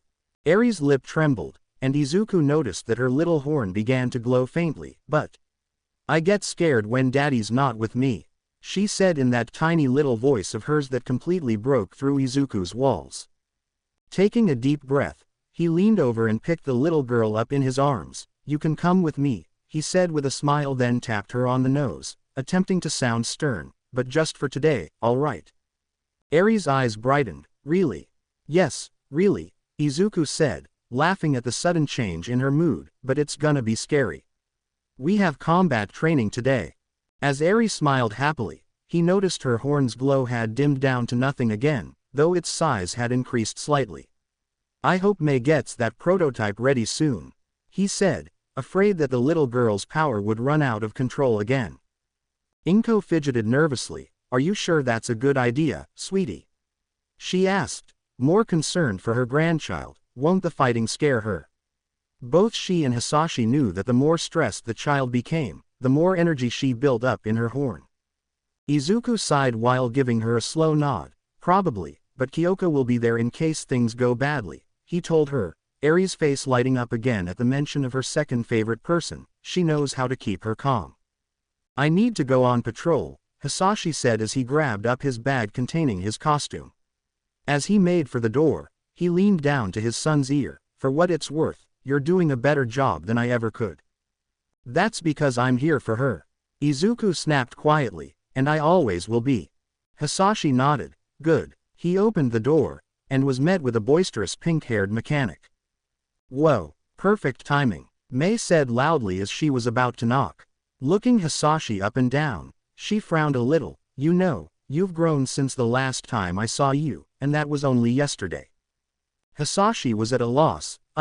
May, I'm over here. Izuku popped his head out from behind his father. That's my dad. May just laughed. No wonder you look so alike, she said before inviting herself in. Damn the man standing at the door. But whatever. Hey, spider guy, I got those new capture items for you. She pulled a large brown box out from behind her back. You're gonna love these. Izuku looked at her. Capture. Oh, you mean my power cuffs? The girl nodded in approval. That's a super cute name for this new baby. May grinned widely, and super simple to make. She reached inside the box and pulled out a black band with blue highlights along it. Just slap this over the wrist of whoever you want, and it's bye-bye quirk. Super safe, super effective, and super strong. It'd take 50 pounds of C4 to bust these babies up. It's pretty, said the little girl in his arms while May smiled at her. Izuku smiled and took the one that May was holding. I had these made for you, sweetie, he said, and let one curl around her wrist. It fit itself snugly around her tiny wrist, and lit up, the blue lights turning green, signifying that it was working. Now you won't have to worry about your quirk hurting people until you learn to control it, he said as her horn began to shrink down, and the faint glow died out.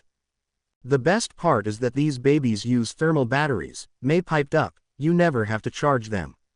You can safely wear them forever if you want to, and your own body heat will keep them charged up. Izuku smiled at her. Now that was a great idea, wasn't it? May beamed. Anyway, I've got one more delivery to make, and then it's back to work. She set the box down, turned and barged out the door. Let me know when you want to make some more babies. Izuku just grinned as she left, having grown slightly used to her overabundance of friendliness. His mother, on the other hand, was staring at her son. Now, by babies, she doesn't actually mean, the woman started to ask. Her son blanched. She means her inventions, Mom, Izuku said hurriedly before taking out his phone to check the time. Oh, shoot. We gotta go. He reached into the box, grabbed a handful of the cuffs to stuff into his pocket, and rushed out past his father. See you guys tonight. Hisashi looked after his son, and then smiled at his wife. I thought you said he didn't take much after me. Well, Inko giggled, that rushing around thing he does definitely came from you. As she had the day before, Kyoko was waiting for him just outside the school, tapping her foot impatiently. When she saw him, however, her irritation immediately melted away since he was carrying little Eri on his shoulders. Morning you two, she waved at the little girl on his shoulders, who waved back slowly. I take it she didn't wanna let you go this morning. Izuku chuckled bashfully. Yeah, he said, sorry to make you wait on us. It's cool. She turned and headed inside the school with him falling in behind her. Homeroom doesn't start for another 5 minutes, so we should just make it before Iida gives us a ticket for tardiness. Izuku grinned. He can do that. He laughed. Kyoko giggled. Would if he could. Daddy, what's a ticket? Eri asked. Kyoko looked up at the little girl with a smile. it's nothing you need to worry about, sweetie, she said, then leaned over to Izuku's shoulder. Is she gonna be okay, though? Her quirk. Izuku shook his head. May delivered the power-dampening cuffs this morning, and Eri's wearing one of them. He pointed to the band on the little girl's wrist. She couldn't use her quirk now even if she wanted to. He smiled, and it's totally safe. None of the build-up she felt when we were teaching her how to use her quirk. Kyoka gave a little sigh of relief. Good. The trio got odd looks as they walked down the hall, most of them staring at Eri. While most of the second and third year students knew about Eri from the 2 months that the little girl had been on campus, she was completely unknown to the first year students. And all of those eyes on her were making the poor little girl shrink in on herself more, or at least hide behind Izuku's wild hair. They're all looking at me. Izuku looked up at her. It's just because you're such a cute little girl, he told her, telling her that it was an odd thing for a high schooler to be toting around a 5-year-old little girl alongside a pretty girl his own age. Kyoka was having the same thoughts. They probably think we're your mommy and daddy. The little girl blinked. But he is my daddy, Eri put in confusedly. Izuku just laughed at the silly banter as they arrived at their classroom. Eri, I want you to be on your best behavior. He knelt down and let her get off of his shoulders. The people we're about to meet are my classmates, and they're all really nice. Ah, not all of them, Kyoka reminded him, the ends of her jacks sticking up threateningly, and so help me if he tries anything with her. The boy chuckled. Ah, come on, even Kachan's not that. He started to think for a moment and horrifying images of Eri being terrorized by the explosive blonde entered his head. You know what? Never mind. Kyoka smiled at him. That's what I thought. She giggled, reaching down to take hold of Eri's left hand while Izuku took the right. Now, let's introduce Eri to our class. Excuse me, said a voice behind them, but this is Class 1A, right? Izuku turned and saw a tall, thin student standing off to his left. In a way, he resembled Aizawa, but there wasn't that tiredness that Aizawa seemed to always have going for him. And he had light purple hair that stood straight up similarly to Kirishima's, only it was clear he didn't use hair gel.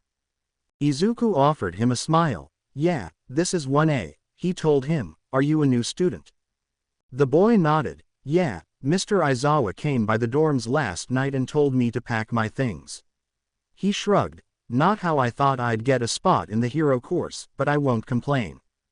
Kyoka nodded to him. You're an improvement over the guy that got kicked out. I'll say that much, she said. Come on, Aizawa's probably on his way, so we'd better hurry up.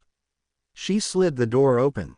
You're late, Tenya Iida shouted loudly at the newly formed quartet as they entered the room, frightening Eri so badly that she jumped right up into Kyoka's arms. Miss Jiro, who is that child? It's against school regulations too. Kyoka was having none of it. No one scared her little unicorn and got away with it. Her jacks were flying before the speedster could finish, and jabbed him right in both of his ears. Don't you start at me on regulations, Iida.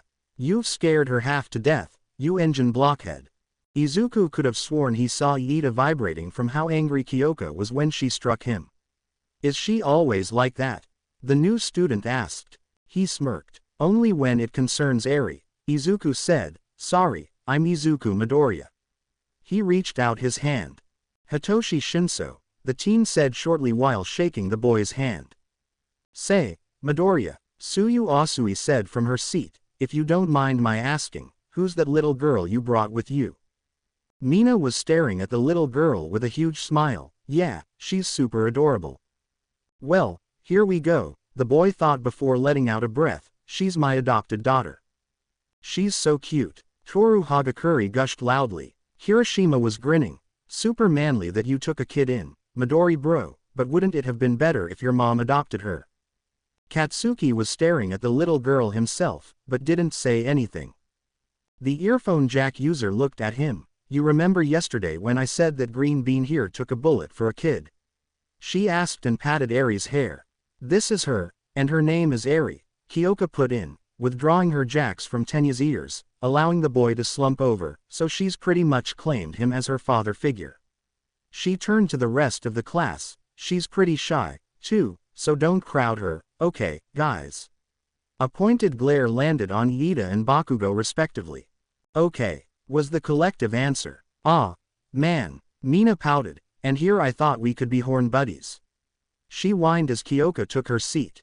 Izuku and Hitoshi followed suit, the new student taking the seat that Mineta had left, which was behind the verdette. Eri was quick to climb down and join Izuku at his desk, much to Kyoka's disappointment. HMPH, still a daddy's little girl, huh? Jealous, Izuku teased. Yes I am, damn it. Kyoka thought to herself. But before it could go any further, the classroom door burst open. I am here, All Might shouted as he burst through the door, coming through the door like a hero.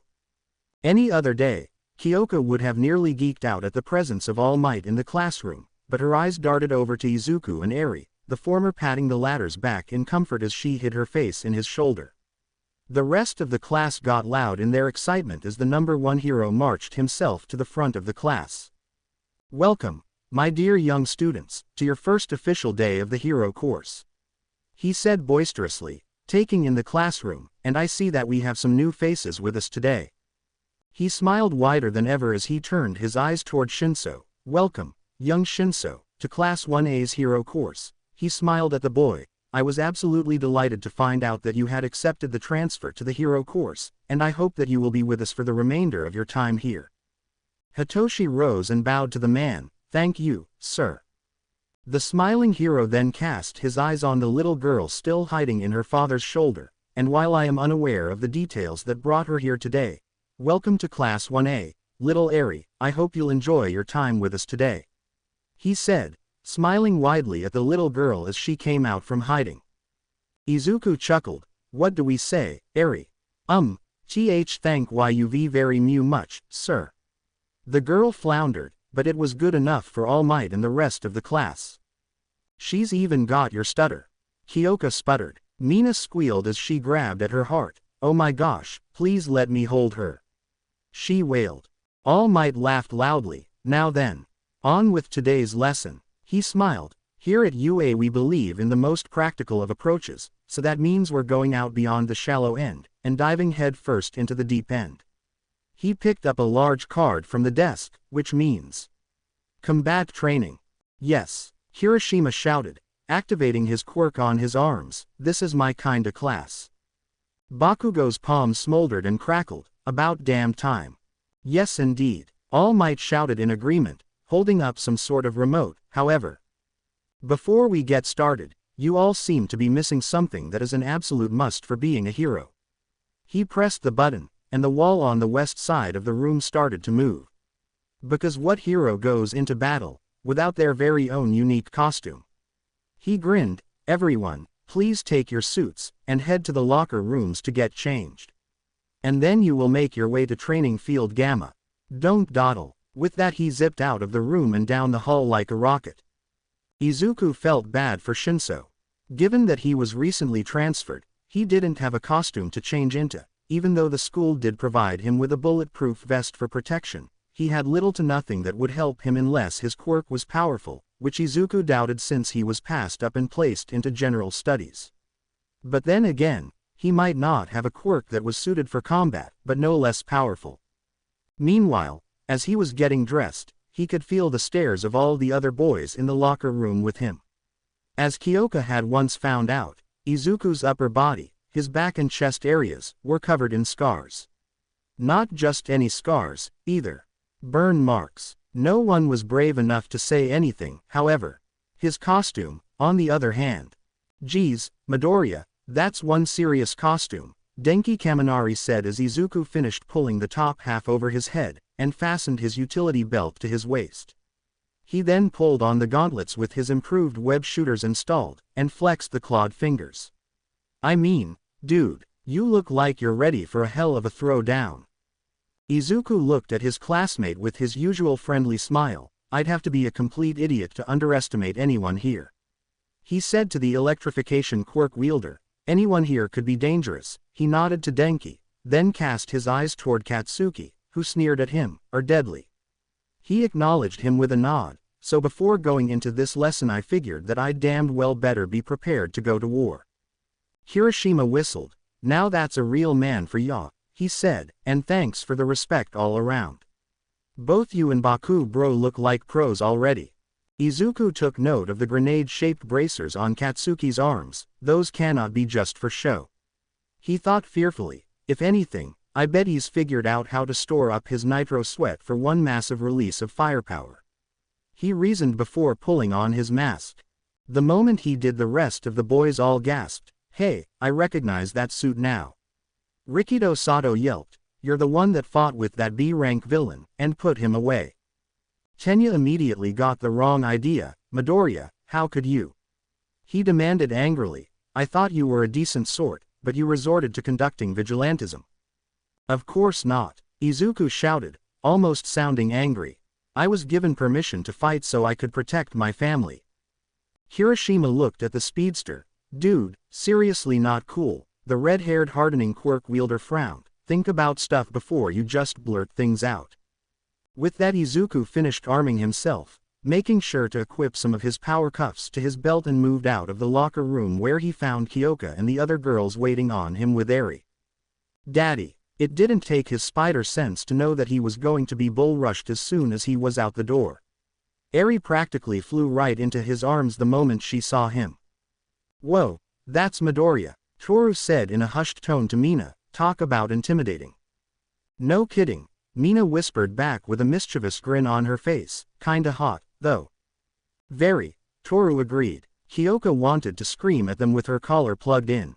Calm down, girl, she told herself. It's not like he's not won the market, but God, why can't he take a hint? She sighed in slight frustration. Your costume looks really amazing, Midoriya, Tsuyu said. I know that frogs are technically a spider's worst enemy, but I wouldn't want to tangle with you. Izuku smiled beneath his mask. I think I'll take that as a compliment, he said, and looked over at Kyoka. Is that the new choker? Kyoka smiled at him. Sure is, she grinned, stronger and lighter. The perfect thing to blast someone with a sound wave, she said, and Izuku realized that it must have been the other delivery that Mei was rushing off to make earlier that morning. Momo was also admiring his physique, which was prominently outlined by the suit, that caused a small blush to rise to her cheeks. Ahem, perhaps we should hurry things up and head toward the training area. She suggested with a gesture down the hall, best not to keep our teacher waiting. Izuku nodded, turning toward the testing area with Kyoka walking at his side. Say, where's Miss Uraraka? He asked, noticing that she was the only girl not present. Kyoka blushed. She had a little wardrobe malfunction, she said, remembering how embarrassed the girl had been when she tried to get her suit on, but ended up having to strip completely naked for it to actually fit. Poor girl, she thought almost enviously over the girl's drool-worthy curves. By the way, I noticed that you act a little differently when you're in costume. Izuku just shrugged. I feel a whole lot more confident when I wear this, he said. Then he looked at her with his suit's glowing green eyes. Kyoka, can you do something for me? Her brow rose. Sure, what is it? He leaned in close to her ear, causing a blush to rise to her cheeks at his closeness. Kachan has a huge pair of braces on his wrists. She frowned, not quite understanding what he was getting at. I think they're meant to store up a huge amount of his nitro sweat, so he can fire off a large-scale explosion. Now she understood, and the idea made her face go incredibly pale. If you have to face him, then watch out for those things. If he's got enough stored up, it could easily take down a building. Kyoka felt like she was going to be sick. You're kidding, right? He shook his head. Not about this, he asked as they stepped out into the light. So please, if you face him, be careful. Behind them came the rest of their classmates, and Kyoka was able to see just what Izuku meant when she caught sight of Bakugo's suit.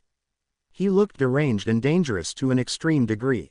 Are those grenades on his belt? She asked him in a hushed tone. Izuku seemed to think so and nodded. If you're pitted against him, he always leads off with a right haymaker.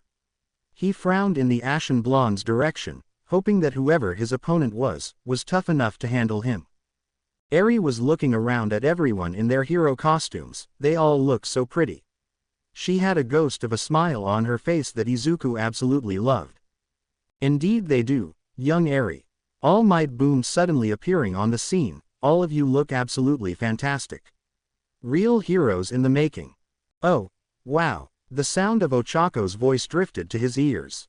Who's that in the purple and green? That's Midoriya, Ochako, Tsuyu said, couldn't you tell from the way Aries clinging to him? Izuku turned around, and was eternally thankful for his mask. There was absolutely no way that he would have kept himself from lighting up like a Christmas tree after seeing how the girl was dressed. Mina and Momo's suits had been revealing, both showing off a fair amount of skin, but Ochako's suit left nothing to the imagination. Oh, dear God, the eyes on his mask widened as he whimpered before turning away. Kyoka couldn't resist. Got a stiffy? She asked so quietly that no one but him could hear her.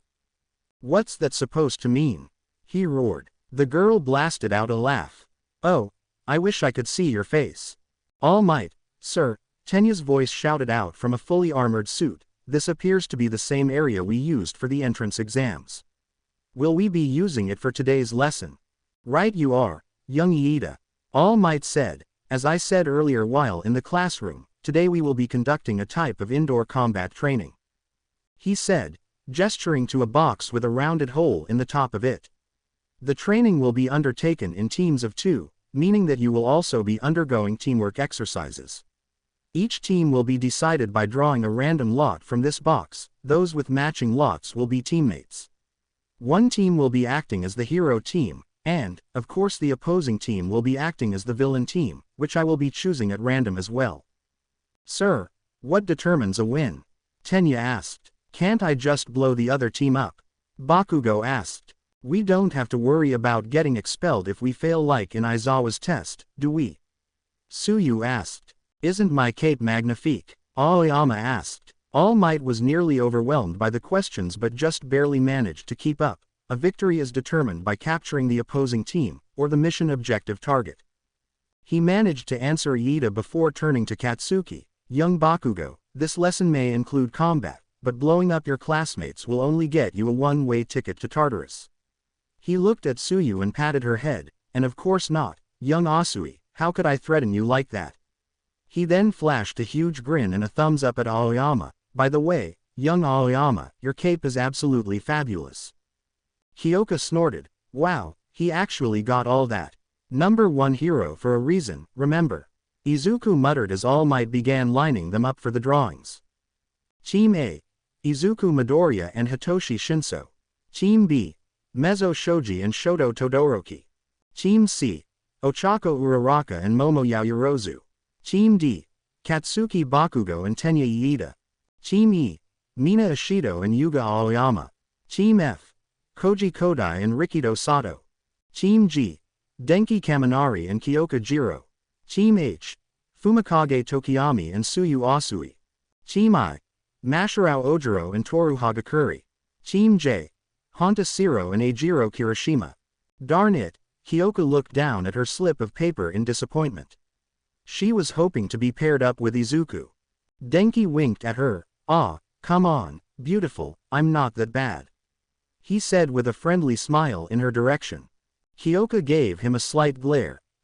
Just don't fry me, Thunderdolt. The boy wilted slightly from her insult. And now that everyone has teamed up, All Might revealed 2 more boxes. We will now select the first team to enter into the battle trial. He plunged his hands into the boxes, villains on his right, heroes on his left. The first teams to show us their stuff will be these guys. He held up Team A as the hero team, which was Izuku's team, and, to the boy's growing horror, Team D for the villain team, which meant that he would be facing Katsuki Bakugo right off the bat.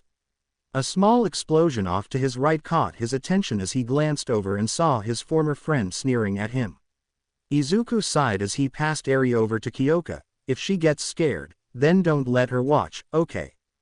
Kyoka was looking at him with worry in her eyes. Alright, but, are you gonna be okay with this? Izuku nodded slowly. I think I can handle him.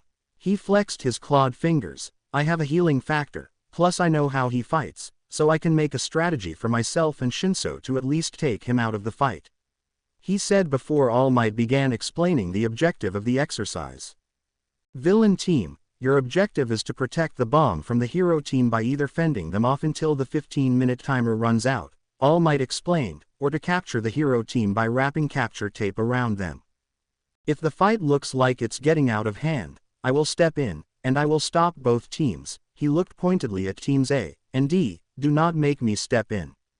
His smile disappeared into a hard, frightening frown as his blue eyes shone from their shadowy sockets, which made the two teams flinch. Even Katsuki wasn't totally unaffected. Hero team, your objective is to stop the villain team by touching the bomb, which means you have acquired the weapon, or capture the villain team. If time runs out and neither has been completed, it is an automatic failure for the hero team. He directed Bakugo and Iida to one of the buildings. 10 minutes will be allowed to strategize for the coming battle. Everyone into positions, please. The rest of you, follow me to the observation room to await your turns, and while we watch the battle. Young Jiro, if you please. He called out as he noticed that the girl was lingering behind with Izuku. She looked back and forth between them before giving out a frustrated groan. Then she turned toward him and leaned up on her toes to plant a beep right where his lips would be beneath his mask. Gay. Startled, Izuku stiffened and backed away. Please don't do anything stupid, okay? Said the blushing girl as she turned around and carried Eri toward the observation area. Izuku found himself staring after her, his hand rising to his mask. Why yeah, not stupid is good. Then you'd better get your head out of the clouds. Shinso placed his hand on his shoulder, jostling him out of his stupor, and then you can help us figure out a way to win this thing. Izuku shook himself. All right, sorry, okay, first of all, tell me about your quirk. Kyoka, are you mad? Eri asked her as they made their way toward the observation area. The girl looked at her. No. What makes you think that, sweetie? She asked. Eri blinked a few times. Well, your face is all red, and you had the mad face on. She made a frowny face that made her laugh. Did Daddy do something bad? Kyoka giggled and hugged her close. No, he didn't, and I'm not mad at him, or anyone really. She smiled, just worried. Daddy has to fight a really strong person, after all. She held her tiny fists above her head, but Daddy's strong. Eri said in defiance. Kyoka couldn't doubt that, but she also couldn't dispute the fact that Bakugo was going to be after him like a lion after a piece of meat. You're right, she said as they entered the observation room. It was full of monitors that showed the interior of the building that Bakugo and Iida were occupying, as well as a view of Midoriya and Shinso, who were talking right outside the building, probably coming up with a battle plan to counter their explosive classmate. Man, for Shinso to have to face Bakugo on his first day, she heard Toru say, that's some serious bad luck. Kyoka chimed in. Bakugo will be focused on Izuku, she told the invisible girl. Those two have a history, and I doubt that he views Shinso as a real threat, or even Izuku for that matter. Kirishima grinned. So they're rivals. That's so manly. Kyoka wanted to deny it, but the point of it all was that this really was some sort of warped rivalry between the two of them. Forget about that for the next 5 minutes, Mina said with Toru's gloves bouncing right next to her, the pink girl having a huge shit-eating grin on her face. We saw something I bet you thought we wouldn't see. Oh, it was so cute of you to beep him for good luck. Toru and Mina were speaking in those annoying sing-song voices. But Kyoka already had a neon blush across her cheeks. Denki looked a little dejected. Man, no wonder you didn't want a pair with me. Ochako was cupping her cheeks. It was so sweet. I had no idea you two were a couple. We're not. Kyoka shouted over the girls, surprising them. I mean, we're not dating or anything. She muttered in utter embarrassment. And of course, the kill shot had to come from the least of all expected shooters. Does this mean you really are my mommy? Eri asked as the older girl went beyond red and started sputtering worse than Izuku normally did. Even Momo and Tsuyu cooed over that one, and Kyoka had nothing, absolutely nothing to say in her defense. Izuku looked at Shinso with awe. Brainwashing? He asked when the boy explained the nature of his quirk.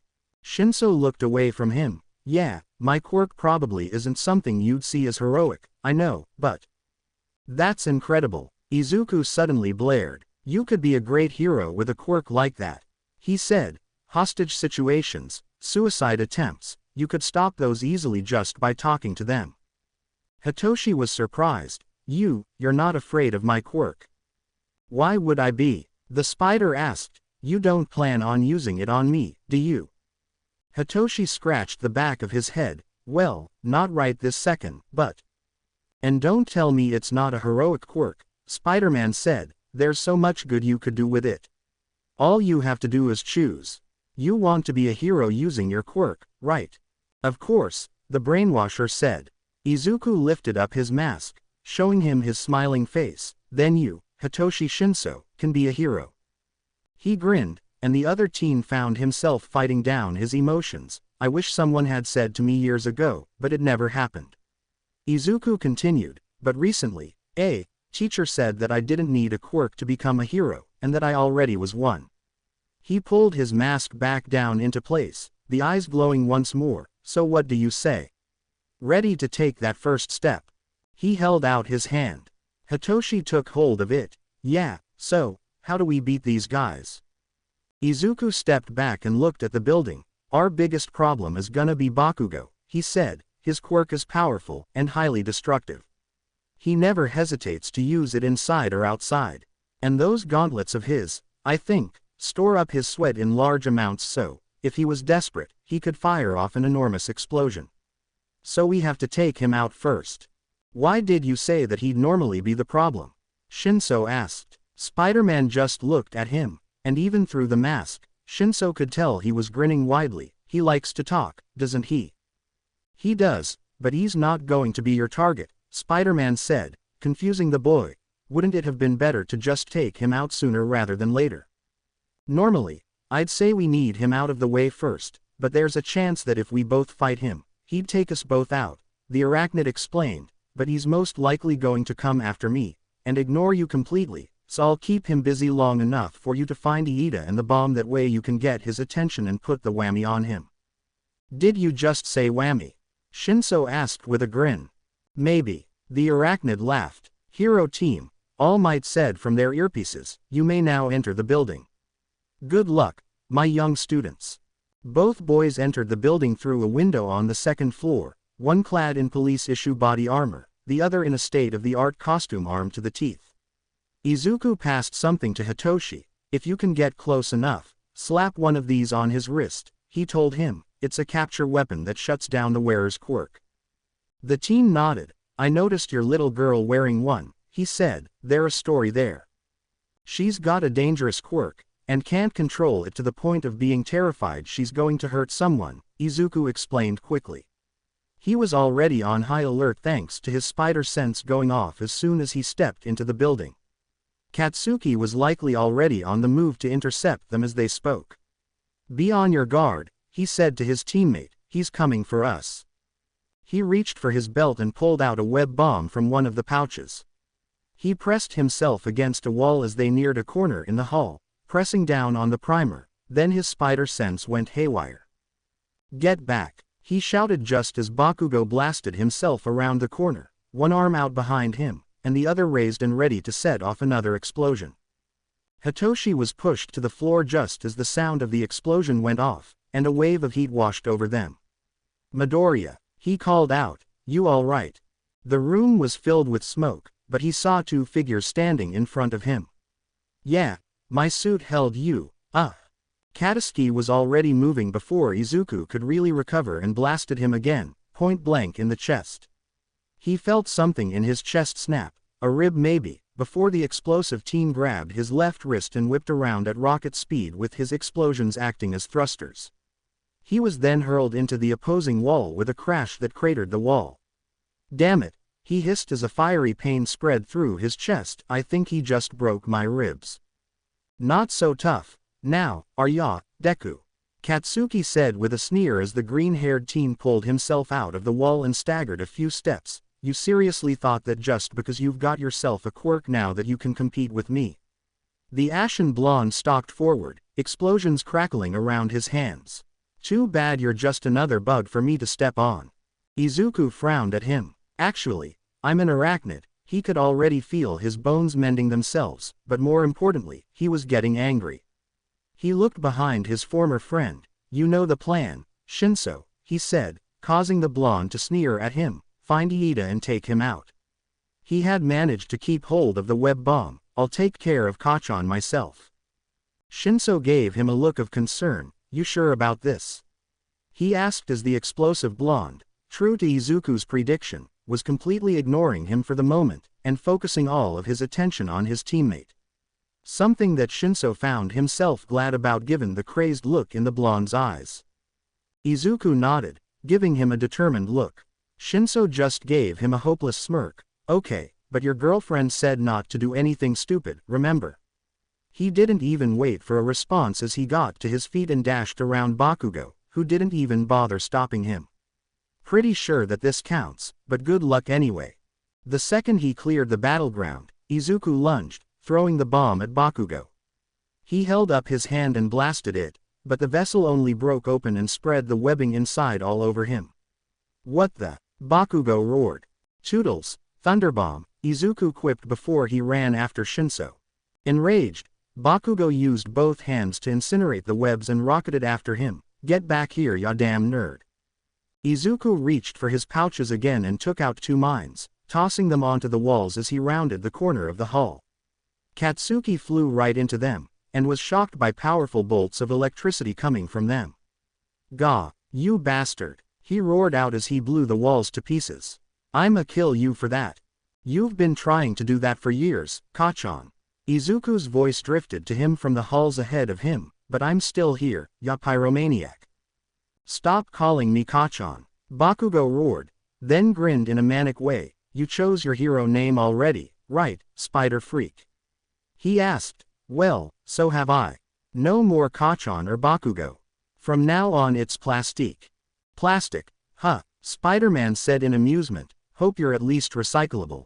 Plastique growled, laugh all you want, you insect, but at least I'm out here in the open, and not hiding like some little bitch-ass bug like you. Who's hiding? Plastique whipped around and was promptly punched right in the face. 11 years of torment slammed into him, and sent the ashen blonde hurtling down the hall. Before he hit the floor, Spider-Man shot 2 web lines against the walls and pulled back to slung himself after him. Plastique was already nearly on his feet by this time, and the arachnid couldn't resist. Crotch. Dude, Kaminari cheered, that was an epic hurricanrana. Kyoka was laughing herself silly. All Might, thanks so much for letting us in on the audio for this. She said with genuine glee, I am never gonna let either one of them forget this. I don't think anyone will. All Might himself was chuckling as he watched the battle's progress. In truth, Izuku may have made the right move in letting Shinso go after Iida on his own. Time was already running out, and if both of them were anywhere near Bakugo pardon Plastique, then one, if not both of them would more than likely suffer an injury before the game was up. Forget about the wrestling move, Toru huffed, he turned invisible again. He's stealing my shtick. Frogs can camouflage, too, I think, Ribbit, Suyu said. They're at it again, Honta Siro said with excitement. After using his flying hurricanrana to throw Plastique to the ground, Spider-Man was on the move again as soon as he rolled to his feet, using his new camouflage abilities to disappear. Plastique was furious, his eyes white with anger. You, Ing. Deku, the deranged teen roared, this is what you were waiting for, wasn't it? He shouted into the empty hallway. From the time we were kids, you've always looked down on me. Hidden by his quirk, and by the shadows, Spider-Man cocked his head, looked down on him. You thought I was weak. That I needed your help. Plastique continued. Just because I fell down, you had to go and treat me like some weak little shit that needed saving. Suddenly it all came back to him. The day things changed between them. That day at the creek. He crawled down from the ceiling, staying hidden by his quirk until the last moment as he stood in front of him, the person that used to be his friend. He shimmered into view, and took off his mask. That's what this is about. He asked out loud, shaking his head in disbelief, that's why you decided to shun me, to beat me to within an inch of my life every day just to show that you could. Plastique glared at him, that's what it's always been about, you idiot. Spider-Man's right hand snapped out in a sharp punch to his nose with a satisfying crunch. The ashen blonde crumpled to his knees. Gah. He held his face for a moment, stunned that he had taken a hit. The blood dripping from his nose brought him out of it, though, and he glared up at the arachnid only to falter as he saw a look of pure rage on the boy's face that had never seen before. You stupid, egotistical moron. Spider-Man roared out and ran at him, delivering a left cross to his cheek before following up with a roundhouse kick that sent him hurtling into the wall where he formed a crater as he had done to him once before. Spider-Man started toward him at a slow, determined pace, sparks of electricity jumping across his arms. We were 4 years old, Kachan. He snapped. 4 years. That's younger than Eri is right now. And you've been pissed off all this time because I was worried that my friend who, at that time, had fallen off a log that was over 10 feet from a shallow creek that had rocks at the bottom, and maybe cracked his head open, or broke his neck. Plastique groaned as he pulled himself out of the wall. I didn't need. Spider-Man was on him before he could finish. Pulling his mask back on, Spider-Man lunged forward and drove a thunderous right hook into Plastique's gut, knocking their air out of him. But that didn't stop him from retaliating with a powerful point-blank explosion to the chest that sent Spider-Man hurtling away. The shock of the explosion made his ears ring, but it also caused his body to turn the kinetic energy from the attack into more of the electrical charge he needed to end this fight. He rose into a crouch and glared at the explosive blonde. All these years, you thought I was looking down on you. Spider-Man shouted as he charged at Plastique again. Plastique tossed one of his grenades at him, the small explosive bursting in a bright flash, but the lenses on his mask kept the freckled teen from being blinded. You had it so wrong, you damned idiot. He jumped, web-slinging himself a flying kick, which Plastique barely managed to avoid. The hell I did. Plastique snarled as he powered up a stronger blast, stun grenade. His palm exploded, sending the Arachid crashing into the wall once more. You were always making believe that you, a quirkless nothing, could be a hero. He roared, always getting in my way, telling me how to act. He yelled at the teen, you even called me a villain once. Spider-Man's right arm sparked with electricity, starting with the tips of his fingers and moving up his whole arm and moving into his chest. That's because you acted like one. Plastique watched as that green glow inside of his opponent spread from his chest and back, not just into one arm, but both of them as he pushed himself off of the wall. And what makes it worse, said the angered voice of the arachnid-themed trainee, is that you couldn't see what you were doing. The emblems on Spider-Man's suit began to shine in the light coming from inside of him and his green eyes glowed brighter than ever. Listen to me. Bakugo. His opponent flinched. I looked up to you. He snapped. You were always better than me in school, so I admired you for that and tried my best to keep up with you because I knew that you would be amazing. But when you got your quirk, you started walking down a path I couldn't follow, he went on, taking a step toward the now cautious blonde. Yeah, because you were quirkless. Plastique snapped back. No. The hall filled with green lightning as Spider-Man suddenly lunged at him. Plastique was treated to hundreds of thousands of volts of electricity running through his body before he could react to defend himself. He staggered back from him. That's just what the teachers said to encourage your aggression. They were turning you into a rabid animal that could bring them a bigger paycheck if someone with a strong quirk came from their school. They saw that I was great. The blonde snarled back, and launched himself at him again. The battle then picked up pace as both tried to injure the other with powerful blasts of explosions or electricity. The rest of the class was watching with growing awe. Those two are amazing, Hiroshima shouted as the brawl continued. I can barely follow some of their moves. Denki nodded. I can't follow them at all, he said, but man, these two have issues. He shivered. Did you hear some of the stuff they were saying? I have a fairly good idea why Midoriya has so many scars across his body, Tokiyami said as he watched the fight. Both hearts have their own darkness in them, though one still has a light shining through the dim. Kyoko was having trouble not showing her anger at the situation while little Eri was watching the fight with growing worry. Daddy's hurt, she cried out as she saw Bakugo plow Izuku face first into the floor, an explosion going off point blank into his back. But the green glow of Izuku's bioelectricity exploded out of his body then in a massive surge that had the ashen blonde slamming into the ceiling for a brief moment as Izuku made his escape. The two then engaged in hand-to-hand, raining blow after blow on each other. The violet-haired girl patted her back soothingly. Come on, half-pint, your dad's not gonna let that puffed-up cherry bomb beat him. She told the little girl. distracting her just in time as Izuku took an elbow to the face. Remember, he's strong, right? Extremely strong, Mezzo Shoji said through a mouth on one of his tentacle arms. I've hardly seen crows take as much damage as these two are taking, but I'll be damned if they can't dole it out, either. The only great thing about you now is your ego, Izuku suddenly shouted. Plastique had Spider-Man in a sleeper hold attempting to knock him unconscious. I'll prove just how great I am, you punk. He hissed in the boy's ear, I'll squash you just like the bug you are. Spider-Man growled as he reached a hand back toward Plastique's face. The only thing great about you, he curled his finger with electricity sparking around it, is your ego. He flicked his finger and sent a powerful discharge into the blonde's face through the tip of his nose. His hold on him loosened, and Spider-Man drove his elbows right into his gut. Following that up with a spinning knee right to the solar plexus, he now had Plastique on the ropes. You don't know how disappointed I was in seeing you act like a monster. He snapped and punched the dazed teen in the chest with another discharge. When we were kids, you were the brother I always wanted.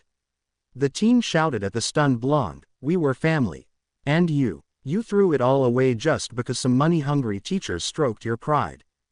Plastique was losing his steam, and fast, and that was when one of his grenadier bracers chimed, turning red. You want a monster, he snapped, raising his right arm as he pulled back the handle on the grenade, unveiling the pin. Then I'll show you a monster. As Kyoka saw the blonde pointing his bracer at Izuku, she was sent into full-on panic mode. Oh go. She looked at All Might. Stop the fight right now, or he'll bring the whole building down. All Might was in agreement. Young Bakugo, stop. He roared into the microphone, you'll kill him. But he was ignored as Bakugo pulled the pin from his weapon, and unleashed a storm of hellfire into the enclosed halls of the building. The last thing they heard was Izuku, what kind of a hero tells someone to commit suicide? The entire class heard Spider-Man's question just as he was lost in the torrent of flames produced by Plastique's support gear. As the words left Spider-Man's mouth, Plastique's aim was thrown off by just a few centimeters to his right, giving the arachnid more than enough room to dodge the incoming blast by flattening himself against the wall while the explosive force rocketed through the hull and blew apart the walls as it struck. Luckily the flames passed him quickly and the insulated suit was protecting him from the heat. As soon as they passed he was on the move while his electrical powers surged from the energy he took in from the blast. Plastique was too stunned at seeing him unharmed to react. As he raised the left bracer, Spider-Man fired off both web shooters at the handle, gumming up the mechanism too much for him to make use of it. He then yanked the web line and pulled the bracer off. Plastique was furious and charged at him. Izuku reached for one of his cuffs and slapped it over the blonde's outstretched arm. Plastique, not knowing what the device was, tried to blast it off, but was horrified to find that his quirk no longer worked. What the foo? He was stopped by a web shot to the mouth. Spider-Man surged forward as the teen tried to get the stuff off, pulled off the other bracer, and started webbing his arms to his sides. You know, Plastique, you're looking a little tired, Spider-Man quipped, why don't you stick around here for a while and rest? He then jumped up to the ceiling, shooting 2 more web lines at his shoulders to lift him into the air, and started to cocoon him. MPH. His former childhood friend, Bully, was furiously glaring at the arachnid and was now hanging upside down, wriggling to try and free himself from the powerful webs. Spider-Man backed away and admired his work. Oh, what a tangled web we've woven, Plastique. He chuckled. Now, I'd love to hang around with you, but I've got a test to win. As Spider-Man walked away and disappeared up the stairs, one would think that it was a flawless victory for the teen. However, even though he knew there were cameras in the building, he did a little happy dance for himself that had certain people laughing at him for it. Way to go, Spidey. He won. Aries shouted happily, an absolutely beautiful beaming smile on her face. Daddy won. Daddy won. Kyoka was laughing herself silly at Izuku's little dance scene. Oh my god, I so wanna tease him right now. That was epic. Hiroshima hollered. That was the manliest fight I've ever seen. Dude seriously put him down. Kaminari cheered. Tokiyami nodded sagely. Light triumphed over the darkness. All Might sighed in relief, his eyes still on the young man he had taken a liking to. Well done, young Midoriya. He said as he saw the young man leaned against the walls for support. Momo didn't miss the gesture. It looks like that fight took a lot out of him, though. She said, looking at Kyoka, do you think he'll be able to help Shinso if it comes to a fight? Kyoka shrugged. I'm not even sure what Shinso can do, she reminded the girl. For all we know, Shinso can take Iida down all on his own. Meanwhile, Iida was monologuing to himself about how he would be the best villain he could be when Shinso found him, and it was luck that he had a good control over his sense of humor, or else the speedster's actions and words may have forced a laugh out of him. Katsuki Bakugo has been captured, and is no longer a participant of the test. All Might announced. Nice one, Midoriya, he thought to himself as Iida turned toward the weapon. Alright, time to pay him back for keeping the Mad Bomber off of my back. I just hope he's as gullible as I think he is. He stepped out from hiding. Excuse me, but where's the toilet? I'm sorry, wah. Iida froze mid-sentence. Shinso grinned and waltzed right up to the fake bomb, bingo. He placed his hand on the side of it. To be continued. I hope you enjoyed this story. Also remember to subscribe and like this video. See you in the next video.